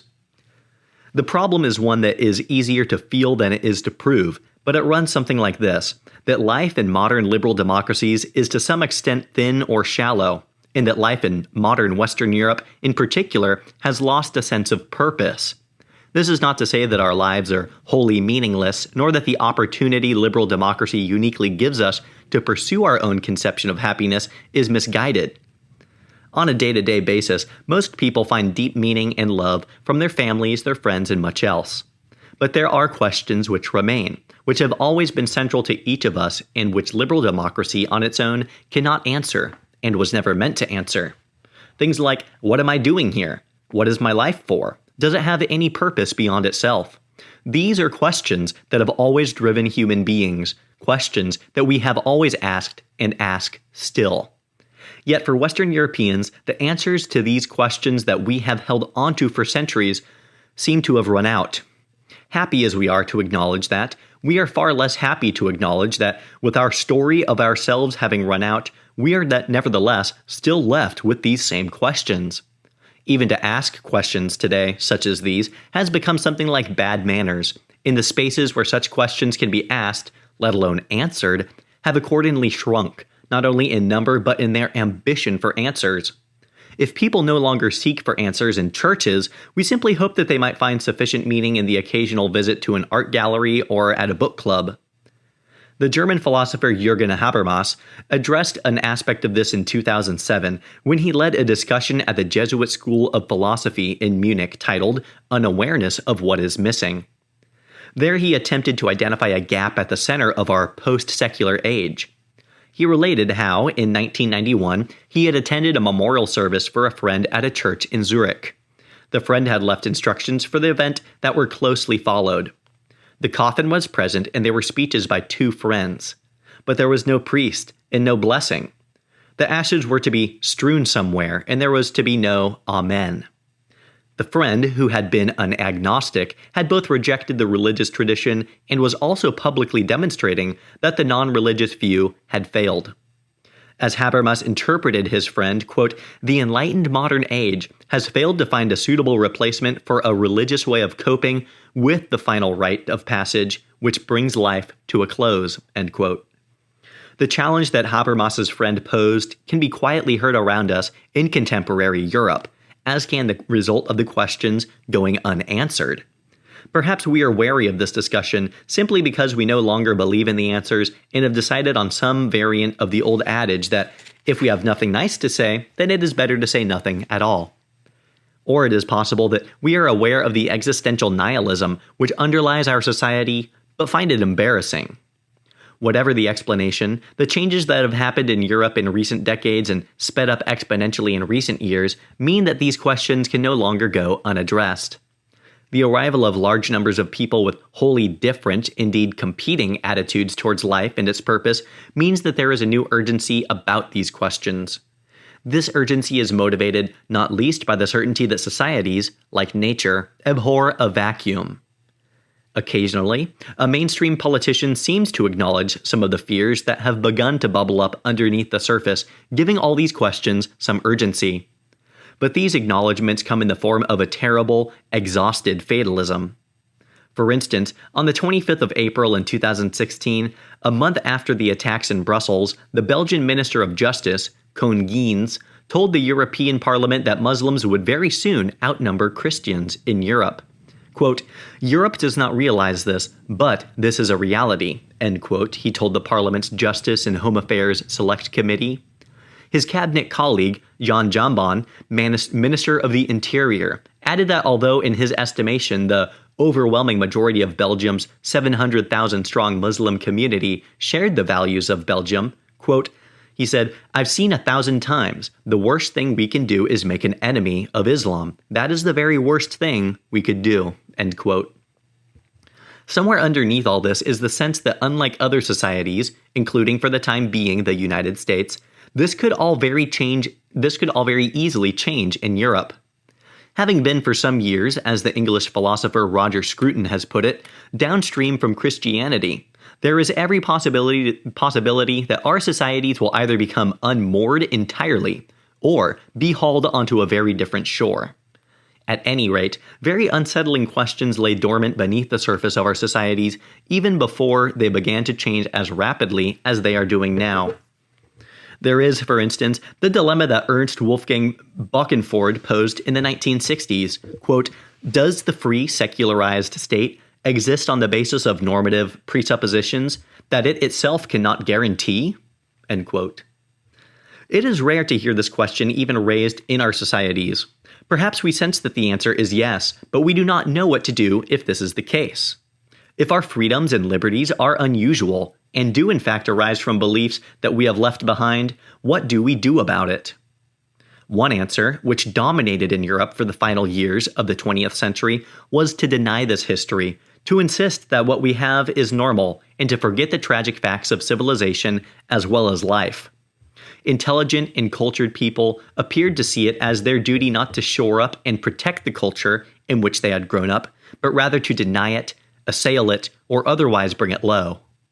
All of the time, a new Orientalism grew up around us. Quote, "We may think badly of ourselves, but we are willing to think exceptionally well of absolutely everyone else." End quote. Then at some point in the last decade, the winds of opinion began gently at first to blow in the contrary direction. They began to affirm what renegades and dissidents suggested in the post-war decades and admit, grudgingly, that Western liberal societies may in fact owe something to the religion from which they arose. This admission was not made because the evidence changed. That evidence was there all along. What changed was a growing awareness that other cultures now increasingly among us did not share all of our passions, prejudices, or presumptions. The attempt to pretend that what has been believed and practiced in modern Europe is normal has taken repeated blows. Across some rather surprising learning moments, like a terrorist attack here, or an honor killing there, or a few cartoons somewhere else, the awareness grew that not everybody who has come to our society shared our views. They did not share our views about equality between the sexes. They did not share our views on the primacy of reason over revelation. They did not share our views on freedom and liberty. To put it another way, the unusual European settlement, drawn up from ancient Greece and Rome, catalyzed by the Christian religion and refined through the fire of the Enlightenment, turned out to be a highly particular inheritance. While many Western Europeans spent years resisting this truth or its implications, the realization came anyway. And although some people still hold out, in most places it has become possible to acknowledge that the culture of human rights, for instance, owes more to the creed preached by Jesus of Nazareth than it does, say, to that of Muhammad. One result of this discovery has been a desire to become better acquainted with our own traditions. But whilst opening up a question, it does not solve it. For the question of whether this societal position is sustainable without reference to the beliefs that gave birth to it remains deeply relevant and troubling to Europe. Just because you are part of a tradition does not mean you will believe what those who originated that tradition believed, even if you like and admire its results. People cannot force themselves into sincere belief, and that is perhaps why we do not ask these deeper questions. Not only because we do not believe the answers we use to give and reply to them, but because we sense that we are in some way in an interim period of our development, and that our answers may be about to change. After all, how long can a society survive once it has unmoored itself from its founding source and drive? Perhaps we are in the process of finding out. A recent survey by Pew showed that affiliation to Christianity is falling away in Britain faster than in almost any other country. By 2050, the Pew projection suggests religious affiliation to Christianity will have fallen by a third in the UK from almost two-thirds in 2010, and will thus become a minority affiliation for the first time. By the same date, Pew indicates Britain will have the third largest Muslim population in Europe, higher than France, Germany, or Belgium. The left-wing demography expert Eric Kaufmann wrote in 2010 that even in Switzerland, by the end of the century, 40% of the country's 14-year-olds would be Muslim. Of course, all such predictions are rife with possible variation. For instance, they assume that Christians will continue to become non-religious, whereas Muslims will not, which may be the case or it might not be. But such statistics also fail to take into account ongoing mass immigration, let alone an upsurge in the kind of recent years.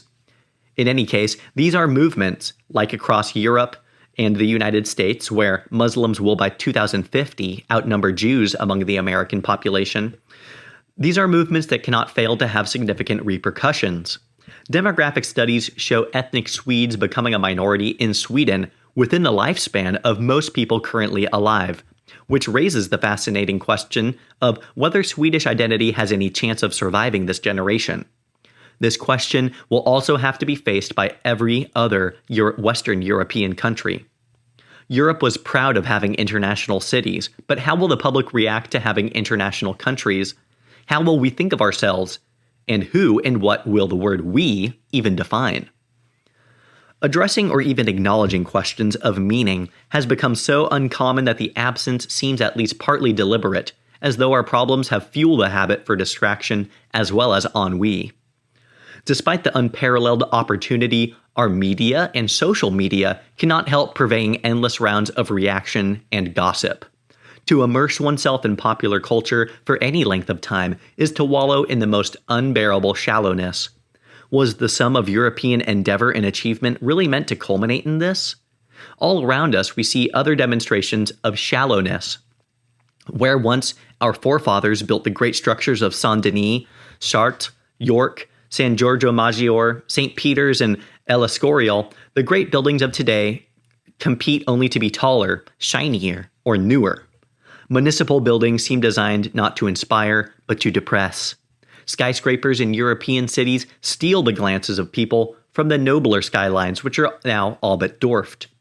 In London, the great building to commemorate the turn of the millennium wasn't even a structure built to last, but a vast empty tent. If it is true that the best test of a civilization are the buildings it leaves behind, our descendants will take a very dim view of us. We look like a people who have lost the desire to inspire because we have nothing with which to inspire. At the same time, the highest ends of our culture seem content to say, at best, that the world is complex and we must simply embrace the complexity and not bother looking for answers. At worst, it says openly that all of this is hopeless. Of course, we live in an age of extraordinary prosperity, which allows us to be comfortable even when we are in despair. But it might not always be like this.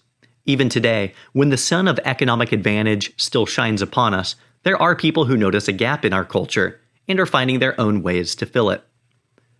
For some years now, I have been especially struck by numerous accounts I have heard firsthand and also read from people who have chosen to convert to Islam. Partly these stories are striking because they are so familiar. They are almost always some variant of a story nearly any young person could tell, and they generally go something like this. Quote, I had reached a certain age, usually in the 20s or early 30s, and I was in a nightclub and I was drunk and I just thought, life must be about more than this. Almost nothing else in our culture says, but of course there is. In the absence of such a voice, young people search and they discover Islam. End quote. The fact that they choose Islam is a story in itself. Why do these young men and women, very often women, not reach out and find Christianity? Partly, it is because most branches of European Christianity have lost the confidence to proselytize or even believe in their own message. For the Church of Sweden, the Church of England, the German Lutheran Church, and many other branches of European Christianity, the message of the religion has become a form of left-wing politics, diversity action, and social welfare projects. Such churches argue for open borders, yet are circumspect about quoting the texts they once preached as revealed. There is another cause as well. The critical analysis of and scholarship around the roots of Christianity has not yet occurred in the same degree with the roots of Islam. A worldwide campaign of intimidation and murder has been especially successful in holding back the tide. Even today in the West, the very few people who work on the origins of the Quran and engage in serious Quranic scholarship, such as Ibn Warwick and Christoph Luxemburg, publish their work under pseudonyms. Just as anyone deemed to have blasphemed the religion of Islam in the Muslim-majority world will find their life in danger, so across Europe, the people who have engaged in criticism of the sources and the founder of Islam will find themselves under sufficient threat that they either stop, go into hiding, or, like Hamed Abdel Samad in Germany, live under police protection. This has certainly had an effect in protecting Islam for a time and slowing the tide of criticism in its origins and beliefs that is coming its way. Since 1989, the texts, ideas, and even images of Islam have become so heavily policed and self-policed, even in Western Europe, that it would be understandable if a young person becoming politically and religiously aware in the last few decades might have arrived at the conclusion that the one thing our societies really do hold sacred and impervious to ridicule or criticisms are the claims and teachings of Muhammad. But the work of the blasphemy police cannot stop the tide of critical progress forever. A greater appetite for critical scholarship of Islam's origins has begun, and the internet, among other tools, has made it easier to spread and disseminate this than at any period in history. The Danish former extremist Morten Storm, for instance, abandoned his belief in Islam, as well as his membership of Al-Qaeda, when in a rage one day, he opened his computer and typed into the search engine, "contradictions in the Quran," and began reading. He later wrote, quote, "The whole construction of my faith was a house of cards, built one layer upon the next. Remove one and all the others would collapse," end quote. Storm was by no means a typical Muslim, but the fear he had of inquiring into the origins and meaning of Islam, and the need to satisfy that urge, is something that many Muslims sense. Many are fighting this urge and will hold it back, and will have to try to hold others back, because they know what it could do to their faith. You can glimpse this fear when the leading cleric, Sheikh Yusuf al-Qaradawi, said in an interview in 2013 that if Muslims got rid of the death penalty for leaving their religion, Islam would not exist today. Such leaders know what is coming their way, and they will fight with everything they have for everything they believe. If they fail, as may probably happen, then the best that can be hoped for is that Islam will at some point in the future be brought to the same state as the other religions, deliteralized, wounded, and defanged. This would solve one problem, but whilst alleviating Western Europe's problems, it would not in turn solve them. The desire for radical change and the sense of emptiness of people like those converts would continue, yet there would still be a desire and a search for certainties. Yet still these clearly innate desires run against nearly all the assumptions and aspirations of our time. The search for meaning is not new. What is new is that almost nothing in modern European culture applies itself to offering an answer. Nothing says, quote, "Here is an inheritance of thought and culture and philosophy and religion which has nurtured people for thousands of years and may well fulfill you too," end quote. Instead, a voice says, "Find your meaning where you will." At worst, the nihilist creed can be heard, quote, "Yours is a meaningless existence in a meaningless universe," end quote. Any person who believes such a creed is liable to achieve literally nothing. Societies in which that is the case are likewise liable to achieve nothing. While nihilism may be understandable in some individuals, as a societal creed, it is fatal. And we look in the wrong places for answers. Politicians, for instance, seeking to tell our thoughts back to us and address the broadest possible range of people, speak so widely and with such generalities as to mean almost nothing. They too speak as though there are no issues of significance left to discuss, and apply themselves to matters of organization. Some aspects of that organization, such as education, are important, but few politicians raise any deep vision of what a meaning-filled life is, or even might be. Perhaps they should not. Yet, although the wisdom of our time suggests that education, science, and the sheer accessibility of information must surely knock any deeper urges out of us, these questions, and the need to answer them, have not been knocked out of us, however much we may try to pretend otherwise. The way in which science, the dominant voice of our time, speaks to us and of us is itself revealing. At the opening of his 1986 work, The Blind Watchmaker, Richard Dawkins wrote, quote, "This book is written in the conviction that our own existence once presented the greatest of all mysteries, but that it is a mystery no longer because it is solved. Darwin and Wallace solved it," end quote. Right there is the gulf that now exists between the accepted secular atheist worldview of our culture and the reality of how many people live and experience their lives. Because although Dawkins may feel that our mystery has been solved, and although science has indeed solved part of it, most of us still do not feel solved. We do not live our lives and experience our existence as solved beings. On the contrary, we still experience ourselves, as our ancestors did, as torn and contradictory beings, vulnerable to aspects of ourselves and our world that we cannot understand.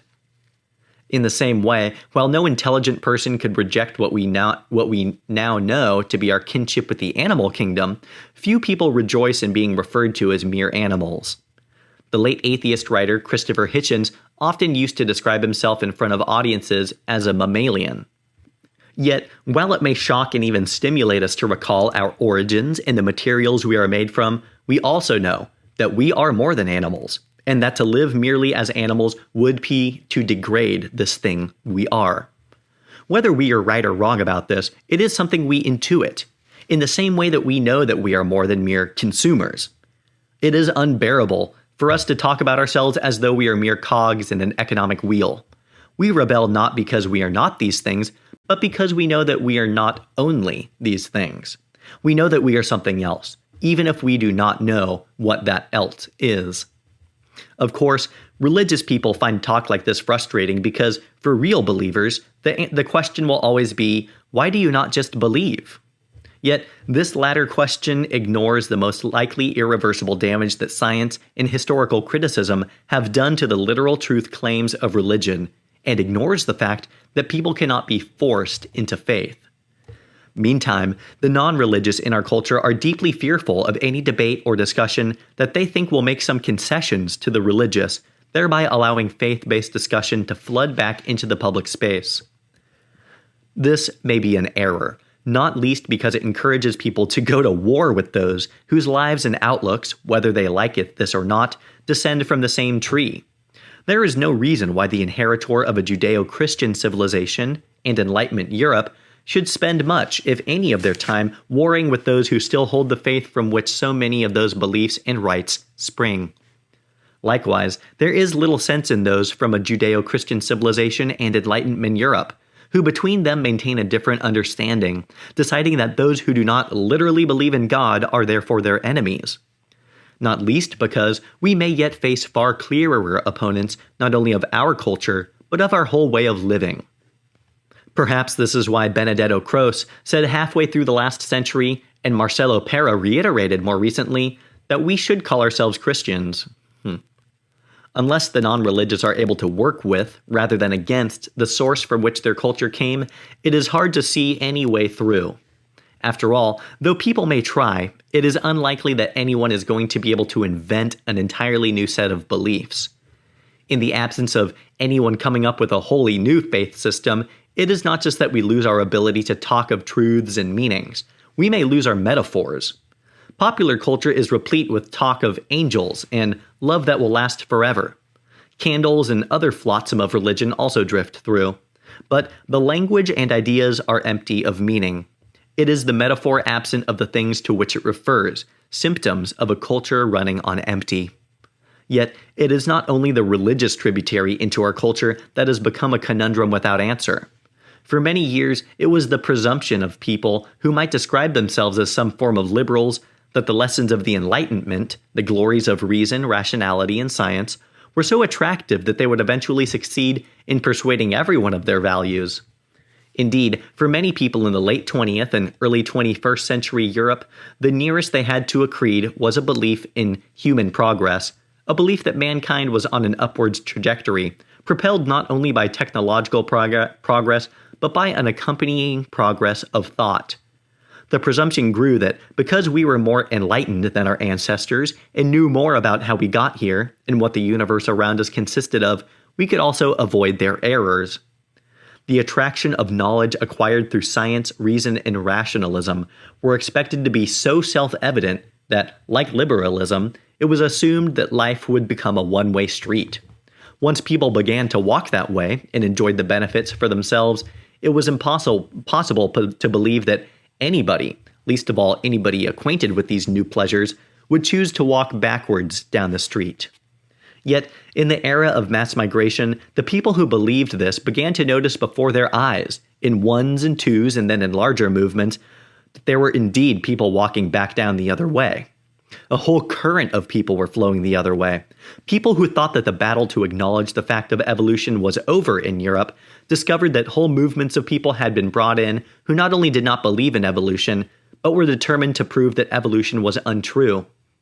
Those who believed that a system of rights, including women's rights, gay rights, and the rights of religious and minorities were self-evident, suddenly saw ever larger numbers of people who believed not only that there was nothing self-evident about them, but that these rights were fundamentally wrong and misguided. So the liberal awareness grew that it was possible that one day there would once again end up being more people walking against it than what was presumed to be the current of history with walking with it, and that as a result, the direction of travel might in time change for everyone, and that liberals would be outnumbered. And what then? If that fear did ever arise, it did next to nothing to still the instincts of many liberals. Indeed, while liberals in the Western European democracies spent years discussing increasingly niche aspects of the women's rights and gay rights movements, they continued to argue for the importing of millions of people who thought that such movements had no right existing in the first place.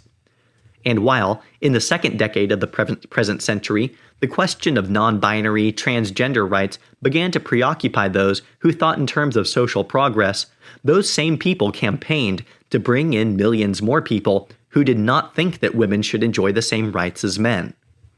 Was this a demonstration of belief in Enlightenment values? A belief that the values of liberalism are so strong, so all-persuasive, that they must in time convert the Eritrean and the Afghan, and the Nigerian and the Pakistani? If so, then the daily news from Europe in recent years must stand at the very least as a rebuke to their presumption. A recognition of this must cause immense pain for those through whom it runs, and that itself could lead in various directions.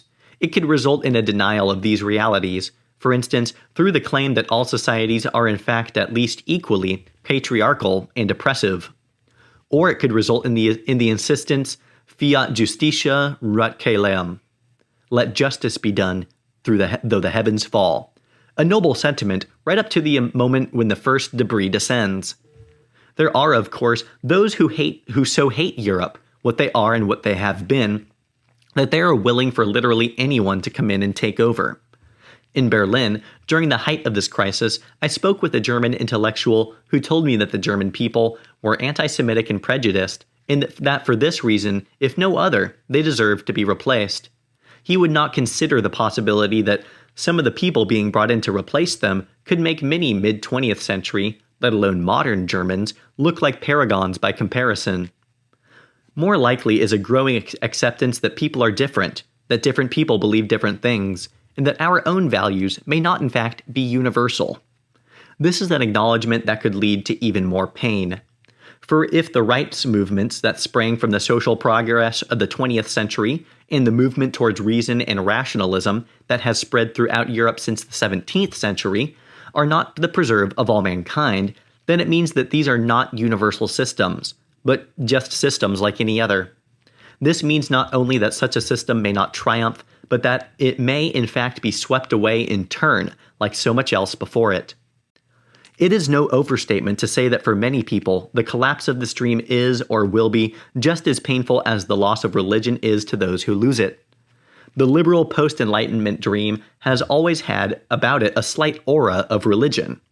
Not that it made the same claims for itself, but that it adopted some of the same tropes.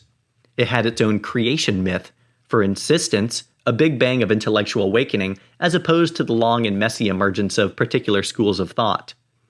And most importantly, it had its own myth of universal applicability. Many people in Western Europe today have been taught these myths or taken them on because of their quasi-religious attraction. They provide not only something to believe in and to campaign for, but something to live for. They give a purpose and an organization to life. And if they cannot provide the afterlife promised by religions, they can at least suggest, almost always erroneously, a veneer of immortality suggested by the admiration of your peers. In other words, the liberal dream may prove as hard to wrench out of people's hands as religion was, because it shares the same irreplaceable advantages. In an age of peace and tranquility, such people's religion might be deemed harmless, and those who do not believe in it may still permit the others to believe it unmolested. But the moment when such beliefs harm the lives of everyone else is perhaps a moment when a less generous and ecumenical attitude towards such believers will arise. In any case, the vast hole already left by religion may yet be opened up still further by the gap left in Europe's last non-religious dream. And after that, deprived of any dream, but still searching for answers, all the urges and questions will still remain. The last art. Today, the most obvious answer is this. The 19th century answer is most notable by its absence. Why can art not take over without the encumbrances of religion, from where these religions left off? The answer lies in the work of those who still aspire to this calling. It nearly all has the aura of a destroyed city. Such failed predecessors as Wagner seem to have made the idea of any similar aspirations seem futile when not dangerous. Perhaps it was the realization of this that persuaded so many contemporary artists to stop aiming at connecting to any enduring truths, to abandon any attempt to pursue beauty or truth, and instead to simply say to the public, "I am down in the mud with you." Certainly there was a point in the 20th century Europe when the aim of the artist and the expectations of the public changed. It was evident in the way in which the public approached to art moved from admiration of, "Man, I wish I could do that," to disdain, saying, "Even a child could do that." Technical ambition significantly diminished and often disappeared altogether. And the moral ambitions of art traveled on the same trajectory. One might blame this on Marcel Duchamp in his sculpture Fountain, which was a urinal, but enough of the continent's artistic culture fell in behind him to suggest that he had merely led where others wished to follow. Today, if you walk through a gallery like Tate Modern in London, the only thing more striking than the lack of technical skill is the lack of ambition. The bolder works may claim to tell us about death, suffering, cruelty, or pain, but few have anything actually to say about these subjects other than pointing to the fact that they exist. Certainly, they provide no answers to the problem they exist. Every adult knows that suffering and death exist, and if they did not, then they will hardly be persuaded in an art gallery. But the art of our time seems to have given up any effort to kindle something else in us. In particular, it has given up that desire to connect us to something like the spirit of religion, or that thrill of recognition, what Aristotle termed anagnorisis, which grants you the sense of having just caught up with a truth that was always waiting for you. It may be that this sense only occurs if you tap into a profound truth, and that the desire to do so is something of which artists, like almost everyone else, have become suspicious or incapable. Go to any of the temples of modern culture, and you can see great crowds of people wandering about, looking for something, but it is unclear what they are after. There are strands of art that can remind people of something greater. Once, while wandering somewhat aimlessly and underwhelmed through an art gallery, I hear the strains of Speminalium and made my way towards the sound. Suddenly I realized another reason why the early galleries had been so depopulated. Everyone had migrated towards the same sound installation by Janet Cardiff, consisting of 40 speakers arranged in an oval, each relaying the voice of a singer in a choir. In the center, people stood mesmerized. Couples held hands and one pair sat embraced. This was before Thomas Tallis's work featured in the sadomasochist novels of E.L. James, or who knows what might have happened. It was deeply moving, though also striking that people thought the achievement was Janet Cardiff's rather than Thomas Tallis's. But that was anagnorisis happening right there. One could not be certain of how many of the crowd knew either the word or meaning of the piece that the sound installation was taken from. But something strange and out of time was occurring. One of the few contemporary works that have a comparable effect is the sculpture by Antony Gormley called Another Place, consisting of 100 cast iron, life-size human figures looking out to sea on Crosby Beach, near Liverpool. The whole installation, which was made permanent at the request of local residents, is best appreciated when the tides are receding or when the figures are facing into the setting sun. The reason is partly the same. Here is an image experienced in the everyday that reignites the memory of a story, in this case, resurrection, from the heart of our culture.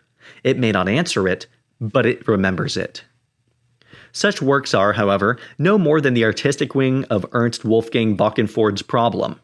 What resonates does so because of something that happened before, not because of anything intrinsically great about the work.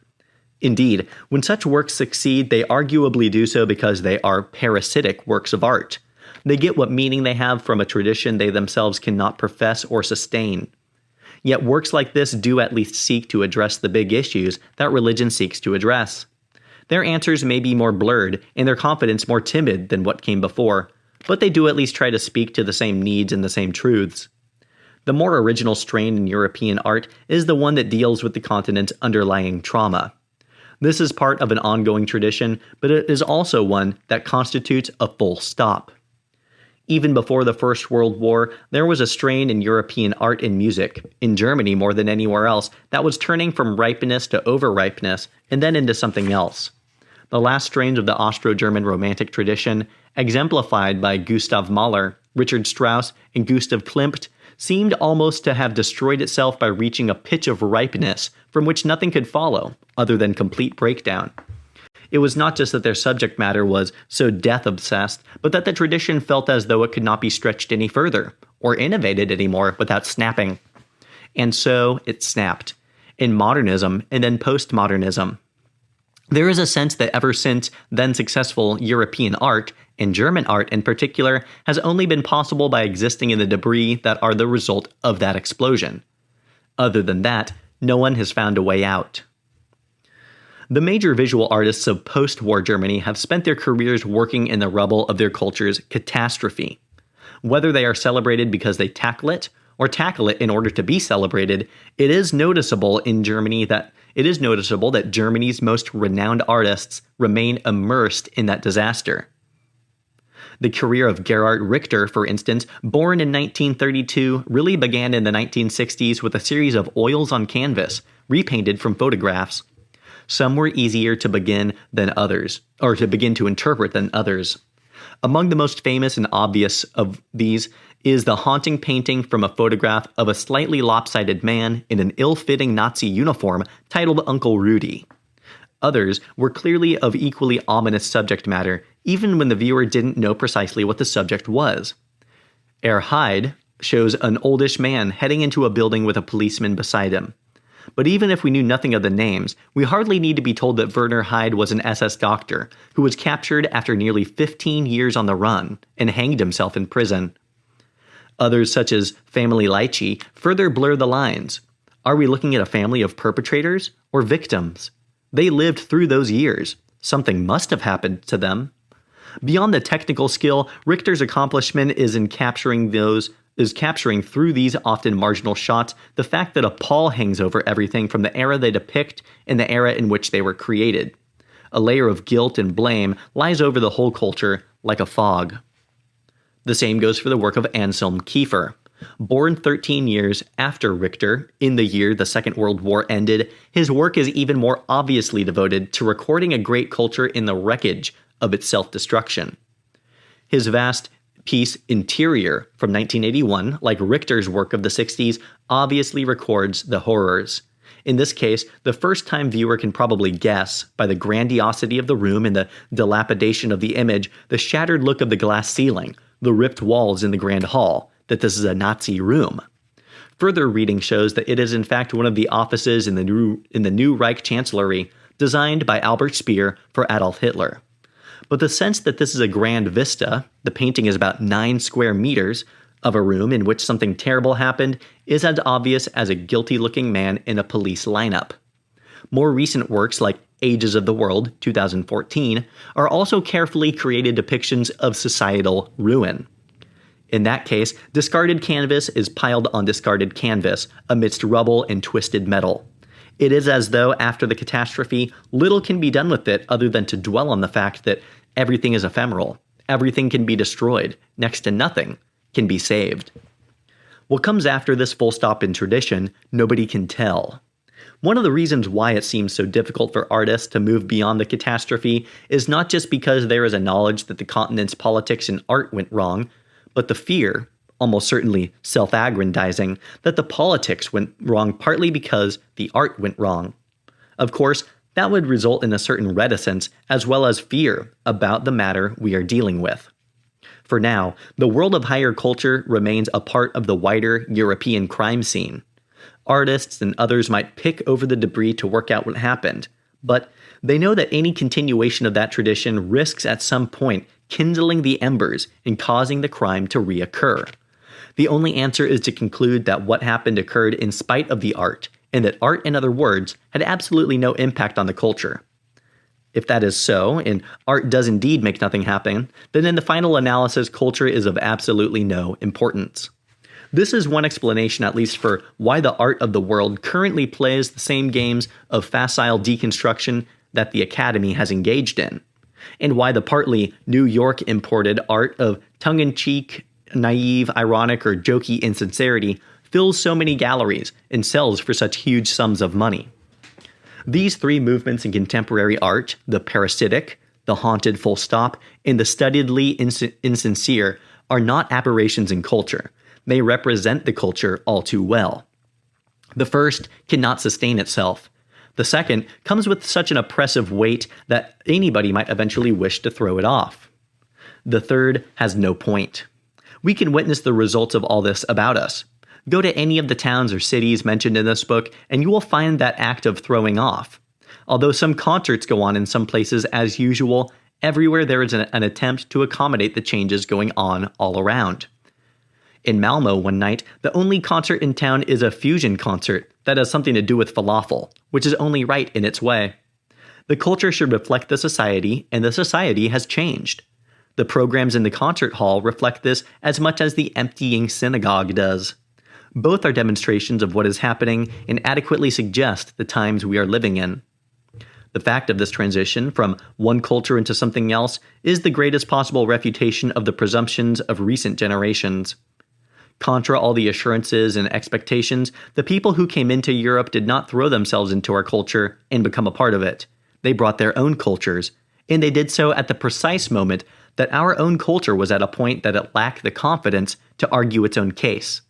Indeed, it was with some relief that many Europeans welcomed such alleviation from themselves, happily changed with the times, and watered themselves down or changed completely. Depressive lucidity. Nobody knows, of course, what comes next. It could be that this stage goes on for a very long time to come. Or it could be that all changes and that something steps into the spiritual and cultural vacuum exceptionally swiftly. One of the reasons why Michel Houellebecq may turn out to be the emblematic writer of our age is not just that he is a chronicler, an exemplar of the fullest blown nihilism, but because he has also forcefully and persuasively suggested what may follow it. For Houellebecq and his characters, life is a solitary and pointless labor, devoid of interest, joy, or comfort aside from the occasional, generally prostitute-acquired blowjob.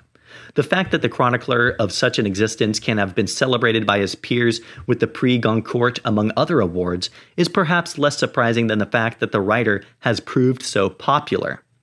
For almost 2 decades, his books have been bestsellers in their original French and their translations. When books sell this well, especially when they are also quality rather than pap literature, it is because they speak to something of our times. It may be an extreme version of our present existence, but even the bracing nature of Houellebecq's nihilism would not be so sufficient an attraction without his readers getting at least a disgusted flicker of self-recognition. His first major novel, Atomized, in 1998, laid out what became a signature scene, depicting a society and a set of lives with no purpose whatsoever. Familial relations are poisonous where they are not absent. Death and the fear of it fills the space that was once absorbed by the business of God. At one point, the protagonist Michel takes to his bed for 2 weeks and repeatedly asks himself as he stares at a radiator, quote, "How long could Western civilization continue without religion?" End quote. No revelation came from this, only more looking at the radiator. In the middle of what is described as depressive lucidity, there are, apart from sex, no moments of pleasure. Christine, with whom Bruno has been having a halting, meaningless conversation, interrupts the silence by suggesting they go to an orgy on a nudist beach. The philosophical state of their culture has washed across them and submerged them under its own pointlessness. At one stage we read, quote, "In the midst of the suicide of the West, it was clear that they had no chance," end quote. Although the joys of consumerism are certainly not enough, they can prove diverting. As Bruno is meant to be arranging for the burial or cremation of his mother's body, he plays Tetris on his Game Boy. "Game over," it says, and plays a cheerful little tune. While the themes and characters of Atomized are repeated in Platform, first published in English in 2002, they also find something to center on. Again, graphic sex, repetitions, and variations of the same are the only light in the gloom. Valerie, a woman who is willing to do absolutely anything sexually with the main character, Michelle, is a good find and a source for hope. Even so, the genitals, as it is made clear, are meager compensation for the misfortune, shortedness, and pointlessness of life. However, in Platform, another worldview imposes itself on Houellebecq's characters. Having given up his job as a civil servant, Michel takes Valerie on holiday to Thailand. He loathes the decadence of the tourism and the people who take part in it, even whilst taking part in it himself. One day, Islamic terrorists, who also loathe the decadence on show but have a view of their own on what to do about it, storm the beach and massacre tourists, including Valerie. After the 2002 Bali terrorist attacks, this particular scenario was seen to have been prescient. But whatever respect Houellebecq might have garnered from this was mitigated by the trouble the book helped get him into in France. After the massacre, his contempt for Islam builds to a paragraph in which he reflects, quote, all right, this is going to be good. It is certainly possible to remain alive, animated simply by a desire for vengeance. Many people have lived that way. Islam had wrecked my life, and Islam was certainly something which I could hate. In the days that followed, I devoted myself trying to feel hatred for Muslims, and I was quite good at it, and started to follow the international news again. Every time I heard that a Palestinian terrorist or child or woman had been gunned down on the Gaza Strip, I felt a quiver of enthusiasm at the thought that this meant one less Muslim, and yes, it was possible to live like this. End quote. For this passage and others deemed offensive, both in interviews and in Atomized, where a character describes Islam as a stupid, false, and obscure, or the most of all religions, Houellebecq found himself the target of legal proceedings in France. Whether for this reason or his oft-cited desire to minimize his taxes, Houellebecq left France to live in Ireland. Perhaps it was the stupidity that chased him away. After all, anybody who actually read Houellebecq, as opposed to just the excerpts they hoped to be offended by, could see that the characters in his novels are infinitely harsher in their criticism and contempt of the modern West than they are of the precepts and claims of Islam or Muslims. Houellebecq's contempt fires in all directions, including at homosexuals, heterosexuals, the Chinese, and most nationalities. Dragging Houellebecq to court for being rude about Muslims was a demonstration of a gross game of sensitivity trump cards, but it also showed a literary ignorance. Not just in hauling an author to court for his expressions, but in the fact that Houellebecq's derision or contempt so clearly goes beyond the whines and pleadings of self-interest groups. His is a rage and contempt aimed against this age and species as a whole. Yet, however the great acrobatics and pyrotechnics in a literature of this type, it is always the case that it must at some point either mature or fizzle out. The evidence that Houellebecq wasn't going to fizzle out came with The Map and the Territory from 2010, the story of an artist who makes himself fabulously wealthy through his deeply occasional work. The wealth allows him to seclude himself from a France doomed to become in the near future little more than a cultural theme park for the new Russian and Chinese super rich. The work is not only an exploration of the traditional Houellebecq themes, dysfunctional family life, empty sex, and solitude, but a profound satire on modern culture. It includes a hilarious and devastating self-portrait, a reminder of the truth that the most savage critics always turn their gaze on themselves. The artist visits the drunken writer Michel Houellebecq in his remote and unattractive Irish retreat. The self-portrait is remarkably accurate. Dissolute, alcoholic, depressive, and meandering, the portrait of Houellebecq in The Map and the Territory shows an almost affrontingly desiccated life. It is a life that produces enemies. A curious detail is that at one point in the novel, Houellebecq is found dead, decapitated, flayed, and mutilated. In 2016, that scene assumed less amusing overtones. Other book, Submission, was due for publication on the 7th of January. Even before publication, it had caused critical and political controversy. The plot takes French politics forward to the 2020s. President François Hollande is coming to the end of a disastrous second term. The National Front Party of Marine Le Pen is ahead in the polls. The moderate right of the UMP, Union pour un Mouvement Populaire, collapses, as do the socialists. But another party has come together over recent years, a Muslim party led by a moderate Islamist who enjoys the support of France's growing Muslim population. As the runoffs get closer, it is clear to the other mainstream parties that the only way to keep the National Front from power is to unite behind the Islamist party. They do so, and the Islamist party wins. Using some pliant old French left-wingers for cover, the Islamists set about transforming France, not least by taking control of education, and transforming, with the help of substantial Gulf funding, all public universities, including the Sorbonne, into Islamic institutions. Gradually, even the novelist's main character, a dissolute scholar of the 19th century novelist J.K. Huysmans, sees the sense of converting to Islam. In the few public comments he made about the book, Houellebecq was at pains to stress his admiration for Islam, another demonstration perhaps that the browbeating and threats of the thought police do work. It was to be expected that such pleas would be drowned out, if not for the reasons that transpired. Among those to attack and ridicule Houellebecq for a plot many claimed was willfully provocative was a satirical weekly magazine called Charlie Hebdo, then little known outside France. The magazine, which has a long tradition of left-wing, secular, anti-clerical iconoclasm, had come to limited international attention in recent years after repeatedly showing itself willing to depict Islam's prophet, a willingness it was almost alone in demonstrating after the 2005 Danish cartoon affairs. Despite assaults, legal threats, and a firebomb attack on their Paris offices, the publication held firm, as it had over earlier critiques of the Pope, Marine Le Pen, and others.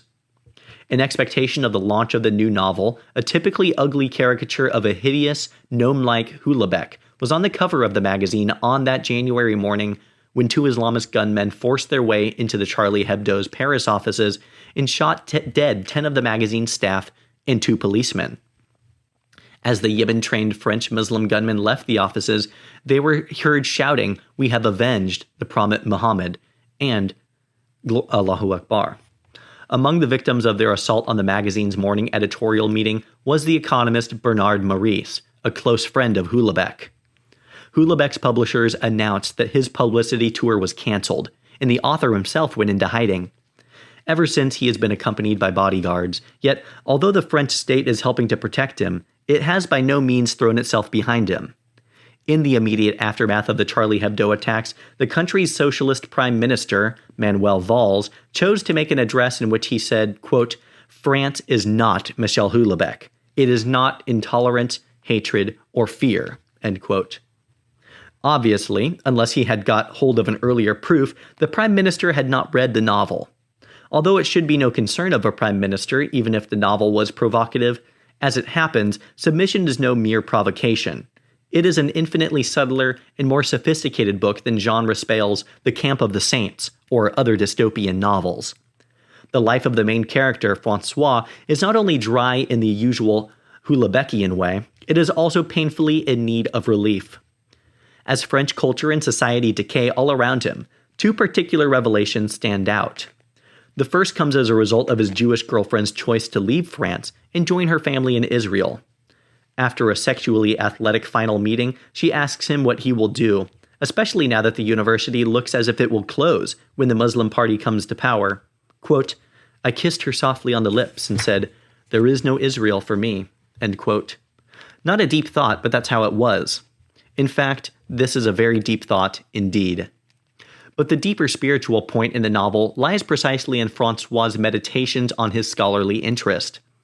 Houellebecq, like a lot of his literary critics, assumes that his readers will be unfamiliar with the work of Huysmans, but a significant portion will have read or at least heard of A Rebours, Against Nature, one of the central texts of the late 19th century French decadence.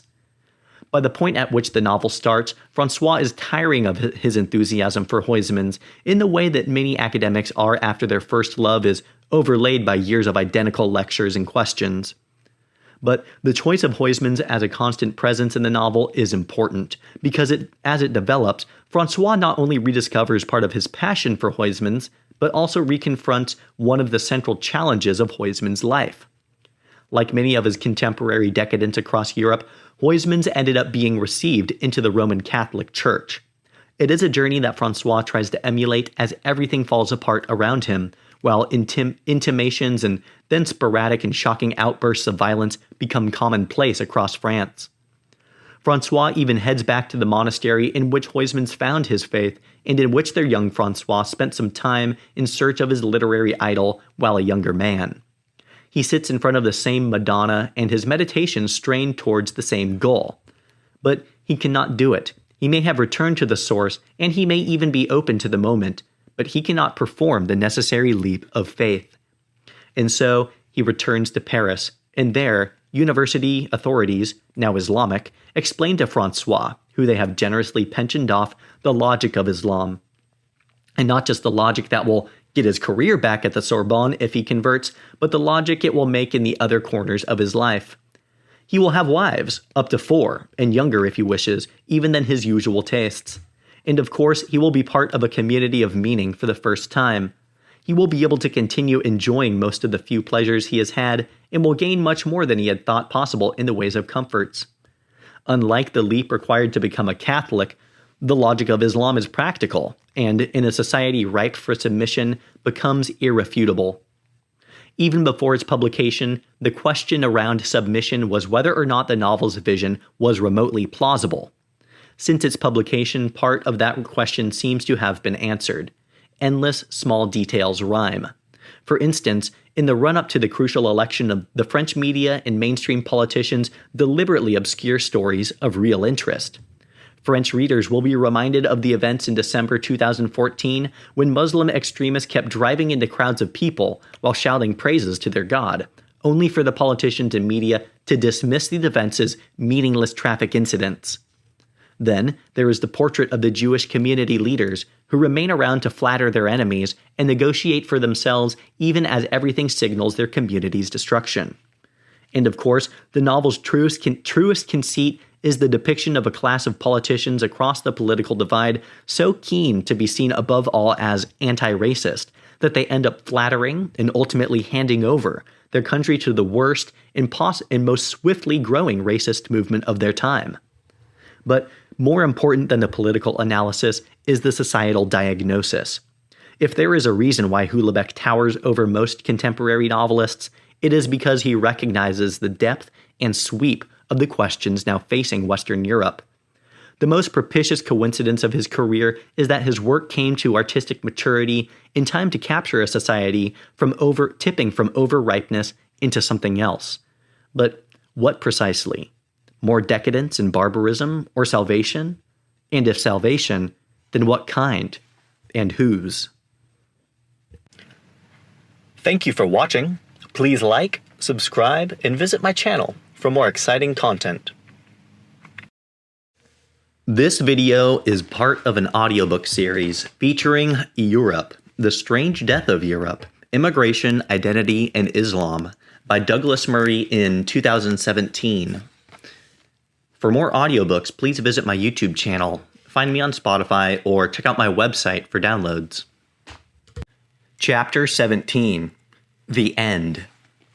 A year on from Chancellor Merkel's big decision, politicians, media stars, celebrities, and others continued to insist that Europe must continue to take in the world's migrants. Those people, including the general public, who continued to question this policy, were repeatedly dismissed as cold-hearted and probably racist. And so, even a year after the situation in Europe was agreed to be a catastrophe, the naval patrols in the southern Mediterranean were continuing to pick up people in their thousands. Indeed, according to the EU's own agencies, the number of migrants arriving into Italy in July 2016 was 12% up on the numbers in July 2015. A year on from what was meant to be the peak, more than 10,000 people were picked up off the North African coast in just 48 hours. Whenever the media did report these events, they described the migrants as being saved or rescued from the Mediterranean. Most of the time, the European vessels simply went ever nearer to the North African shore and picked people up from the boats they had been pushed off in not many minutes earlier. But the implication was really that they were being saved or rescued from terrible situations that had caused them to set out on the boats in the first place. And as before, None of the details mattered. Among the absent details was the fact that the flows of migrants into Italy hardly included any Syrians from the Civil War. Instead, they were nearly all young sub-Saharan African men. Another point which could have been of some interest was that whatever they were fleeing from was quite possibly no worse than what hundreds of millions of others might wish to flee from in the months and years ahead. Once the migrants had been saved, the benevolent Europeans who called for this policy to continue lost interest in their newest arrivals. When the 2015 crisis was at its height, many individuals in Britain, from the leader of the Scottish Nationalist Party to the Labour Party's shadow Home Secretary, with numerous actors and rock stars in between, had said they would be happy to take in a refugee family. More than a year later, not one of these people had actually done so. As with the generosity and benevolence throughout the crisis, it was easy to expect others to be benevolent on your own behalf once you had signaled that you were on the side of the Earth's poor and oppressed. The consequences of your benevolence could easily be left to others. The actual details remained as troubling and badly arranged as ever. In September of 2016, a month after I was last on Lesbos, migrants inside Moria burnt the camp down. The spark could have been almost anything. People had been left there for almost half a year, as the other European nations that still insisted on the importance of the rescue missions closed their borders and left Greece to deal with the consequences of the rescue. Rumors had been flying around the camp's occupants of an imminent repatriation to Turkey. Others said that the riots had led to the torching of the camp were due to the argument over the food queues. It could have been because of this or the inter-ethnic violence that simmered. A video taken of the camp burning down includes shouts to Allah. The week after Moria was burnt down, I was in Germany again. Everywhere the consequences of the previous year's decision by the Chancellor were visible. The television schedules included a stand-up comedy show starring migrants who entertained a small audience of Germans for the cameras. The migrants were given a human face to the flow, and their audiences were desperately leaning in to love the experience. But TV stardom was not the reality for the overwhelming number of newcomers. In the basement of one evangelical Lutheran church in the suburbs of Berlin, I found 14 refugees living on bunk beds. All male and in their 20s, primarily from Iran, they had come in 2015. One admitted to paying $1,200 to cross the sea to Greece and had first made his way to Norway but did not like it there. These men said they had converted to Christianity, which was why the church was giving them shelter. Although their claim might have been sincere, the Christian conversion business has also become a well-known racket by this point. To claim conversion to Christianity almost ensured an asylum claim would be approved. In the Bundestag, I had the opportunity to speak with a member of parliament who was a major supporter of Chancellor Merkel and her stand throughout the crisis. He presented the issue as a solely bureaucratic one. The lack of housing, for instance, was not a catastrophe but a task. How might the country ensure better integration? The migrants currently get 60 hours of courses on German values. The MP thought this perhaps should be increased to 100 hours. Most striking, as I had heard in Germany for years, was his belief that German citizens were the ones who were the problem. Those concerned with a change in the area, he said, spent too much time on blogs and not enough time in reality. When asked about the criminal activities of migrants, he unloaded himself of his opinion that, quote, the refugees are less criminal than the average German inhabitant, end quote. As for taking in 1 million people a year, it was, the MP said, not a big deal. Imagine, he said at one point, that there were 81 people sitting in this room and there was a knock on the door. It turns out to be someone telling us that if he remains in the corridor, he will be killed. What would we do? And of course we let him in. And what would you do, I wonder, if after letting an 82nd person into the room, there comes a knock at the door once again? Must the 83rd person also be let in? Certainly, the MP says. There seems to be no point at which the door cannot continue to be opened, so we changed tack. In 2015, Germany gave priority to the asylum claims of Syrians.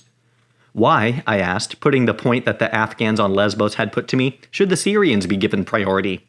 Why should Germany not also make a priority of bringing Afghans into Germany? And what of the others? There was no doubt that the situation in Eritrea and other countries in Africa was bad.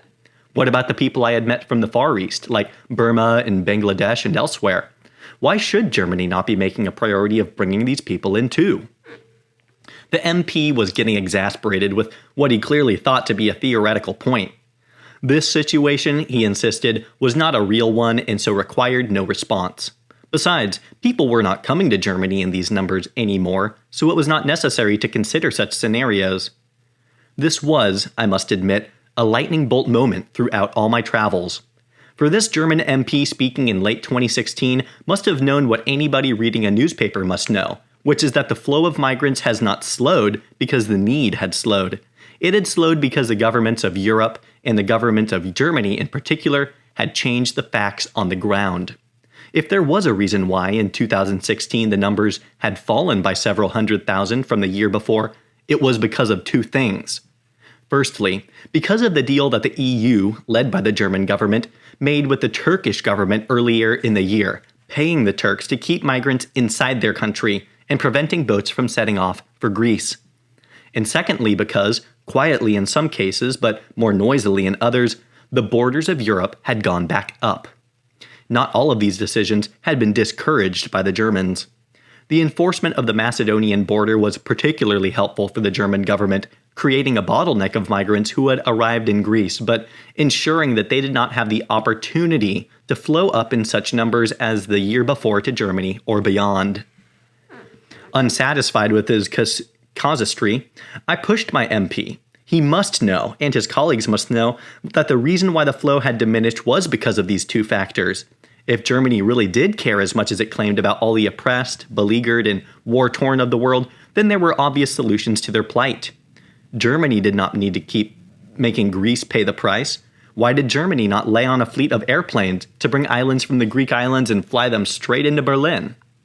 If the dominant country in Europe really did abhor the re-erection of borders, as it officially claimed to do, then it should not permit those borders to be a hindrance to their humanitarian exercise. Massive numbers of chartered flights from the extremities of Europe to its heart were clearly the answer. But my interlocutor would not grant this, and that is where the realization struck that even these people, even the most pro-Merkel, pro-migrant MPs, had their snapping point. And here we were, right at the edge of it. He was willing to plead the plight of all migrants, also to condemn all the borders, and simultaneously be willing to pretend that the flow had slowed of its own volition. This was the way in which his conscience and his survival instinct had found room for an agreement. By pretending that the migrants simply weren't coming whilst supporting a policy that had stopped them from coming, it was possible to remain a humanitarian and remain in power. He had made a pact with himself that many other Germans were also beginning to make. News from Germany strangely no longer travels very far. The cost of foreign reporting, even of having a single correspondent full-time in another European city, is one explanation, as is an apparently diminishing public appetite for news rather than gossip and entertainment.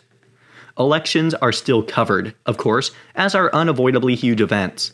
But in a continent that likes to pretend it is wholly interconnected, the real news of what is going on rarely travels from one country to another. Yet, as anybody who knows Germany will know, any normal day's news, that rarely travels further from the German language press, reveals a country teetering ever nearer to disaster. A single day's news in September of 2016 might suffice. The front pages, like the Rolling News Channel, covered the firebombing of a mosque in Dresden. No longer an uncommon event, no one had been injured, and the mosque building had not been badly damaged.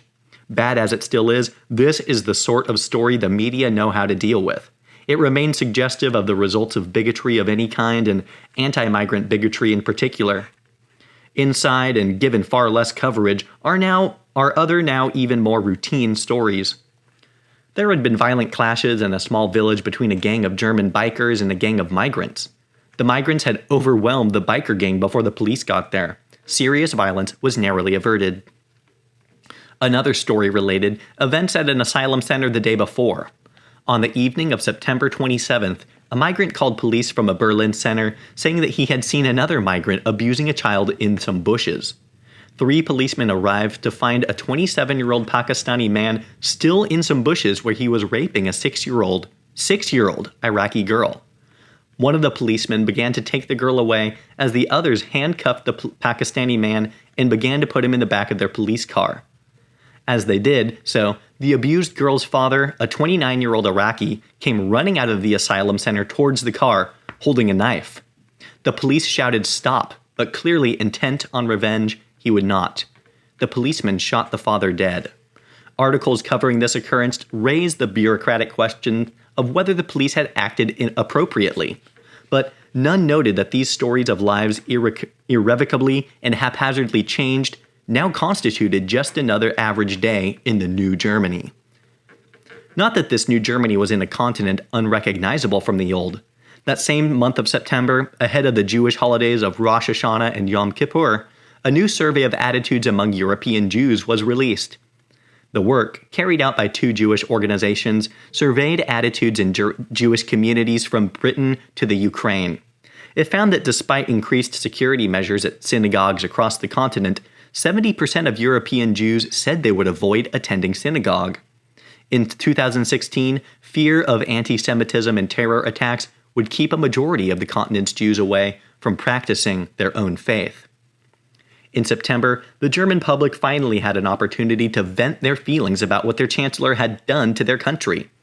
Voters in Berlin gave the CDU the lowest electoral results in the capital, winning just 17.5% of the vote.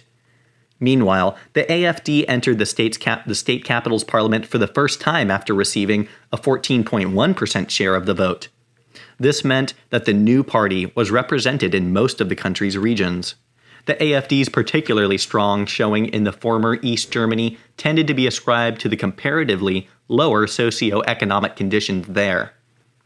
Other factors, such as the possibility that, like the rest of Eastern Germany, its inhabitants remembered something their Western compatriots had forgotten, were rarely even discussed in the media at large. What the Chancellor had done was somehow deemed to be right, and anyone who thought otherwise, including the public, must have some strange temporary reason for not yet understanding this. These results did, however, manage to wrest a rare concession from the former East Germany's most famous daughter. That month, she made what was hailed across the world as a mea culpa. In fact, the words she used after her party's collapse in Berlin were some way short of that. Quote, "If I could, I would rewind time by many, many years," Merkel said, "so that I could better prepare myself and the whole government and all those in positions of responsibility for the situation that caught us unprepared in the late summer of 2015, end quote. But, of course, the situation had not caught them unprepared. Germany, like every other European country, had been experiencing mass immigration for years. It had been experiencing for decades a breakdown of border controls, a laxness in repatriations of failed asylum seekers, and a failure to integrate new arrivals. So much so that Merkel herself conceded as much in 2010. If the multiculturalism has failed speech had been anything other than words, it should have given Germany a head start in preparing for the integration tsunami that would come 5 years later. But it didn't, because it had indeed been only words. In September of 2016, Merkel did concede that her phrase from the year before, "Wir schaffen das," or "we can do this," was a simple slogan and almost an empty formula, one that had significantly underestimated the scale of the challenge. But this was also wordplay, as one of her own MP colleagues in the CDU admitted to the press. This MP insisted that, quote, "the government has been on the right track with its policies for some time now, but our communication must be better. The Chancellor seems now to have accepted this," end quote. The mea culpa claim was merely electorally useful for the CDU, but there was no serious remorse for what had been imposed on the country. For what Merkel also said at the same press conference, and which was less widely quoted, was that it had been absolutely right by her to take in more than 1 million migrants of the year before. Nevertheless, she continued, quote, "We have learnt from history. Nobody, including me, wants a repeat of this situation," end quote. Yet it seemed as though the only lessons Germany had learned from history were the usual ones, and those from 8 decades before. On the eve of the AfD's success in the Berlin elections, the mayor of Berlin, Michael Müller, from the left-wing SDP, warned that a double-digit result for the AfD would be, quote, "be seen around the world as a sign of the return of the right wing and the Nazis in Germany," end quote. Everywhere else in Europe, the same warning kept being issued from every direction after every event. In the same month as the regional elections in Germany, 1 year after Germany had opened its doors, the British government announced that it was going to have to build a further security wall in Calais, near to the large migrant camp there.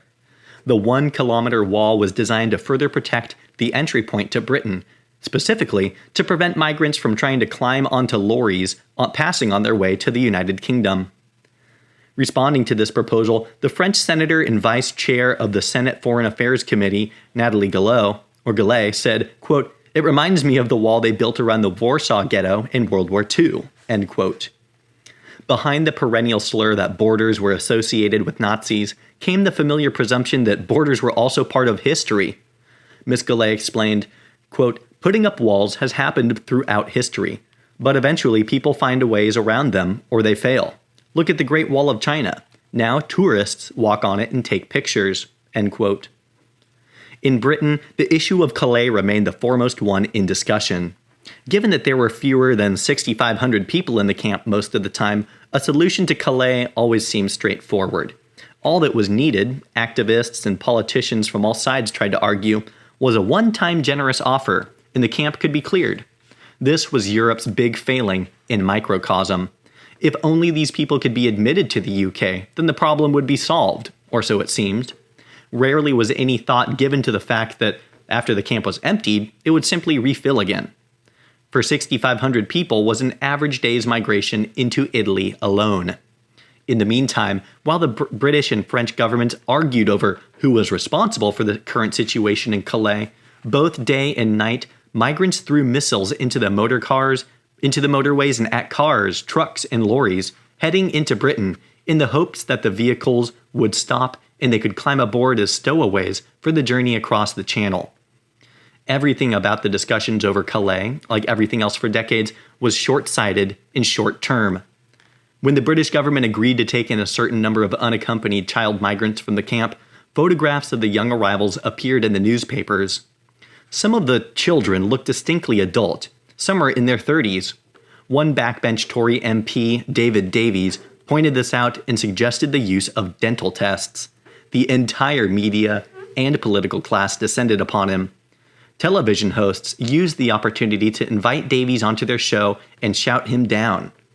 Other MPs said they were disgusted to sit on the same parliament as him. Suddenly, the debate shifted onto whether it was racist to check people's teeth. An age test used across the continent was suddenly condemned as unimaginably barbaric. The consensus remained that the good thing to do was to invite all migrants in. The bad thing was to suggest any limitations on their numbers, or even the enforcement of the laws already in place. As so often in the past, the government weighed up the pros and cons of holding the line and decided not to hold it. For of course the migrants who ended up in Calais trying to break into Britain had already broken all the EU's laws trying to get there. They had not applied for asylum in their first country of entry, had not abided by the Dublin Treaty, but pushed on through up to the north of France. In taking them in, the British government thought it was doing a good deed. In fact, it was rewarding the people who had broken the most rules and leapfrogged over all other more deserving migrants. This was a precedent that had been set for years, but it was an unwise precedent nonetheless. Everywhere it remained the same story. To be on the side of the incomers was to be on the side of angels. To speak for the people of Europe was to be on the side of the devil. And all the time, there existed that strange assumption that Europe was simply letting just one more person into the room. Whether that person was genuinely about to be killed in the corridor became immaterial. If he was cold, poor, or just worse off there than the people inside the room, he too had the right to come in. Europe could no longer be bothered to turn anyone away. And so the door remained open to anyone who wanted to walk right through it. Thank you for watching. Please like, subscribe, and visit my channel for more exciting content. This video is part of an audiobook series featuring Europe, The Strange Death of Europe, Immigration, Identity, and Islam by Douglas Murray in 2017. For more audiobooks, please visit my YouTube channel, find me on Spotify, or check out my website for downloads. Chapter 18. What Might Have Been. With the right political and moral leadership, this could all have worked out differently. Chancellor Merkel and her predecessors would not have been unsupported or unaided had they taken a different set of steps from the beginning. They could have started by asking themselves the question Europe never did. Should Europe be a place to which anybody in the world can move and call themselves at home? Should it be a haven for absolutely anybody in the world fleeing war? Is it the job of Europeans to provide a better standard of living in our continent to anybody in the world who just wants it? To the second and third of these questions, the European publics would have said no. About the first question, they would have felt torn. That is why the supporters of mass migration, who would have said yes to all three, found it convenient to elide the boundaries between those fleeing war and those fleeing something else. What, after all, such people asked, is the huge difference between being at risk from bombs and being at risk from hunger? Had Chancellor Merkel, her contemporaries, and her predecessors thought all this through before transforming their continent, they could have consulted Aristotle, among other great philosophers of Europe. From him, they would have learnt why these questions seemed so complex. They were trying to weigh up the balance not between good and evil, but between competing values, on this occasion justice and mercy. When such virtues appear to be in contravention, Aristotle suggests it is because one of them is being misunderstood.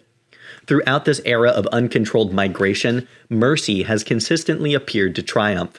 It is the virtue towards which it is easiest to pay homage, the one with the swiftest short-term benefits, and the one more admired in the society in which those benefits are received. Of course, it was rarely asked how merciful it really was to encourage people to cross the globe, to reach a continent with few houses and few jobs where they would be ever less wanted. Yet, justice, which took such a back seat even as all the laws of the continent were trampled upon, also had a claim. And if the appeal to justice to enforce the Dublin III Treaty or the laws of the repatriation of failed applicants had seemed like so much paperwork, then there ought to have been an appeal to a greater justice. When justice did emerge in the argument, it emerged only as the justice demanded by or for those arriving. The absent party in all this, for whom justice was never considered, were the peoples of Europe. They were people to whom things were done, whose own appeals, even when they could be voiced, were not listened to. In the Great Migration movements, the decisions of Merkel and her predecessors had overridden all their rights to justice. Those on the liberal wing of Europe's political spectrum had reason to feel aggrieved about the way in which their customs and laws had been trodden upon, and about the seemingly endless changes to their liberal societies, changes that endangered the carefully balanced ecosystems of which such societies were comprised. Liberals in Europe might rightly have wondered whether societies that are the product of lengthy political and cultural evolutions could be sustained with immigration at such rates. That the front lines of the mass migration era continually involved threats to sexual, religious, and racial minorities should have alerted far more than liberals than it did to the possibility that, in pursuit of a liberal immigration policy, they might just lose their liberal societies. An appeal to justice of a different sort could just as well have come from those of a more conservative mindset. Such people might, for instance, have taken the view of Edmund Burke, who in the 18th century made the central conservative insight that a culture and a society are not things run for the convenience of people who happen to be here right now, but a deep pact between the dead, the living, and those yet to be born.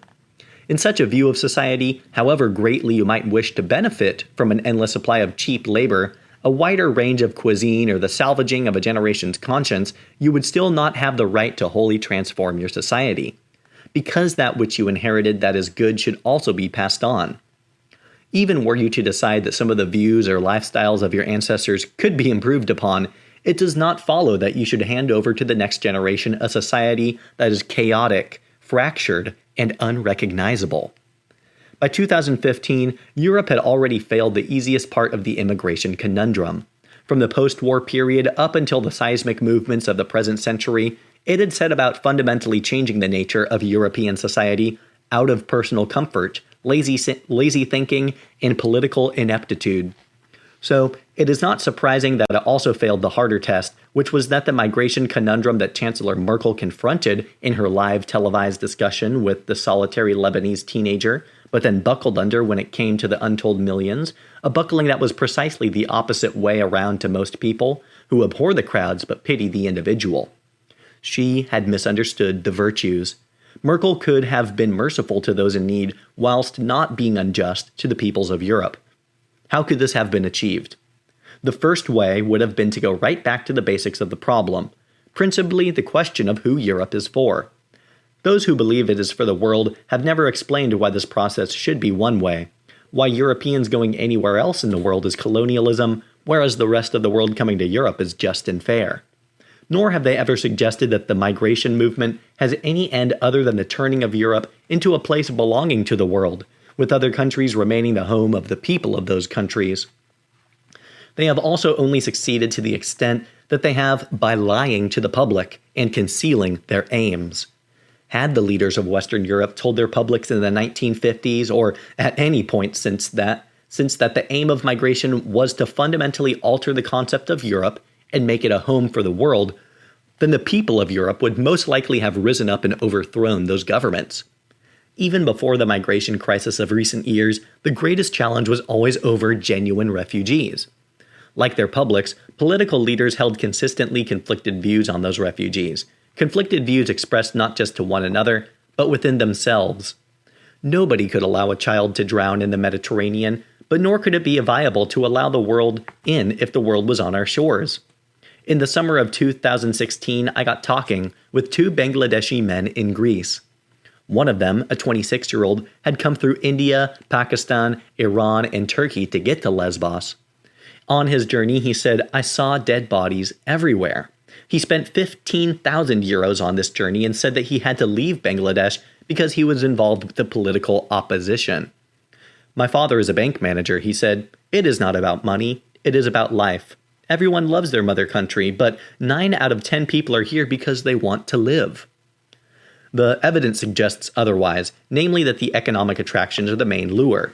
Yet, even if everyone coming to Europe was coming in the face of an imminent death back home, there is no practical way that Europe could take in those untold millions. So, even a refinement of the errors of European migration is itself based on an error. Some people say that the crisis is primarily not Europe's but the world's crisis, that even talking about this represents a Eurocentric way of thinking about things. But there is no reason why Europeans should not be or feel Eurocentric. Europe is the home of the European peoples, and we are entitled to be home-centric as much as are the Americans, Indians, Pakistanis, Japanese, and all other peoples. The follow-on claim that we should therefore focus our energies on solving the problems of the world is both selfish and a diversion. It is not in Europe's power to solve the situation in Syria. Much less is it within our gift to simultaneously raise living standards in sub-Saharan Africa, solve all the world conflicts, protect liberal rights universally, and rectify all problems of political corruption across the world.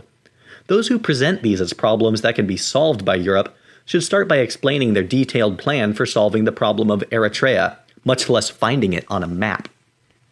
Anyone in power with a genuine desire to help migrants could enact a number of policies. They could, for instance, prioritize a policy of keeping migrants in the vicinity of the country from which they are fleeing. Migration experts including Paul Collier and David Goodhart have, even before the current crisis, explained the importance of such a policy. It avoids the cultural challenges that arise from encouraging people to travel to the far end of a different continent. It also allows people to return home more easily than when the disaster they are fleeing from comes to an end. Throughout the Syrian crisis, Turkey, Lebanon, and Jordan have taken in huge numbers of refugees. Britain and other nations have contributed huge sums of aid to relieve the situation in refugee camps and other places in which Syrian refugees are living. Policies like those suggested by Collier of European countries paying migrants to do work in Middle Eastern countries, where for reasons of local sentiment, current labor laws often preclude refugees from entering the workforce, might be constructive. Such ideas would be predicated on the view that it is better for a Syrian to be able to work in Jordan than to be unemployed in Scandinavia.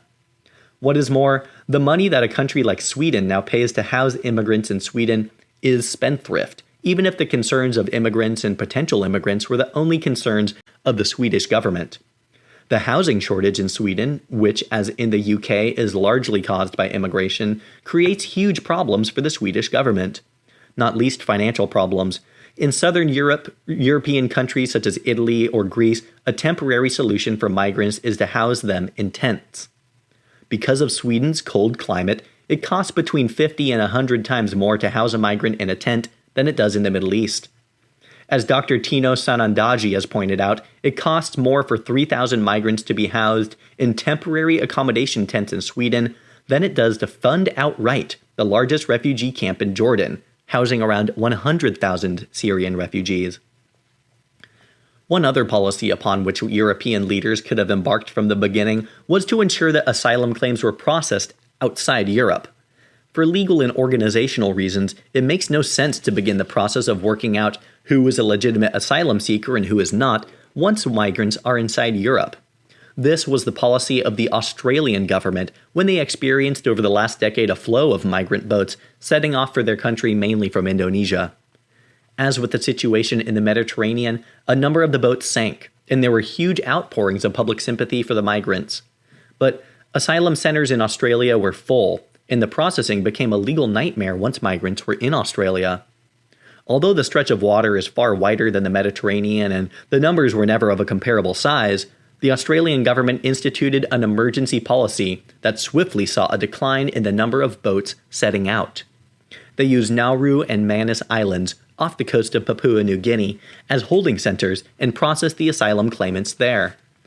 Australian government vessels also increasingly located and turned back vessels heading to Australia illegally.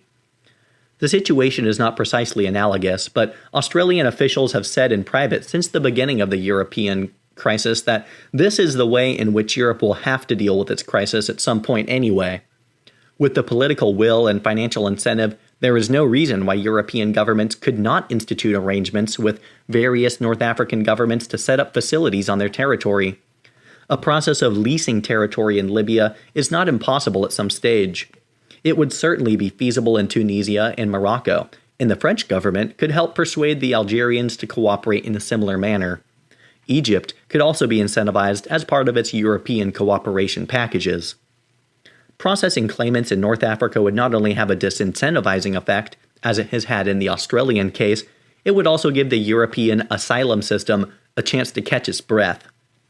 Another solution would be a concerted, Europe-wide effort to organize the deportation of all those found to have no asylum claim. This is easier said than done. Millions of people who are currently in Europe have no legal right to be there. Some might welcome assistance to return home, having found themselves working for gangs or otherwise finding life in Europe less appealing than expected. Still, this would be a monumental task to undertake. But it would be better to do it than to pretend, as numbers of the German and Swedish governments have been doing in recent years, pretend to do it while having no real intent of doing so. To include some people in a society necessarily means excluding others. Governments found it very easy to dwell on the sympathetic language of inclusion, but their publics, including legitimate asylum seekers, need also to hear some of the language of exclusion. Another policy that would assist in a sensible migration policy and help restore public confidence would be a system of temporary asylum.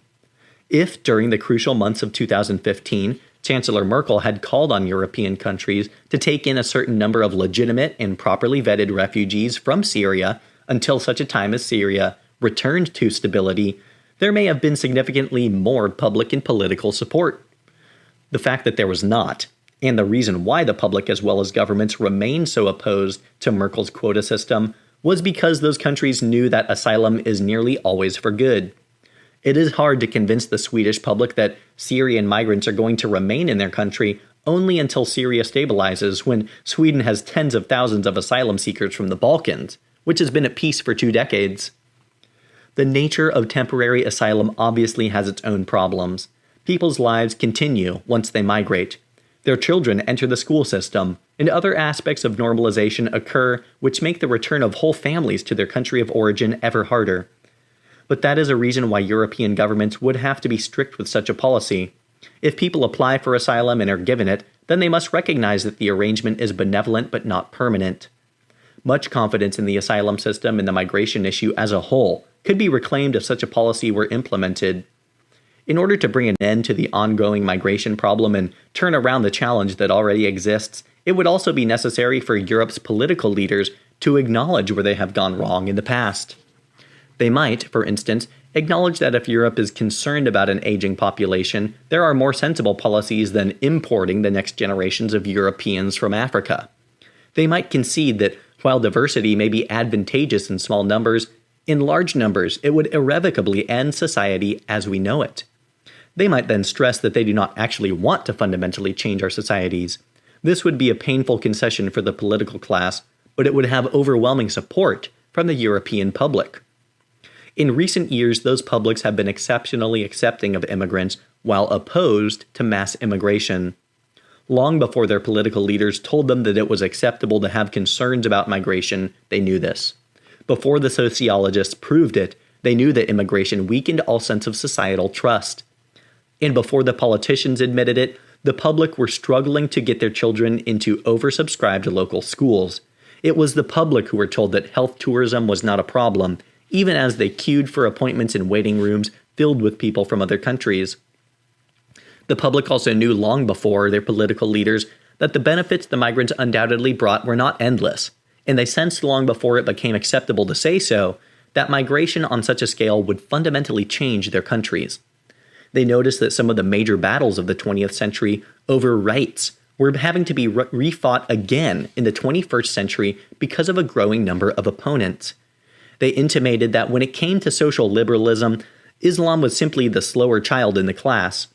Just one result of which was that in the early 21st century, when Europe had hoped to have settled many of the issues, not least the separation of religion from politics and the law, the whole of society was having to go at the speed of the slowest child in class.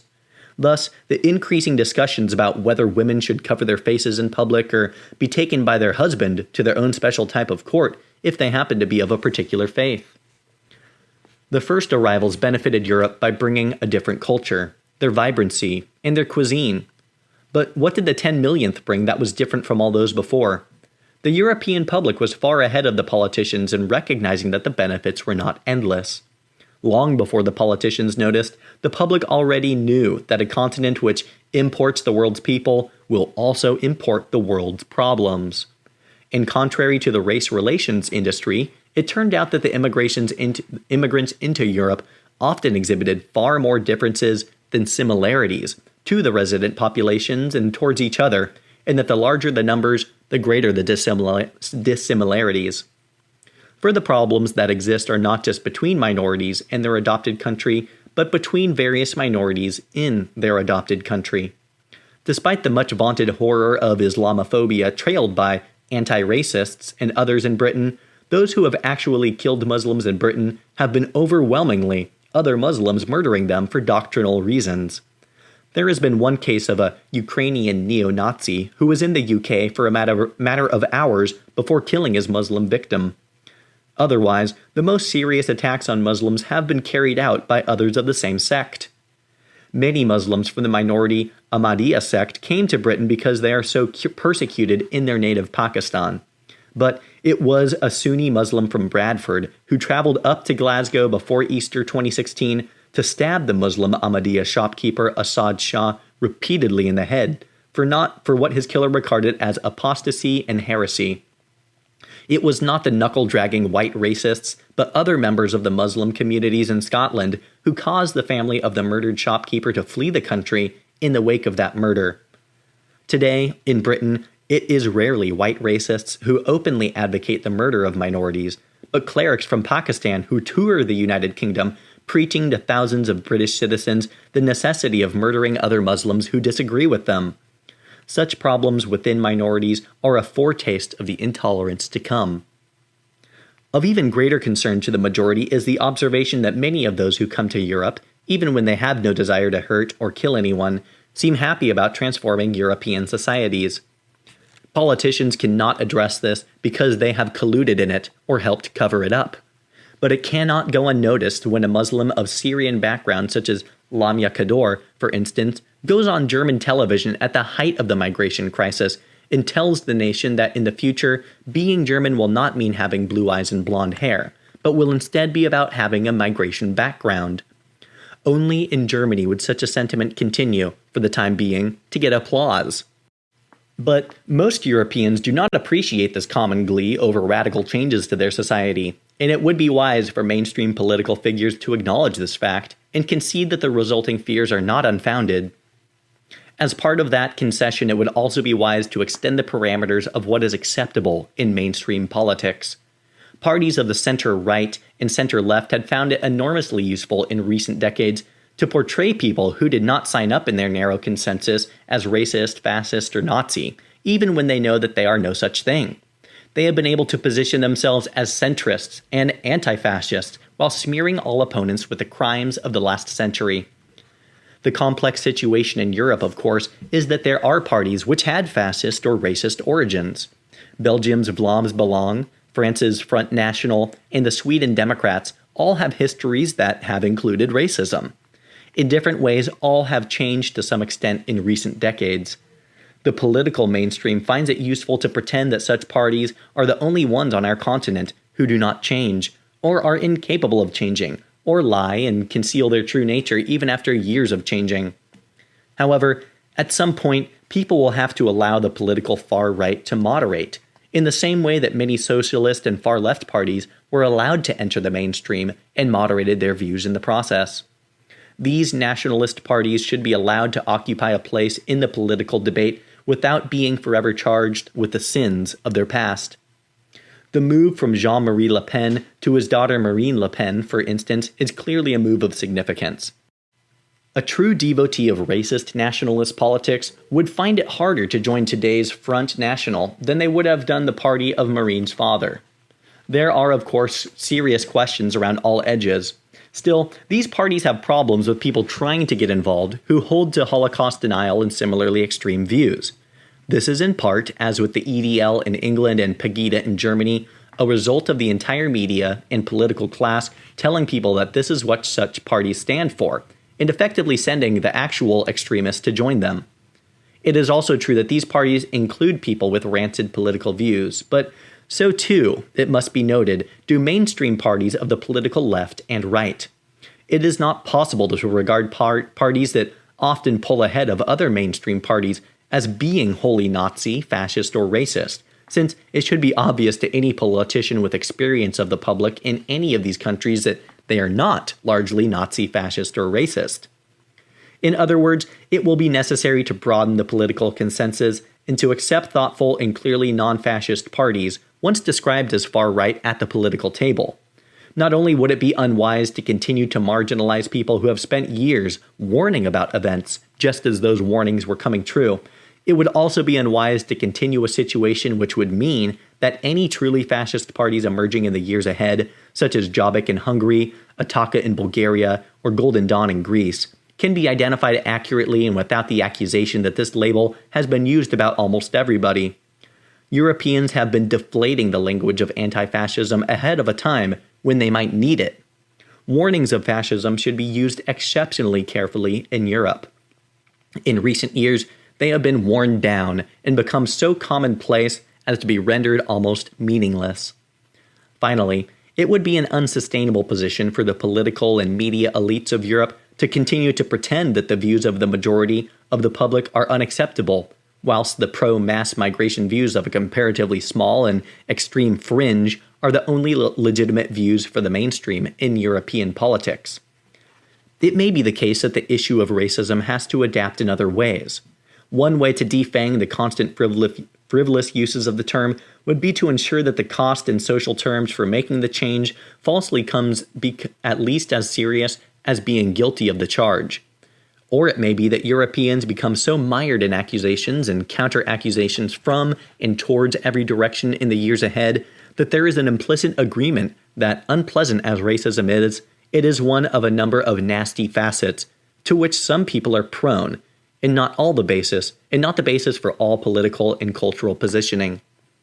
Any solution to our crisis would also involve not only a fresh attitude towards our future, but a more balanced attitude towards our past. It is not possible for a society to survive if it routinely suppresses and otherwise fights against its own origins. Just as a nation could not thrive if it forbade any criticism of its past, so no nation can survive if it suppresses everything that is positive about its past. Europe has reason to feel tired and worn down by its past, but it could also approach the past with an air of self-forgiveness as much as self-reproach. At the very least, Europe needs to continue to engage with the glories as well as the pains of its past. It is not possible to give a comprehensive answer to this difficult problem here, but for my own part, I cannot help feeling that much of the future of Europe will be decided on what our attitude is towards the church buildings and other great cultural buildings of our heritage standing in our midst.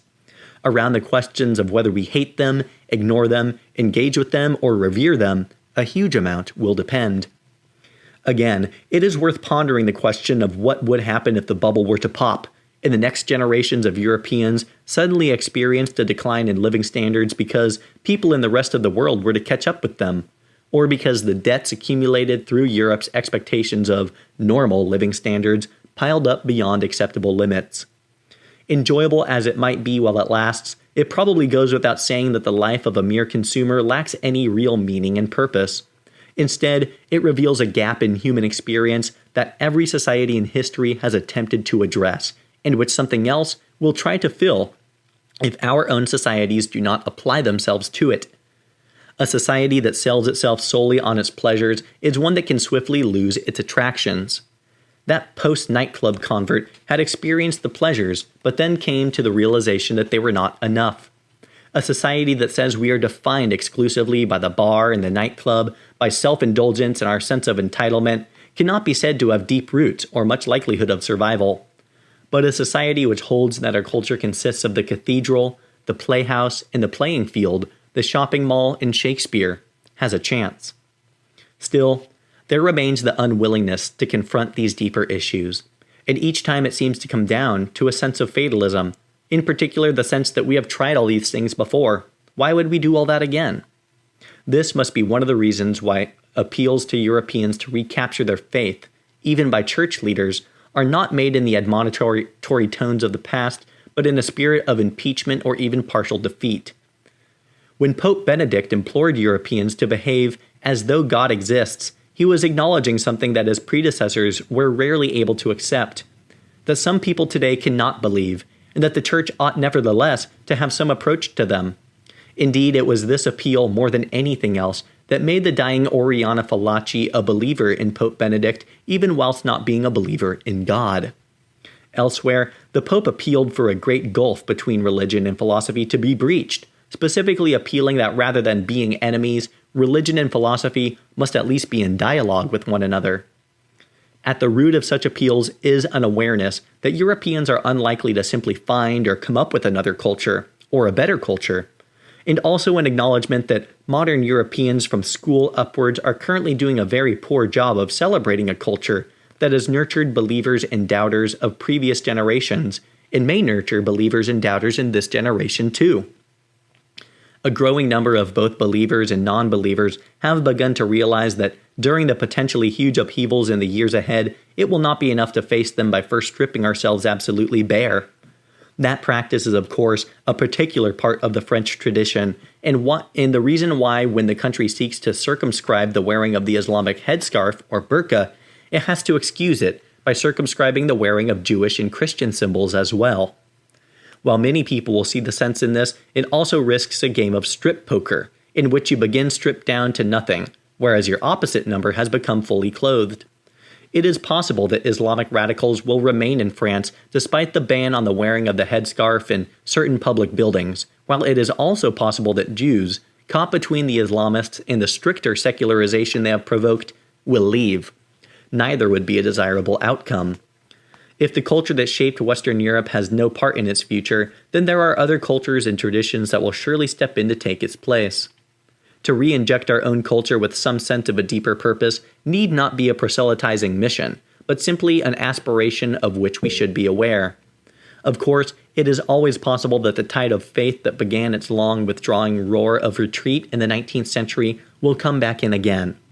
But whether it does or not, a mending of the culture will be possible if the religious think that those who have split off from the same tree are their greatest problem, while those on the secular branch try to saw themselves off from the tree as a whole. Many people can sense the pain of that separation and the resulting want of meaning that arises from the shallows. A split has occurred in our culture that it will take the work of a generation to mend. Thank you for watching. Please like, subscribe, and visit my channel for more exciting content. This video is part of an audiobook series featuring Europe, The Strange Death of Europe, Immigration, Identity, and Islam by Douglas Murray in 2017.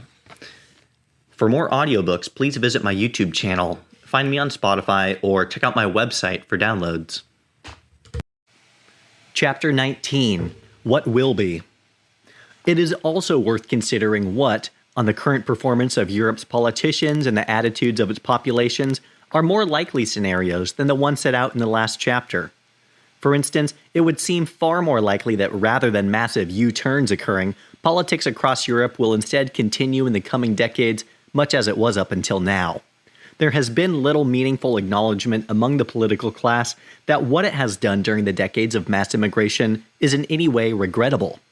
There is no evidence that they would wish to reverse that policy, and there is a great deal of evidence to suggest that they could not do so even if they wished to. The events of 2015 onwards have merely sped up a process that had long been underway. Every new migrant to Western Europe becomes harder to eject the longer they are settled, and most of us do not want to eject most or many of them in the case. But with every new arrival, the balance of Europe's future attitudes shifts. Those arriving have children who will remember their roots, and are more likely than the rest of the population to oppose further restrictions on immigration. An ever larger number of people who are themselves of immigrant background will be ever less likely to support any political party proposing limits on immigration. They will feel suspicious of those parties, even where their agendas are comparatively modest. Aside from worrying for themselves, it is hard for somebody who has come to Europe from elsewhere to reason why people like them should not come in their wake. The line between legal and illegal immigration will continue to blur even further. So, with each passing day, it will become harder to find a large enough portion of the population opposed to mass immigration in order to push for a policy that would reverse or at least prevent the continuation of it. And so, in time, during the present century, in the major cities first and then across the whole countries, our societies will finally become those nations of immigrants that we pretended for a period we always were. Politicians willing to argue against such a dwindling position will continue to be deterred by the unique price they must pay to make their case. In Holland, Denmark, and other countries across Europe, politicians who oppose mass immigration, and the influx of certain communities in particular, exist in a state of permanent police protection, change their sleeping arrangements most nights, and sometimes live on army bases. Even if someone was willing to take the risk of career-damaging name-calling, how many will continue to come forward to argue the case of the European people when such a life has become one inevitable consequence, and in a situation that will only get worse? For the time being, most politicians will continue to find the short-term benefits of being the compassionate, generous, and open to course of action to be personally preferable, even if it leads to long-term national problems. They will continue to believe, as they have done for decades, that it is better to put these difficult matters off, so their successors have to deal with the consequences instead. So they will continue to ensure that Europe is the only place in the world that belongs to the world. It is already clear what type of society will result. By the middle of the century, while China will still probably look like China, and India will probably still look like India, Russia like Russia, and Eastern Europe like Eastern Europe, Western Europe will at best resemble a large-scale version of the United Nations. Many people will welcome this, and it will have its pleasures, of course. Certainly not everything about it will be a catastrophe. Many people will enjoy living in such a Europe. They will continue to enjoy cheap services, at least for a time, as incomers compete with those already here to do work for less and less money. There will be an endless influx of new neighbors and new staff, and many interesting conversations to be had. This place where international cities develop into something resembling international countries will be many things, but it will not be Europe anymore. Perhaps the European lifestyle, culture, and outlook will survive in small pockets. A pattern that is already underway will mean that there will be some rural areas where immigrant communities choose not to live and towards which non-immigrants retreat. Those who have the resources will, as is already the case, be able to sustain a recognizably similar lifestyle for a while longer. The less well-off will have to accept that they do not live in a place that is their home, but in one that is a home for the world. Whilst incomers will be encouraged to pursue their traditions and lifestyles, Europeans whose families have been here for generations will most likely continue to be told that theirs is an oppressive and outdated tradition, even as they constitute a smaller and smaller minority of the population. This is not science fiction. This is simply what the current situation looks like in much of Western Europe, and what the demographic projections show the continent's future to be. For although our societies integrated people better than some others feared, we are not after all such great melting pots that anything and anyone can be endlessly poured in, with the results always coming out the same. To return to the analogy of the ship of Theseus, the ship can only be said to remain the ship if it remains recognizable. For that to happen, when the ship needs mending, it needs to be repaired using recognizable parts that fit in with the hull. But European society today is ever less recognizable, and what chances it had to sustain the hull were lost when it chose to wage a war on its own design. The pieces of the ship that were added were not carefully selected and did not fit the odd shapes. Rather, by government design and incompetence, the ship was pulled apart, and anything at all that stood in its place was crowbarred in, and still called Europe. Nonetheless, the political leadership of Europe will go around and around the same failed and contradictory ideas and repeat the same mistake. Which is why the analogy presented to me in the Bundestag mattered. My German interlocutor's analogy presented Europe as a room into which a person in mortal danger in the corridor just outside must be allowed to come in and join. Politicians from Britain and Sweden sometimes like to proclaim that our room is a large territory that we could easily concrete over in order to house the world's needy. But our societies are not like that. Any sensible policy on immigration and integration would have taken into account that although this ship of Europe may occasionally save people in distress from the seas around us, there is a point when we take too many people on board, take them on too quickly, or take on those with bad intent, a point at which we will capsize the only vessel that we, the peoples of Europe, have. During the migration crisis, it was not only open borders activists who believed that bringing the whole world on board was a sensible policy. It was members of the Greek government and of governing parties across Europe. Some believed it as ideology. Others simply could find no reasonable moral way to deny entry to the world's inhabitants. Others flailed around for an excuse. After the British vote to leave the EU, Daniel Korski, the former deputy director of David Cameron's policy unit, recalled how before the vote, Britain's European counterparts tried to persuade the country to take in more migrants, using the argument, among others, that migrants paid more in taxes than they consumed in public services. Even at this point, at the height of the crisis, the continent relied on old and disproven lies. What made it worse was that Korski claimed, quote, "We were never able to counter these arguments," claiming that although they looked, there was no hard evidence, end quote. The evidence, had they looked properly, was all around them. They could have gone to the schools in their local area, the A&E wards of any local hospital, and wondered how all these incomers could possibly have paid their way already. That was what the British people were wondering, only their representatives remained unbothered, incurious, or in denial.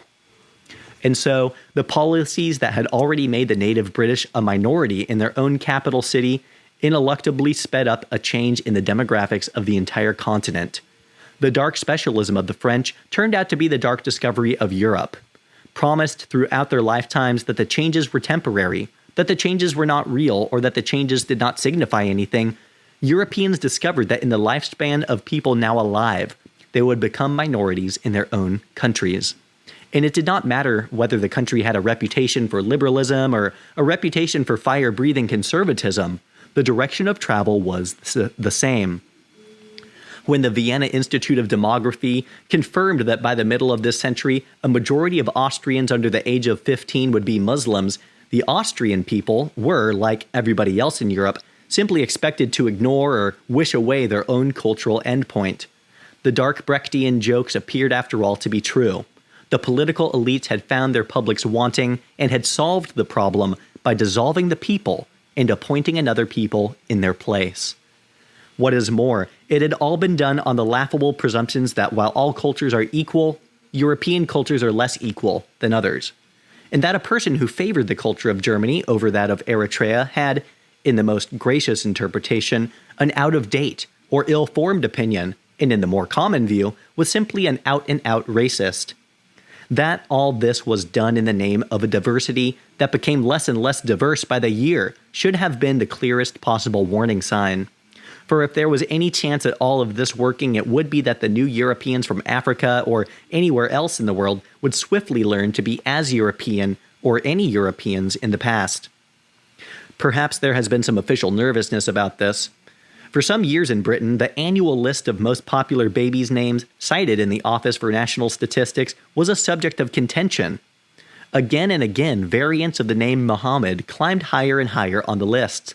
Officials defended their practice of listing the Mohammeds separately from the Muhammads and other variant spellings of the name. Only in 2016 did it become clear that this was immaterial, because the name in all its variants had indeed become the most popular boy's name in England and Wales. At which point the official line changed to, "And so what?" It was implied that the Mohammeds of tomorrow will be as English or as Welsh as the Harrys or Davids of the generation before. In other words, British will remain British even when most of the men are called Mohammed, in the same way that Austria will remain Austria even when most of their men are called Mohammed. That this is unlikely hardly needs explaining. Indeed, nearly all the evidence appears to be pointing the opposite direction. Anyone in doubt about what this might simply consider the minorities within the minorities. Who, for instance, are the Muslims in Europe under the most threat? Are they the radicals? Do the Salafists and Khomeinists and Muslim Brotherhood and Hamas leaders in Europe live under any threat, or ever have to worry even about their reputations? There is no evidence to suggest they do. Even groups whose graduates go on to behead Europeans are taken on their own estimation inside Europe to be human rights groups, intent merely on tackling the injustices endemic in our racist and patriarchal society. This is why, by 2015, more British Muslims were fighting for ISIS than for the British armed forces. The people who are at risk and the people who are most criticized, both from within Muslim communities in Europe and among the wider population, are in fact the people who fell hardest for the integration promises of a liberal Europe. It was not the Muslim and non-Muslim persecutors of Ayaan Hirsi Ali who left the Netherlands, but Hirsi Ali herself. In 21st century Holland, she believed in the principles of the Enlightenment more than the Dutch any longer did. In Germany, it is not the Salafists who live under police protection, but their critics, like Hamad Abdel Samad, whose life is in danger simply for exercising his democratic rights in a free and secular society. And in Britain, it is not those who preach the murder of apostates to packed mosques up and down the country who draw British Muslim ire, and who consequently have to be careful about their security. Instead, it is a progressive British Muslim of Pakistani heritage like Majid Nawaz, an activist and columnist, whose only mistake was in believing Britain when it presented itself as a society that wanted legal equality and one law for all. In France, a writer of Algerian origin, Kamal Daoud, publishes an article in Le Monde speaking frankly about the sex attacks in Cologne, and is then criticized by a cohort of sociologists, historians, and others who call him an Islamophobe and claim he is as speaking as the European far right. In every Western European country, it is the Muslims who have come here or been born here and stood up for our own ideals, including our ideals of free speech, who have been castigated by their co-religionists and carefully dropped by what was once polite European society. To say that in the long run this heralds the makings of a societal catastrophe is to understate the matter. Nothing here is possible to predict, but everywhere in Europe new things have already started to happen that signal a direction of travel. In terms of foreign policy, for years Europe has found itself incapable of expressing a coordinated strategic view. And now, thanks to our immigration policies, international politics has also become domestic politics, making Europe all but incapable of acting discriminatingly on the world stage with either soft or hard power. In June 2016, when the UN accused the Eritrean government of committing crimes against humanity, thousands of Eritreans protested outside the UN building in Geneva. The Swiss people had been told, like everyone else in Europe, that here were people who had come to Switzerland because they were fleeing a government they could not live under. Yet thousands of them turned out to support the same government when someone in Europe criticized it. In 2014, a leaked report from Britain's Ministry of Defense revealed that military planners believed that an increasingly multicultural Britain and increasingly diverse nation meant that British military intervention in foreign countries was becoming impossible. The government would gain less and less public support for British troops being deployed in countries from which UK citizens or their families come. Domestically, the situation has the potential to become infinitely worse. Just one consequence of having diversity and difference rather than colorblindness and proper integration as a goal is that Europe in the 21st century is obsessed with race. Rather than diminishing, the subject grows larger by the day. It is the same story in politics, sport, and even television, where not a single reality TV program seems immune from the endless obsession with race. If a non-white, non-European does well, he or she is hailed as an example to everyone and a model of successful integration. If that person is voted out, there is yet another political and national debate about racism and whether the individual was voted out because of their ethnicity. On a more serious level, nobody has any idea long-term of where any of this will go. For instance, in Britain it might have been thought that since the 1980s at least, racial divisions had significantly diminished. Yet, thanks to the internationalizing of societies, nobody can predict the consequences of events happening anywhere in the world and their effect on domestic politics. For example, the Black Lives Matter movement that started in the US in 2012 as a result of a number of killings by police of unarmed black men eventually spread to Britain and other European countries. Whatever the rights and wrongs of the BLM movement in America, almost none of the circumstances for such a movement exist in Britain. In 2016, I watched a BLM protest of several thousand people marching through the center of London, giving Black Power salutes, and chanting, among other BLM themes, the "Hands Up, Don't Shoot." All the while, they were escorted along the route of their march by British police officers, who of course do not carry guns. Whatever was comedic about this evaporated weeks later, when on one of the hottest nights of the year, a large crowd chanting BLM slogans met in Hyde Park. By the end of the evening, one police officer had been stabbed and 4 others injured. Elsewhere, the protest spilled over into one of London's busiest streets, where a man was set upon by 3 men armed with a machete. It was the most serious violence in the capital for years. Nobody can have any idea where future movements of such kind will come from, but if you have many people from various parts of the whole world living in close proximity, who come to entertain various degrees of resentment for each other, it is probable that various of the world's problems will descend on those communities at some time. And the world will always have problems. In the meantime, it is not certain that the European publics will forever cease to resist the issues of race. If every other group and movement in society is able to identify race and talk explicitly about it, why not the Europeans?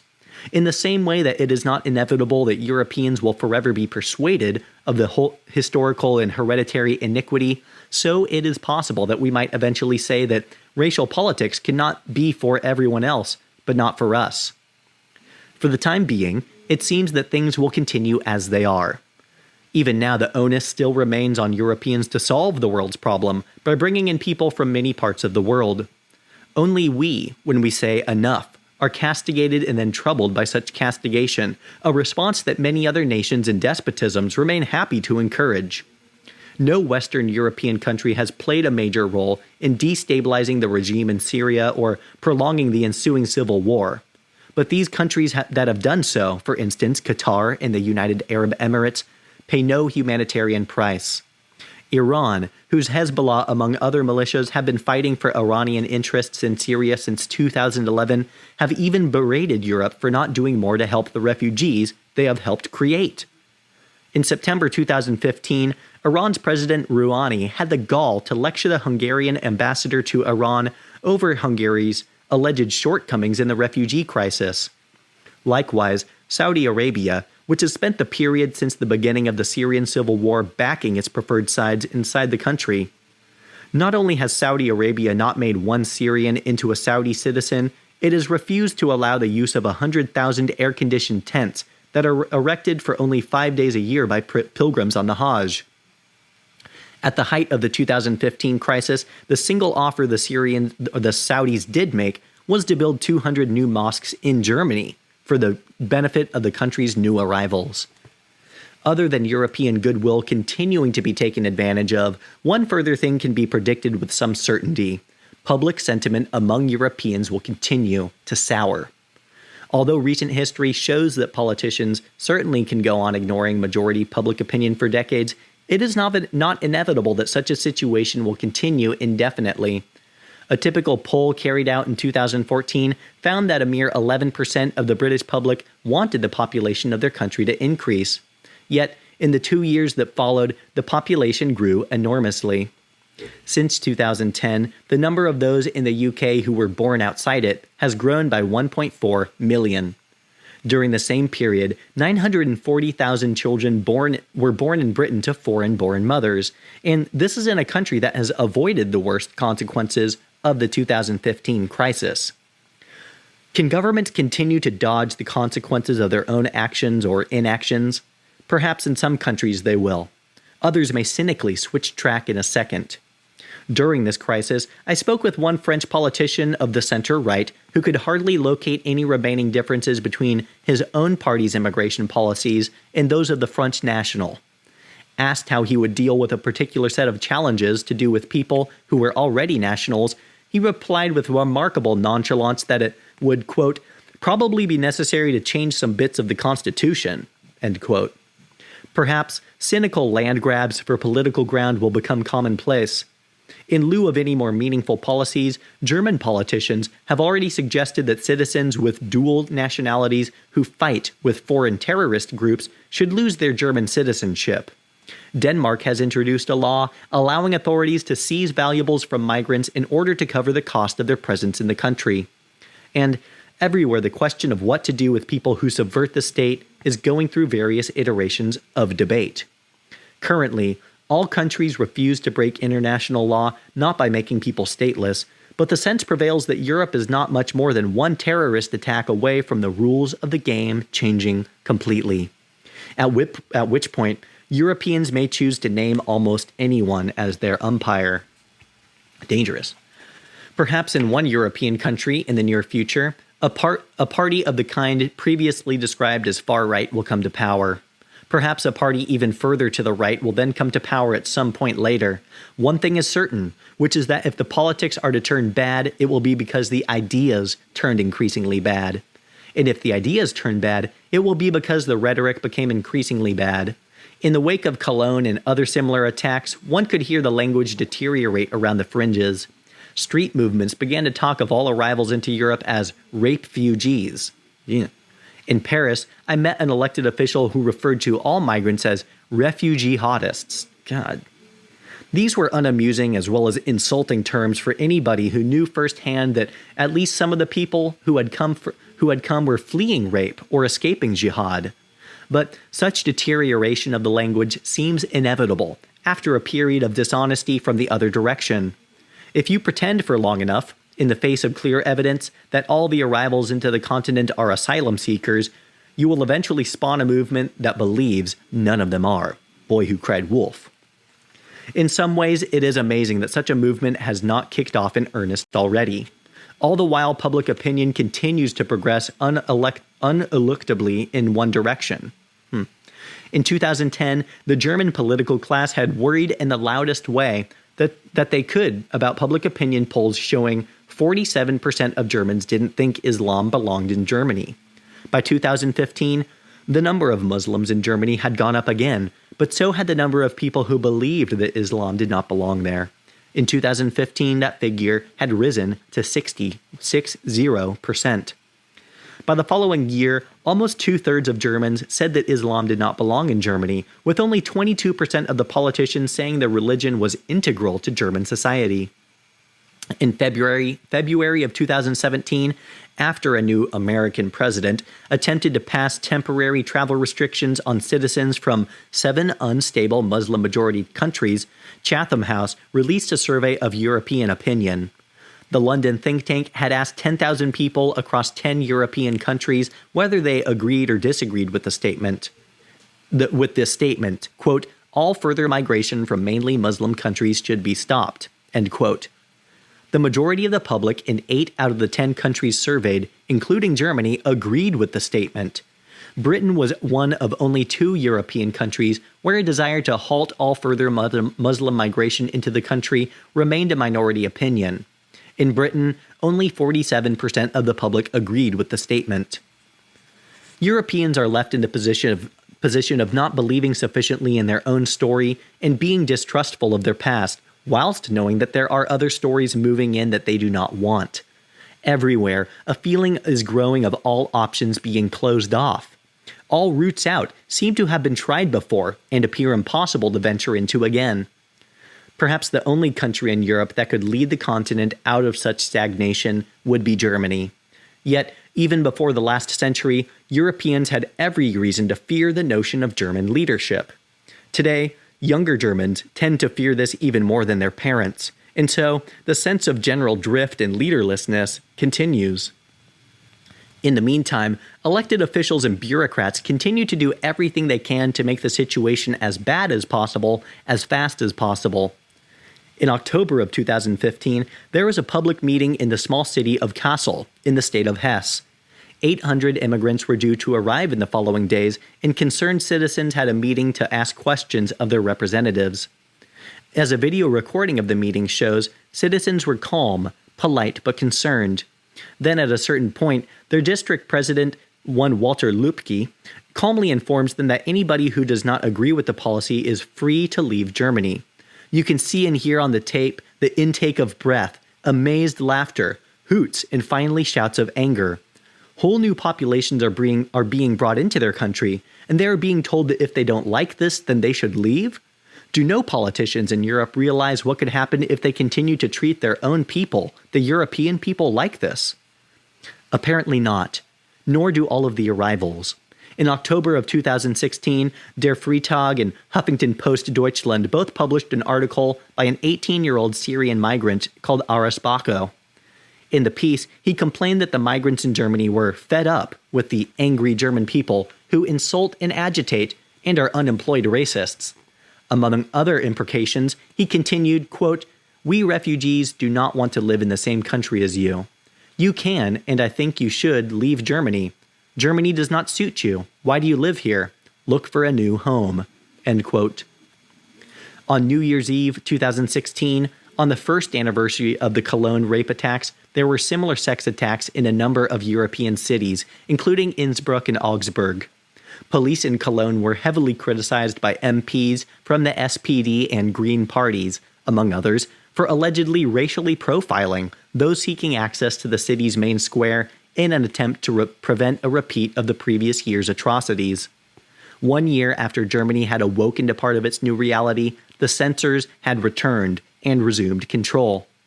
On the same night in France, just under 1,000 cars were set alight, a 17% rise on the same night 1 year before. The French Interior Ministry described the night as having gone off without any major incident. Day by day, the continent of Europe is not only changing, but is losing any possibility of a soft landing in response to such change. An entire political class have failed to appreciate that many of us who live in Europe love Europe that was ours.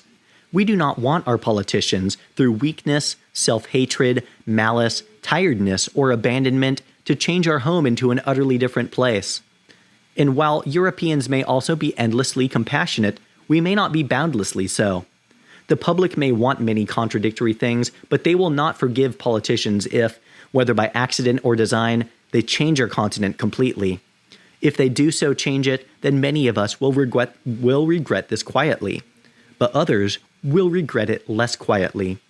Prisoners of the past and of the present, for Europeans there finally seem to be no decent answers to the future, which is how the fatal blow will finally land. Thank you for watching. Please like, subscribe, and visit my channel for more exciting content. Hey everyone, what's going on? Grante here, and welcome back to the show. Today we have the final installment of Europe, The Strange Death of Europe, Immigration, Identity, and Islam. And as this is the final installment, I want to first of all say thank you to you guys if you made it through the entire series. I hope that you got something, a bit of perspective out of this book, because I know that I did. A couple other things I want to lead into this afterword of the book is two shockers. The first of which is, in especially the first 10 minutes of this chapter, there are some gruesome details. There are death scenes, which will be described. If that is yours, then close your earballs and fast forward through these ones. The second one is something that you probably won't find to be much of a shocker, and that is we're going to look at the depth of the media's deception of the entire crisis. And though this book is not specifically about it, we can draw parallels to the media deception occurring in other countries, the United States of America. I hope that you guys see the parallels here and maybe start some conversation below. Third, and finally, I want to say, again, thanks to all of you for being a part of this journey. I've really enjoyed Season 10 of my audiobook series, and I already have another book for Season 11. I'm always open to your guys' suggestions, so if you've got a book you really want to hear, or you think would be great to have as an audiobook series on my channel, then sing out, and I'll make it happen. Thanks for watching. Like, subscribe, and bell, and let's get into the afterword of The Strange Death of Europe. This video is part of an audiobook series featuring Europe, The Strange Death of Europe, Immigration, Identity, and Islam by Douglas Murray in 2017. For more audiobooks, please visit my YouTube channel, find me on Spotify, or check out my website for downloads. Afterword. The Strange Death of Europe came out in the UK on the 4th of May 2017. 6 weeks earlier, on the 22nd of March, a 52-year-old British-born convert to Islam, Khalid Masood, plowed his car across Westminster Bridge, killing an American tourist, a Romanian tourist, and 2 British nationals. Dozens more were injured as they scattered from the car's trajectory, some falling into the River Thames below. Crashing into the railings of the Houses of Parliament, Masood then ran out of the hired vehicle and through the front gates of the British Parliament. There, he stabbed to death one of the policemen on duty, PC Keith Palmer, before himself being shot and killed by armed police. Masood's last phone messages revealed that he believed he was waging jihad. In the immediate aftermath, the British press fell back on the routine clichés. In a much forwarded piece, one prominent British journalist took to the pages of the New York Times to insist that by the morning after the attack, quote, London was, if not quite back to normal, then certainly back in business. As I traveled through the south of the city, up to Chelsea, and later over to King's Cross, Londoners really were going about their lives as on any other day. He went on, this behavior reflects something deeper than social conscious defiance, I think. It would simply not occur to the 1.8 million citizens of this megalopolis to allow one man to send them into hiding. As they say in the East End, you're having a laugh, aren't you? End quote. One wonders when the author last went into the East End of London and found a pub filled with cockneys uttering such phrases. Perhaps they were singing Roll Out the Barrel as well. 2 weeks after the Westminster attack, and before PC Palmer's funeral, there was a national service of hope at Westminster Abbey, just across the street from where the policeman had been stabbed to death. In his sermon at the interfaith service, the Dean of Westminster, the Very Reverend John Hall, spoke for a nation that he described as bewildered. He said, quote, what could possibly motivate a man to hire a car and take it from Birmingham to Brighton to London, and then drive it fast at people he had never met, couldn't possibly know, against whom he had no personal grudge, no reason to hate them, and then run at the gates of the Palace of Westminster to cause another death? It seems likely that we shall never know. End quote. More bewildering events swiftly followed. On May 22nd, thousands of young women were leaving a concert by the American pop singer Ariana Grande at Manchester Arena. Waiting for them as they streamed out was Salman Abedi, a 22-year-old whose Libyan parents had arrived in the UK in the 90s after fleeing the Gaddafi regime. In the foyer, Abedi detonated a bomb he was carrying, which was packed with nuts and bolts and other shrapnel. 22 people, children and parents, were killed instantly. Hundreds more were injured, and many suffered life-changing injuries. ISIS claimed Abedi as one of their soldiers. In the wake of Manchester, there was a twist on the new European tradition of featuring John Lennon's Imagine after any terrorist attack. You know, the words, imagine there's no countries, it isn't hard to do, nothing to kill or die for, and no religion too. A Mancunian take on this developed when members of the crowd at a memorial shortly after the attack sang the 1990s Oasis hit Don't Look Back in Anger. This seemed to perfectly fit the mood that politicians and press wished to encourage. Soon the stories of the dead and the maimed disappeared. Broadcasters didn't seem to wish to focus on young women having bits of nails and bolts pulled from their heads and spines. Instead, within a little over 24 hours of the attack, the main theme of the response to Manchester was, "Don't look back in anger." Almost nobody said, why not? Why shouldn't people look back in anger when their daughters have been blown up just because they went to see their favorite pop singer on a Monday evening? Why shouldn't people be angry that the young Abedi killed 22 people, one for each year of life their country had given him? A fortnight after the attack in Manchester, Ariana Grande returned to the city and with a lineup of other pop stars, including Justin Bieber, performed a One Love concert. There was observation of the tragedy, and then the party started and people began to enjoy themselves again. Several observers lauded this as a demonstration of resilience in the face of terror. Few noted that, as with the previous month's Service of Hope, the dead still hadn't been buried before everyone else moved on. In what began to seem a remorseless sense of events, the night before the One Love concert in Manchester, it was London's turn again. On the evening of Saturday, the 3rd of June, 3 men drove a van into pedestrians as they crossed the London Bridge. They then leapt out of the van and began slashing at the throats and bodies of pedestrians, appearing to target women in particular. Then they ran, slashing at the crowds of tourists and Londoners alike through the pubs and streets of Borough Market. Among their shouts was, "This is for Allah." 8 people were killed, many more seriously injured before armed police shot the 3 men dead. They were later identified as Yusuf Zagba, 22, Kuram Boot, 27, and Rashid Radouan, 30. Both Zagba and Radouan had been born in Morocco. A subsequent inquest heard that Radouan had entered Britain using a false name, claiming to be Libyan, and was actually 5 years older than he pretended. He had been refused asylum under his false Libyan identity, exhausted his further appeals, absconded, and lived under a Moroccan identity instead. Karam Butt, meanwhile, had been born in Pakistan and was described as having arrived in the UK as a child refugee in 1998, his family having moved to the UK to claim asylum based on political oppression. In the aftermath of the killing spree, these men took part in, and while securing the area, Londoners who had been enjoying a night out were ordered to put their hands on their heads and exit the area single file, with armed police training guns on them in case of further attackers. Though the theme of London's resilience was constantly raised, the public that night looked more like a defeated people being marched into captivity than anything else.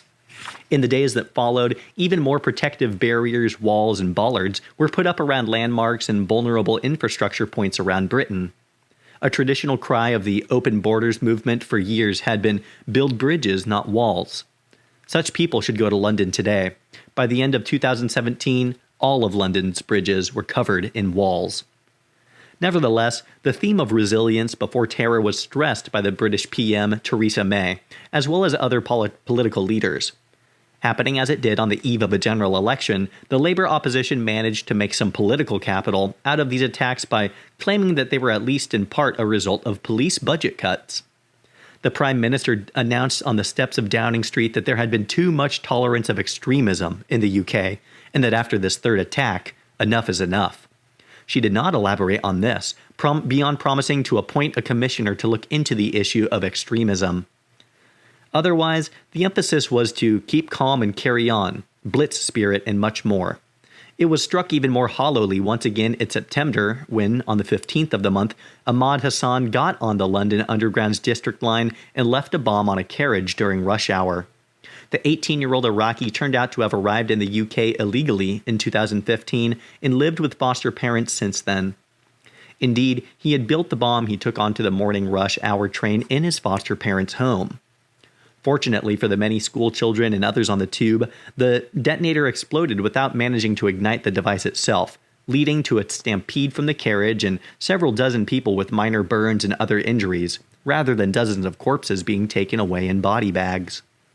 Of course, there is no reason why Londoners should have much or any residual Blitz spirit. As the 2011 census shows, the families of most people now in London weren't even in Britain at the time of the Blitz. There is no reason why people imbibed the memories of a previous generation just because they happened to inhabit the same bit of territory as those earlier people did. As if to emphasize the fact that Blitz spirit just isn't imbibed in the London water, in November of the year that all these terrorist attacks occurred, and many others were thwarted, in the UK an event unfolded which was lingered over even less than the dead from the terrorist attacks. Early in the evening on Friday, the 24th of November, there were reports of shots having been fired at Oxford Circus Station. A crowd stampede ensued, with hundreds of people fleeing in terror through some of the busiest streets in London. Terrified pedestrians barricaded themselves inside major department stores. A singer and celebrity named Ollie Moores tweeted to his nearly 8 million followers that he was inside Selfridges. Quote, "Fuck everyone, get out of Selfridges now, gunshots, I'm inside." End quote. Even more unwisely, this police was followed with, quote, "Really not sure what's happened. I'm in the back office, but people screaming and running towards the exits." End quote. The British police announced that they were responding to events as a terrorist incident, and on social media and in prominent papers online, stories emerged of a vehicle having plowed into pedestrians on Oxford Street, of blood and bodies everywhere. Within an hour, this all turned out to be nonsense. There had been no vehicle attack, no gunmen, no bodies, and no blood. It is true that 16 people had been injured, one seriously, but this had been in the stampede out of the Oxford Circus Station and surrounding area. There were reports that the whole incident had been sparked by a gang fight, but this too turned out to be untrue.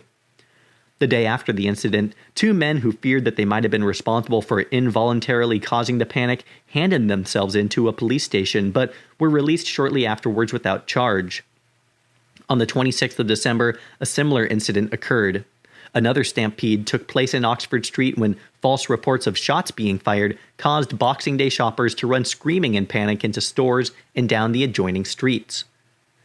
Of course, incidents like these, like similar panics after the November 2015 attacks in Paris, swiftly disappear from the news and nobody writes about them. They are passed over with embarrassment.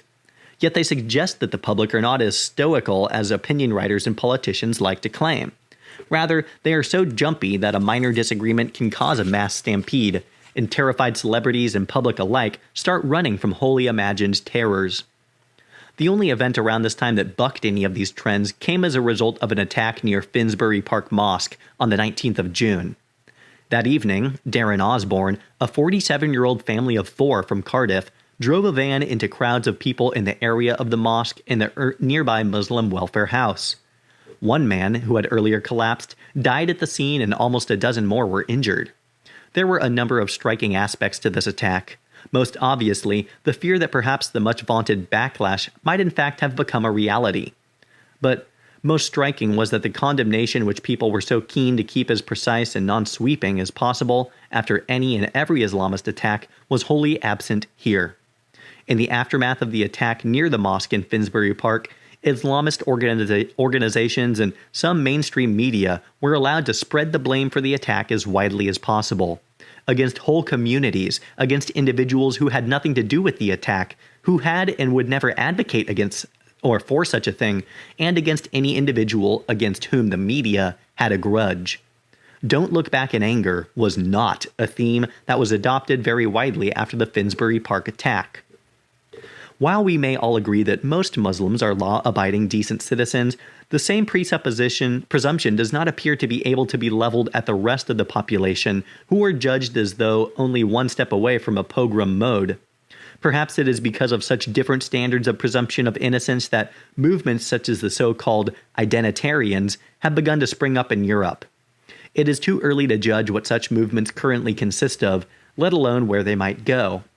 On everybody's mind is a fear that their ideas and actions could in time justify precisely the reaction against which they ostensibly sprang up. As it happened, when the first of 2017's attacks in the UK was taking place, I was trudging along one of the new border fences that had recently gone up in Central Europe. The flows of people had diminished, but the preparedness of the authorities was on a very different level to that in 2015. Guards at the Hungarian-Serbian border demonstrated the new drone camera technology they were using and described their round-the-clock efforts to keep the borders of their own country secure. Of course, no border would have kept Khalid Massoud out. The Westminster Bridge attacker had been born in the UK.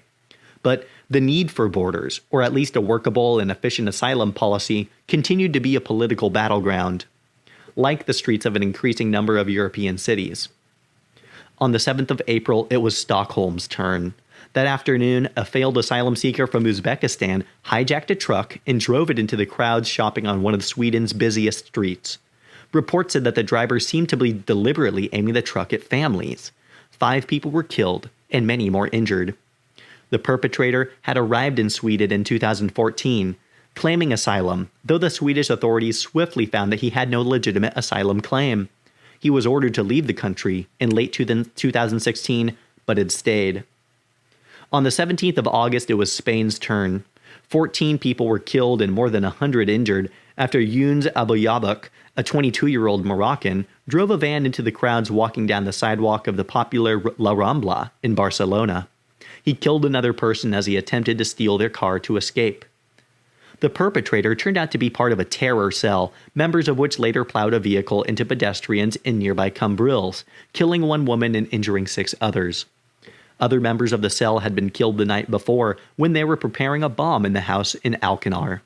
It was later reported that the cell had been planning for more spectacular attacks, including the blowing up of Antoni Gaudi's masterpiece, the Sagrada Familia Cathedral. A month later, in a separate incident, anti-terrorist police stormed the cathedral, evacuated it, and shut down the entire surrounding area after reports of a suspicious van nearby. The day after the Barcelona attack, 2 Finnish women were stabbed to death and 8 others injured by an attacker in Turku, Finland, shouting Allahu Akbar. The attacker, who had deliberately targeted women, again turned out to be from that largest contingent of recent migrants to Europe, a person who had no more right to be in Europe than anyone else in the world. Abderrahman Bouani had arrived in Finland in 2016 under a false name, claiming to be a child refugee. He turned out to be a 22-year-old from the perfectly peaceful country of Morocco. Despite being denied asylum and adopting different, false identities, he was not removed from the country. And so, another set of families, victims, had their lives changed forever. Yet, it appeared that little or nothing could be done to prevent such attacks. All that could be relied on was policing, intelligence, and the erection of ever more bollards in all European cities. About the larger issues, nobody seemed to want to get out ahead of the belligerent political consensus. In December of 2017, Dimitris Avramopoulos, the European Commissioner for Migration, Home Affairs, and Citizenship, summed up the ongoing policy of the political mainstream in an article titled, "Europe's Migrants Are Here to Stay." Quote, "It's time to face the truth," he insisted. "We cannot and will never be able to stop migration. The EU has granted protection to more than 700,000 people last year," end quote, something he argued that was not only a moral imperative, but also an economic and social imperative for our aging continent. He continues, quote, "At the end of the day, we all need to be ready to accept migration, mobility, and diversity as the new norm and tailor our policies accordingly. The only way to make our asylum and migration policies future-proof is to collectively change our way of thinking first." Avramopoulos did recognize failures, however, acknowledging that, of course, a lot still remains to be done in the European Union. We need to deliver on our promises to evacuate thousands of migrants from Libya, either through resettlement or assisted voluntary return in the coming months, end quote. The Italian government soon after promised to rectify this failing in the EU's migration policy. That same month, for the first time, it began flying migrants from Libya to Rome, with the country's interior minister promising to bring another 10,000 people by plane in the coming year in order to save them from people traffickers. Marco Minniti even went to meet the first migrants to be flown in from Libya himself, announcing, quote, "This is a historic moment because we have created the first humanitarian corridor to save migrants given refugee status by the UN from the clutches of criminals," end quote. In order to help the migrants avoid the treacherous crossings of the Mediterranean, the new policy was to get around the smuggling gangs by the EU doing their work for them, using airplanes instead of boats. In the year before this announcement, the Italian authorities had gained proof, through undercover work, that a number of NGOs were actively cooperating with the smuggling networks, arranging meeting points and times, and even handing boats back to the networks. The Italian public responded to these discoveries with anger, but not surprise. Of course, Minetti and other Italian authorities claimed that their new scheme would allow only genuine refugees to arrive in Italy, but the track record of all European countries suggested that this, as with so much else, would prove to be a fantasy. Minetti boasted that migrants who should not be in Italy would be deported at a greater rate.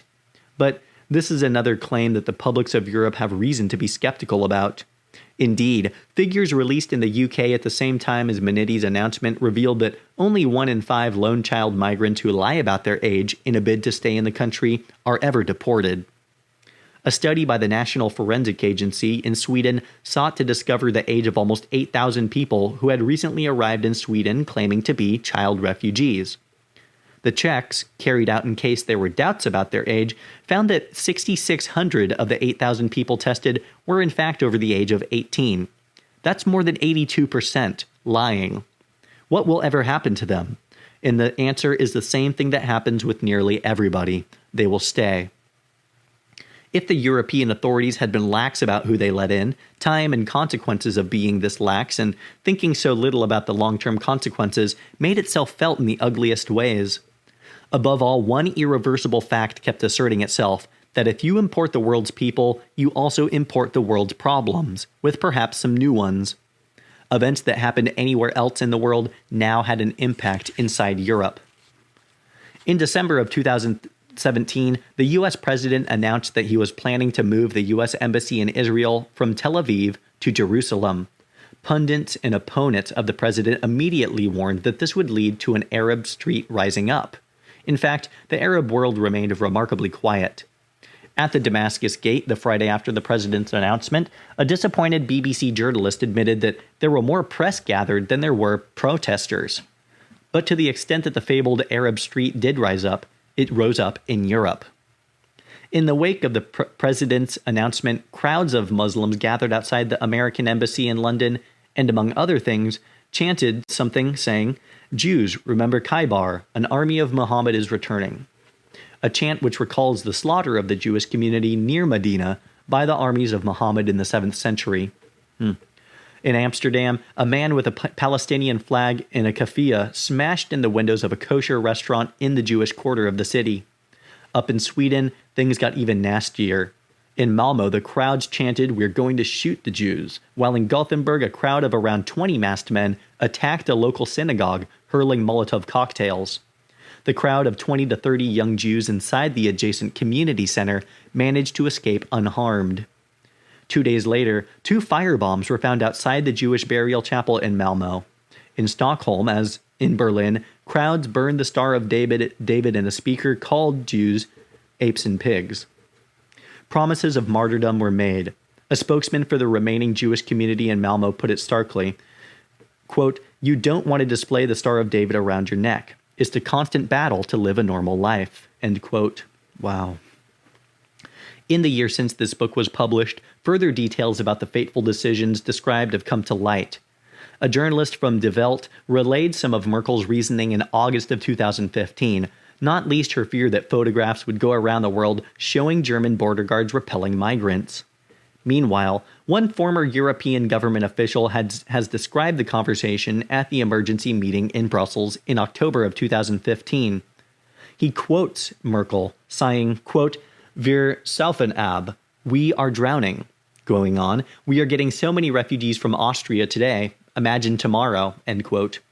She then apparently noted that she came from a country where they once had to live with walls, and said that she did not want to have in her biography that she had built new walls. On the political level, the policies of the latest generation of European politicians began to have some expected consequences. In the Dutch elections in March, the reigning VVD, the Liberal Party, managed to remain the largest party, defying pre-election polls which predicted Geert Wilders' party to be the winner and the VVD coming second. A new party, the Forum for Democracy, ate into some of Wilder's support. But more striking was that as polling day approached, the VVD's campaign rhetoric became more and more indistinguishable from that of Wilder's. In one advert, published in the Dutch papers, Prime Minister Mark Rutte, who was campaigning for re-elections, warned immigrants to act normal or leave. Then in the days before the election, there was a remarkable standoff between the Turkish and the Dutch governments. A number of Turkish politicians, including ministers, were due to arrive in the Netherlands to campaign for a yes vote in the Turkish referendum designed to congregate further powers around President Erdogan. The Dutch authorities took a stand against Turkish politics campaigning in their country, forbidding the Turkish foreign minister's plane from even landing, and expelling another Turkish minister from the country. The moment of perceived toughness paid off, and Wilder's party became only the second largest in the Dutch parliament.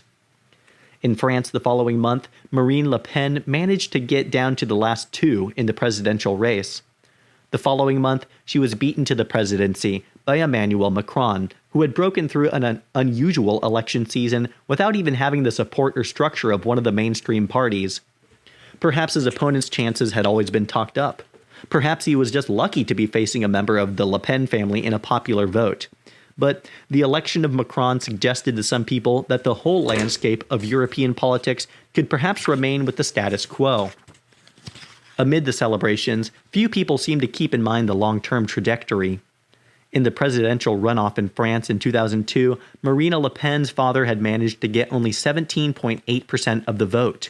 In 2017, his daughter managed to get 33.9%. The German elections in September silenced anyone who still thought that European centrist politics could continue as normal. Before the elections, even a centrist such as Merkel's interior minister, Thomas de Maizière, used the pages of Bild Zeitung to try to play the same game that the Dutch VVD had used to stay in power. Quote, "We are not Burqa," end quote, was one of the things he said in a desperate hope of emulating the tactics and success of Prime Minister Rutte. Despite such efforts, September 2017, 2 years after her fateful borders decision, was the month that the German electorate seriously humbled their chancellor. It was the worst result for her party since 1949.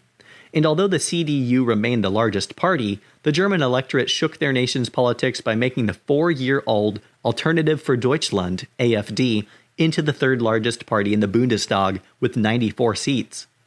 That is a party whose joint leader, Alexander Gauland, declared an hour after the results that he would, quote, "hunt down the government, Mrs. Merkel, and get our country and people back," end quote.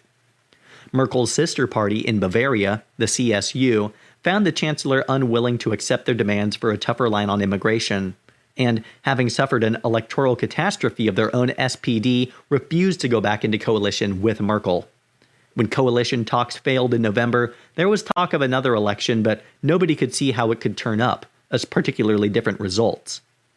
Finally, in February 2018, almost half a year after the election, the parties of the old Grand Coalition, or GroKo, agreed to come back together once more. The move left the AfD as the main opposition party to the German government. Amid much talk of the humiliation of Angela Merkel, there was little demonstration of any actual backtracking. The words were often there, of course, but as they had been so many times before. On the first anniversary of the Berlin marketplace attack, the chancellor promised that she would guarantee safety for the German people. But these were hollow words. The attacker a year earlier had been a Tunisian asylum seeker. Neither Merkel nor any European leader had instituted any policy or system to ensure that such a person would not get in or stay in Europe. All they had done was continue providing opportunities for the bollard-making industry and made every Christmas market across Europe for the foreseeable future become an armed police and ring-fenced security nightmare. Mark Stein summed up the curiosity of all this by asking, quote, "If 3 countries have to have unsightly security controls, why don't they have them around the national borders, rather than around every single thing inside those borders," end quote. In a way even more striking than the German election was the shift that occurred next door in Austria the months after the election. The country's young former foreign minister, Sebastian Kurz, managed to ensure his Austrian People's Party became the largest party by making a stand on issues of immigration and integration in the run-up to the election. His party won 62 seats, and after a short period of negotiation, formed a government with the Freedom Party of Austria, which had won 51 seats. The acceptance of a party generally termed far-right back into government in Austria attracted significant international attention. But the election proved two things. Firstly, that the Austrian public wanted a government that was tougher on immigration and issues of identity. Secondly, that at the political level it was possible for a mainstream party to bring in a non-mainstream party to help it govern. For the future of European politics, the Austrian election and coalition may be the most important of the post-2015 era so far. If this new arrangement works, it could provide an example for the political mainstream in the rest of Europe. If it goes even minimally wrong, it could prove a klaxon call. For their part, the Central and Eastern European states continued in their standoff with Berlin and Brussels. The Visegrad group of four nations, the Czech Republic, Hungary, Poland, and Slovakia, found some strength in numbers. Continuing to refuse migrant quotas or in any way to greenlight in retrospect or in the future the policies that had led to the catastrophe of 2015, Brussels became increasingly threatening. In December 2017, the European Commission announced that it was suing Poland, Hungary, and the Czech Republic at the European Court of Justice over their refusal to take in the migrants that Brussels and Berlin had invited. Sanctions and heavy fines were threatened down the line. Yet at the time of writing these, countries are holding out against the European Commission's threats. In conversations in these countries since The Strange Death of Europe came out, I have been struck by the number of officials who have brought my attention to the crunch that is at some point going to occur. Strong majorities of the public in these countries are in favor of membership in the EU, but strong majorities are also consistently in favor of their national government's attitudes of hostility toward the demands of over-migrants being made by Brussels. And they object to the bullying. Saying something has got to give is not true. Often things just rub along badly for a very long time. But a commission which sought to unify rather than divide Europe would not seek to blackmail member states for refusing to pick up the tab for Berlin's mistakes, especially when Berlin has showed no significant remorse and every sign that those mistakes will remain unacknowledged. In essence, the Central and Eastern European states look at what is happening in Western Europe and do not want to become like them. They see demonstrations by residents of Malmö calling on the Swedish government to do more to prosecute the increasing number of rapes in the city. They see that on New Year's Eve in Berlin in 2017, the city has to arrange a safe zone for women by the Brandenburg Gate so that they might celebrate New Year's without the fear of rape. And they see the reports confirming what everybody knew, but nobody would admit. In January 2018, figures were released showing that the recent rise in violent crime in Germany had a particular cause. It was, as only officialdom in Germany would have been able to try to deny, because of the recent influx of migrants. Indeed, the study, which used data from Lower Saxony, showed that more than 90% of the rise in violent crime was attributed to young male migrants.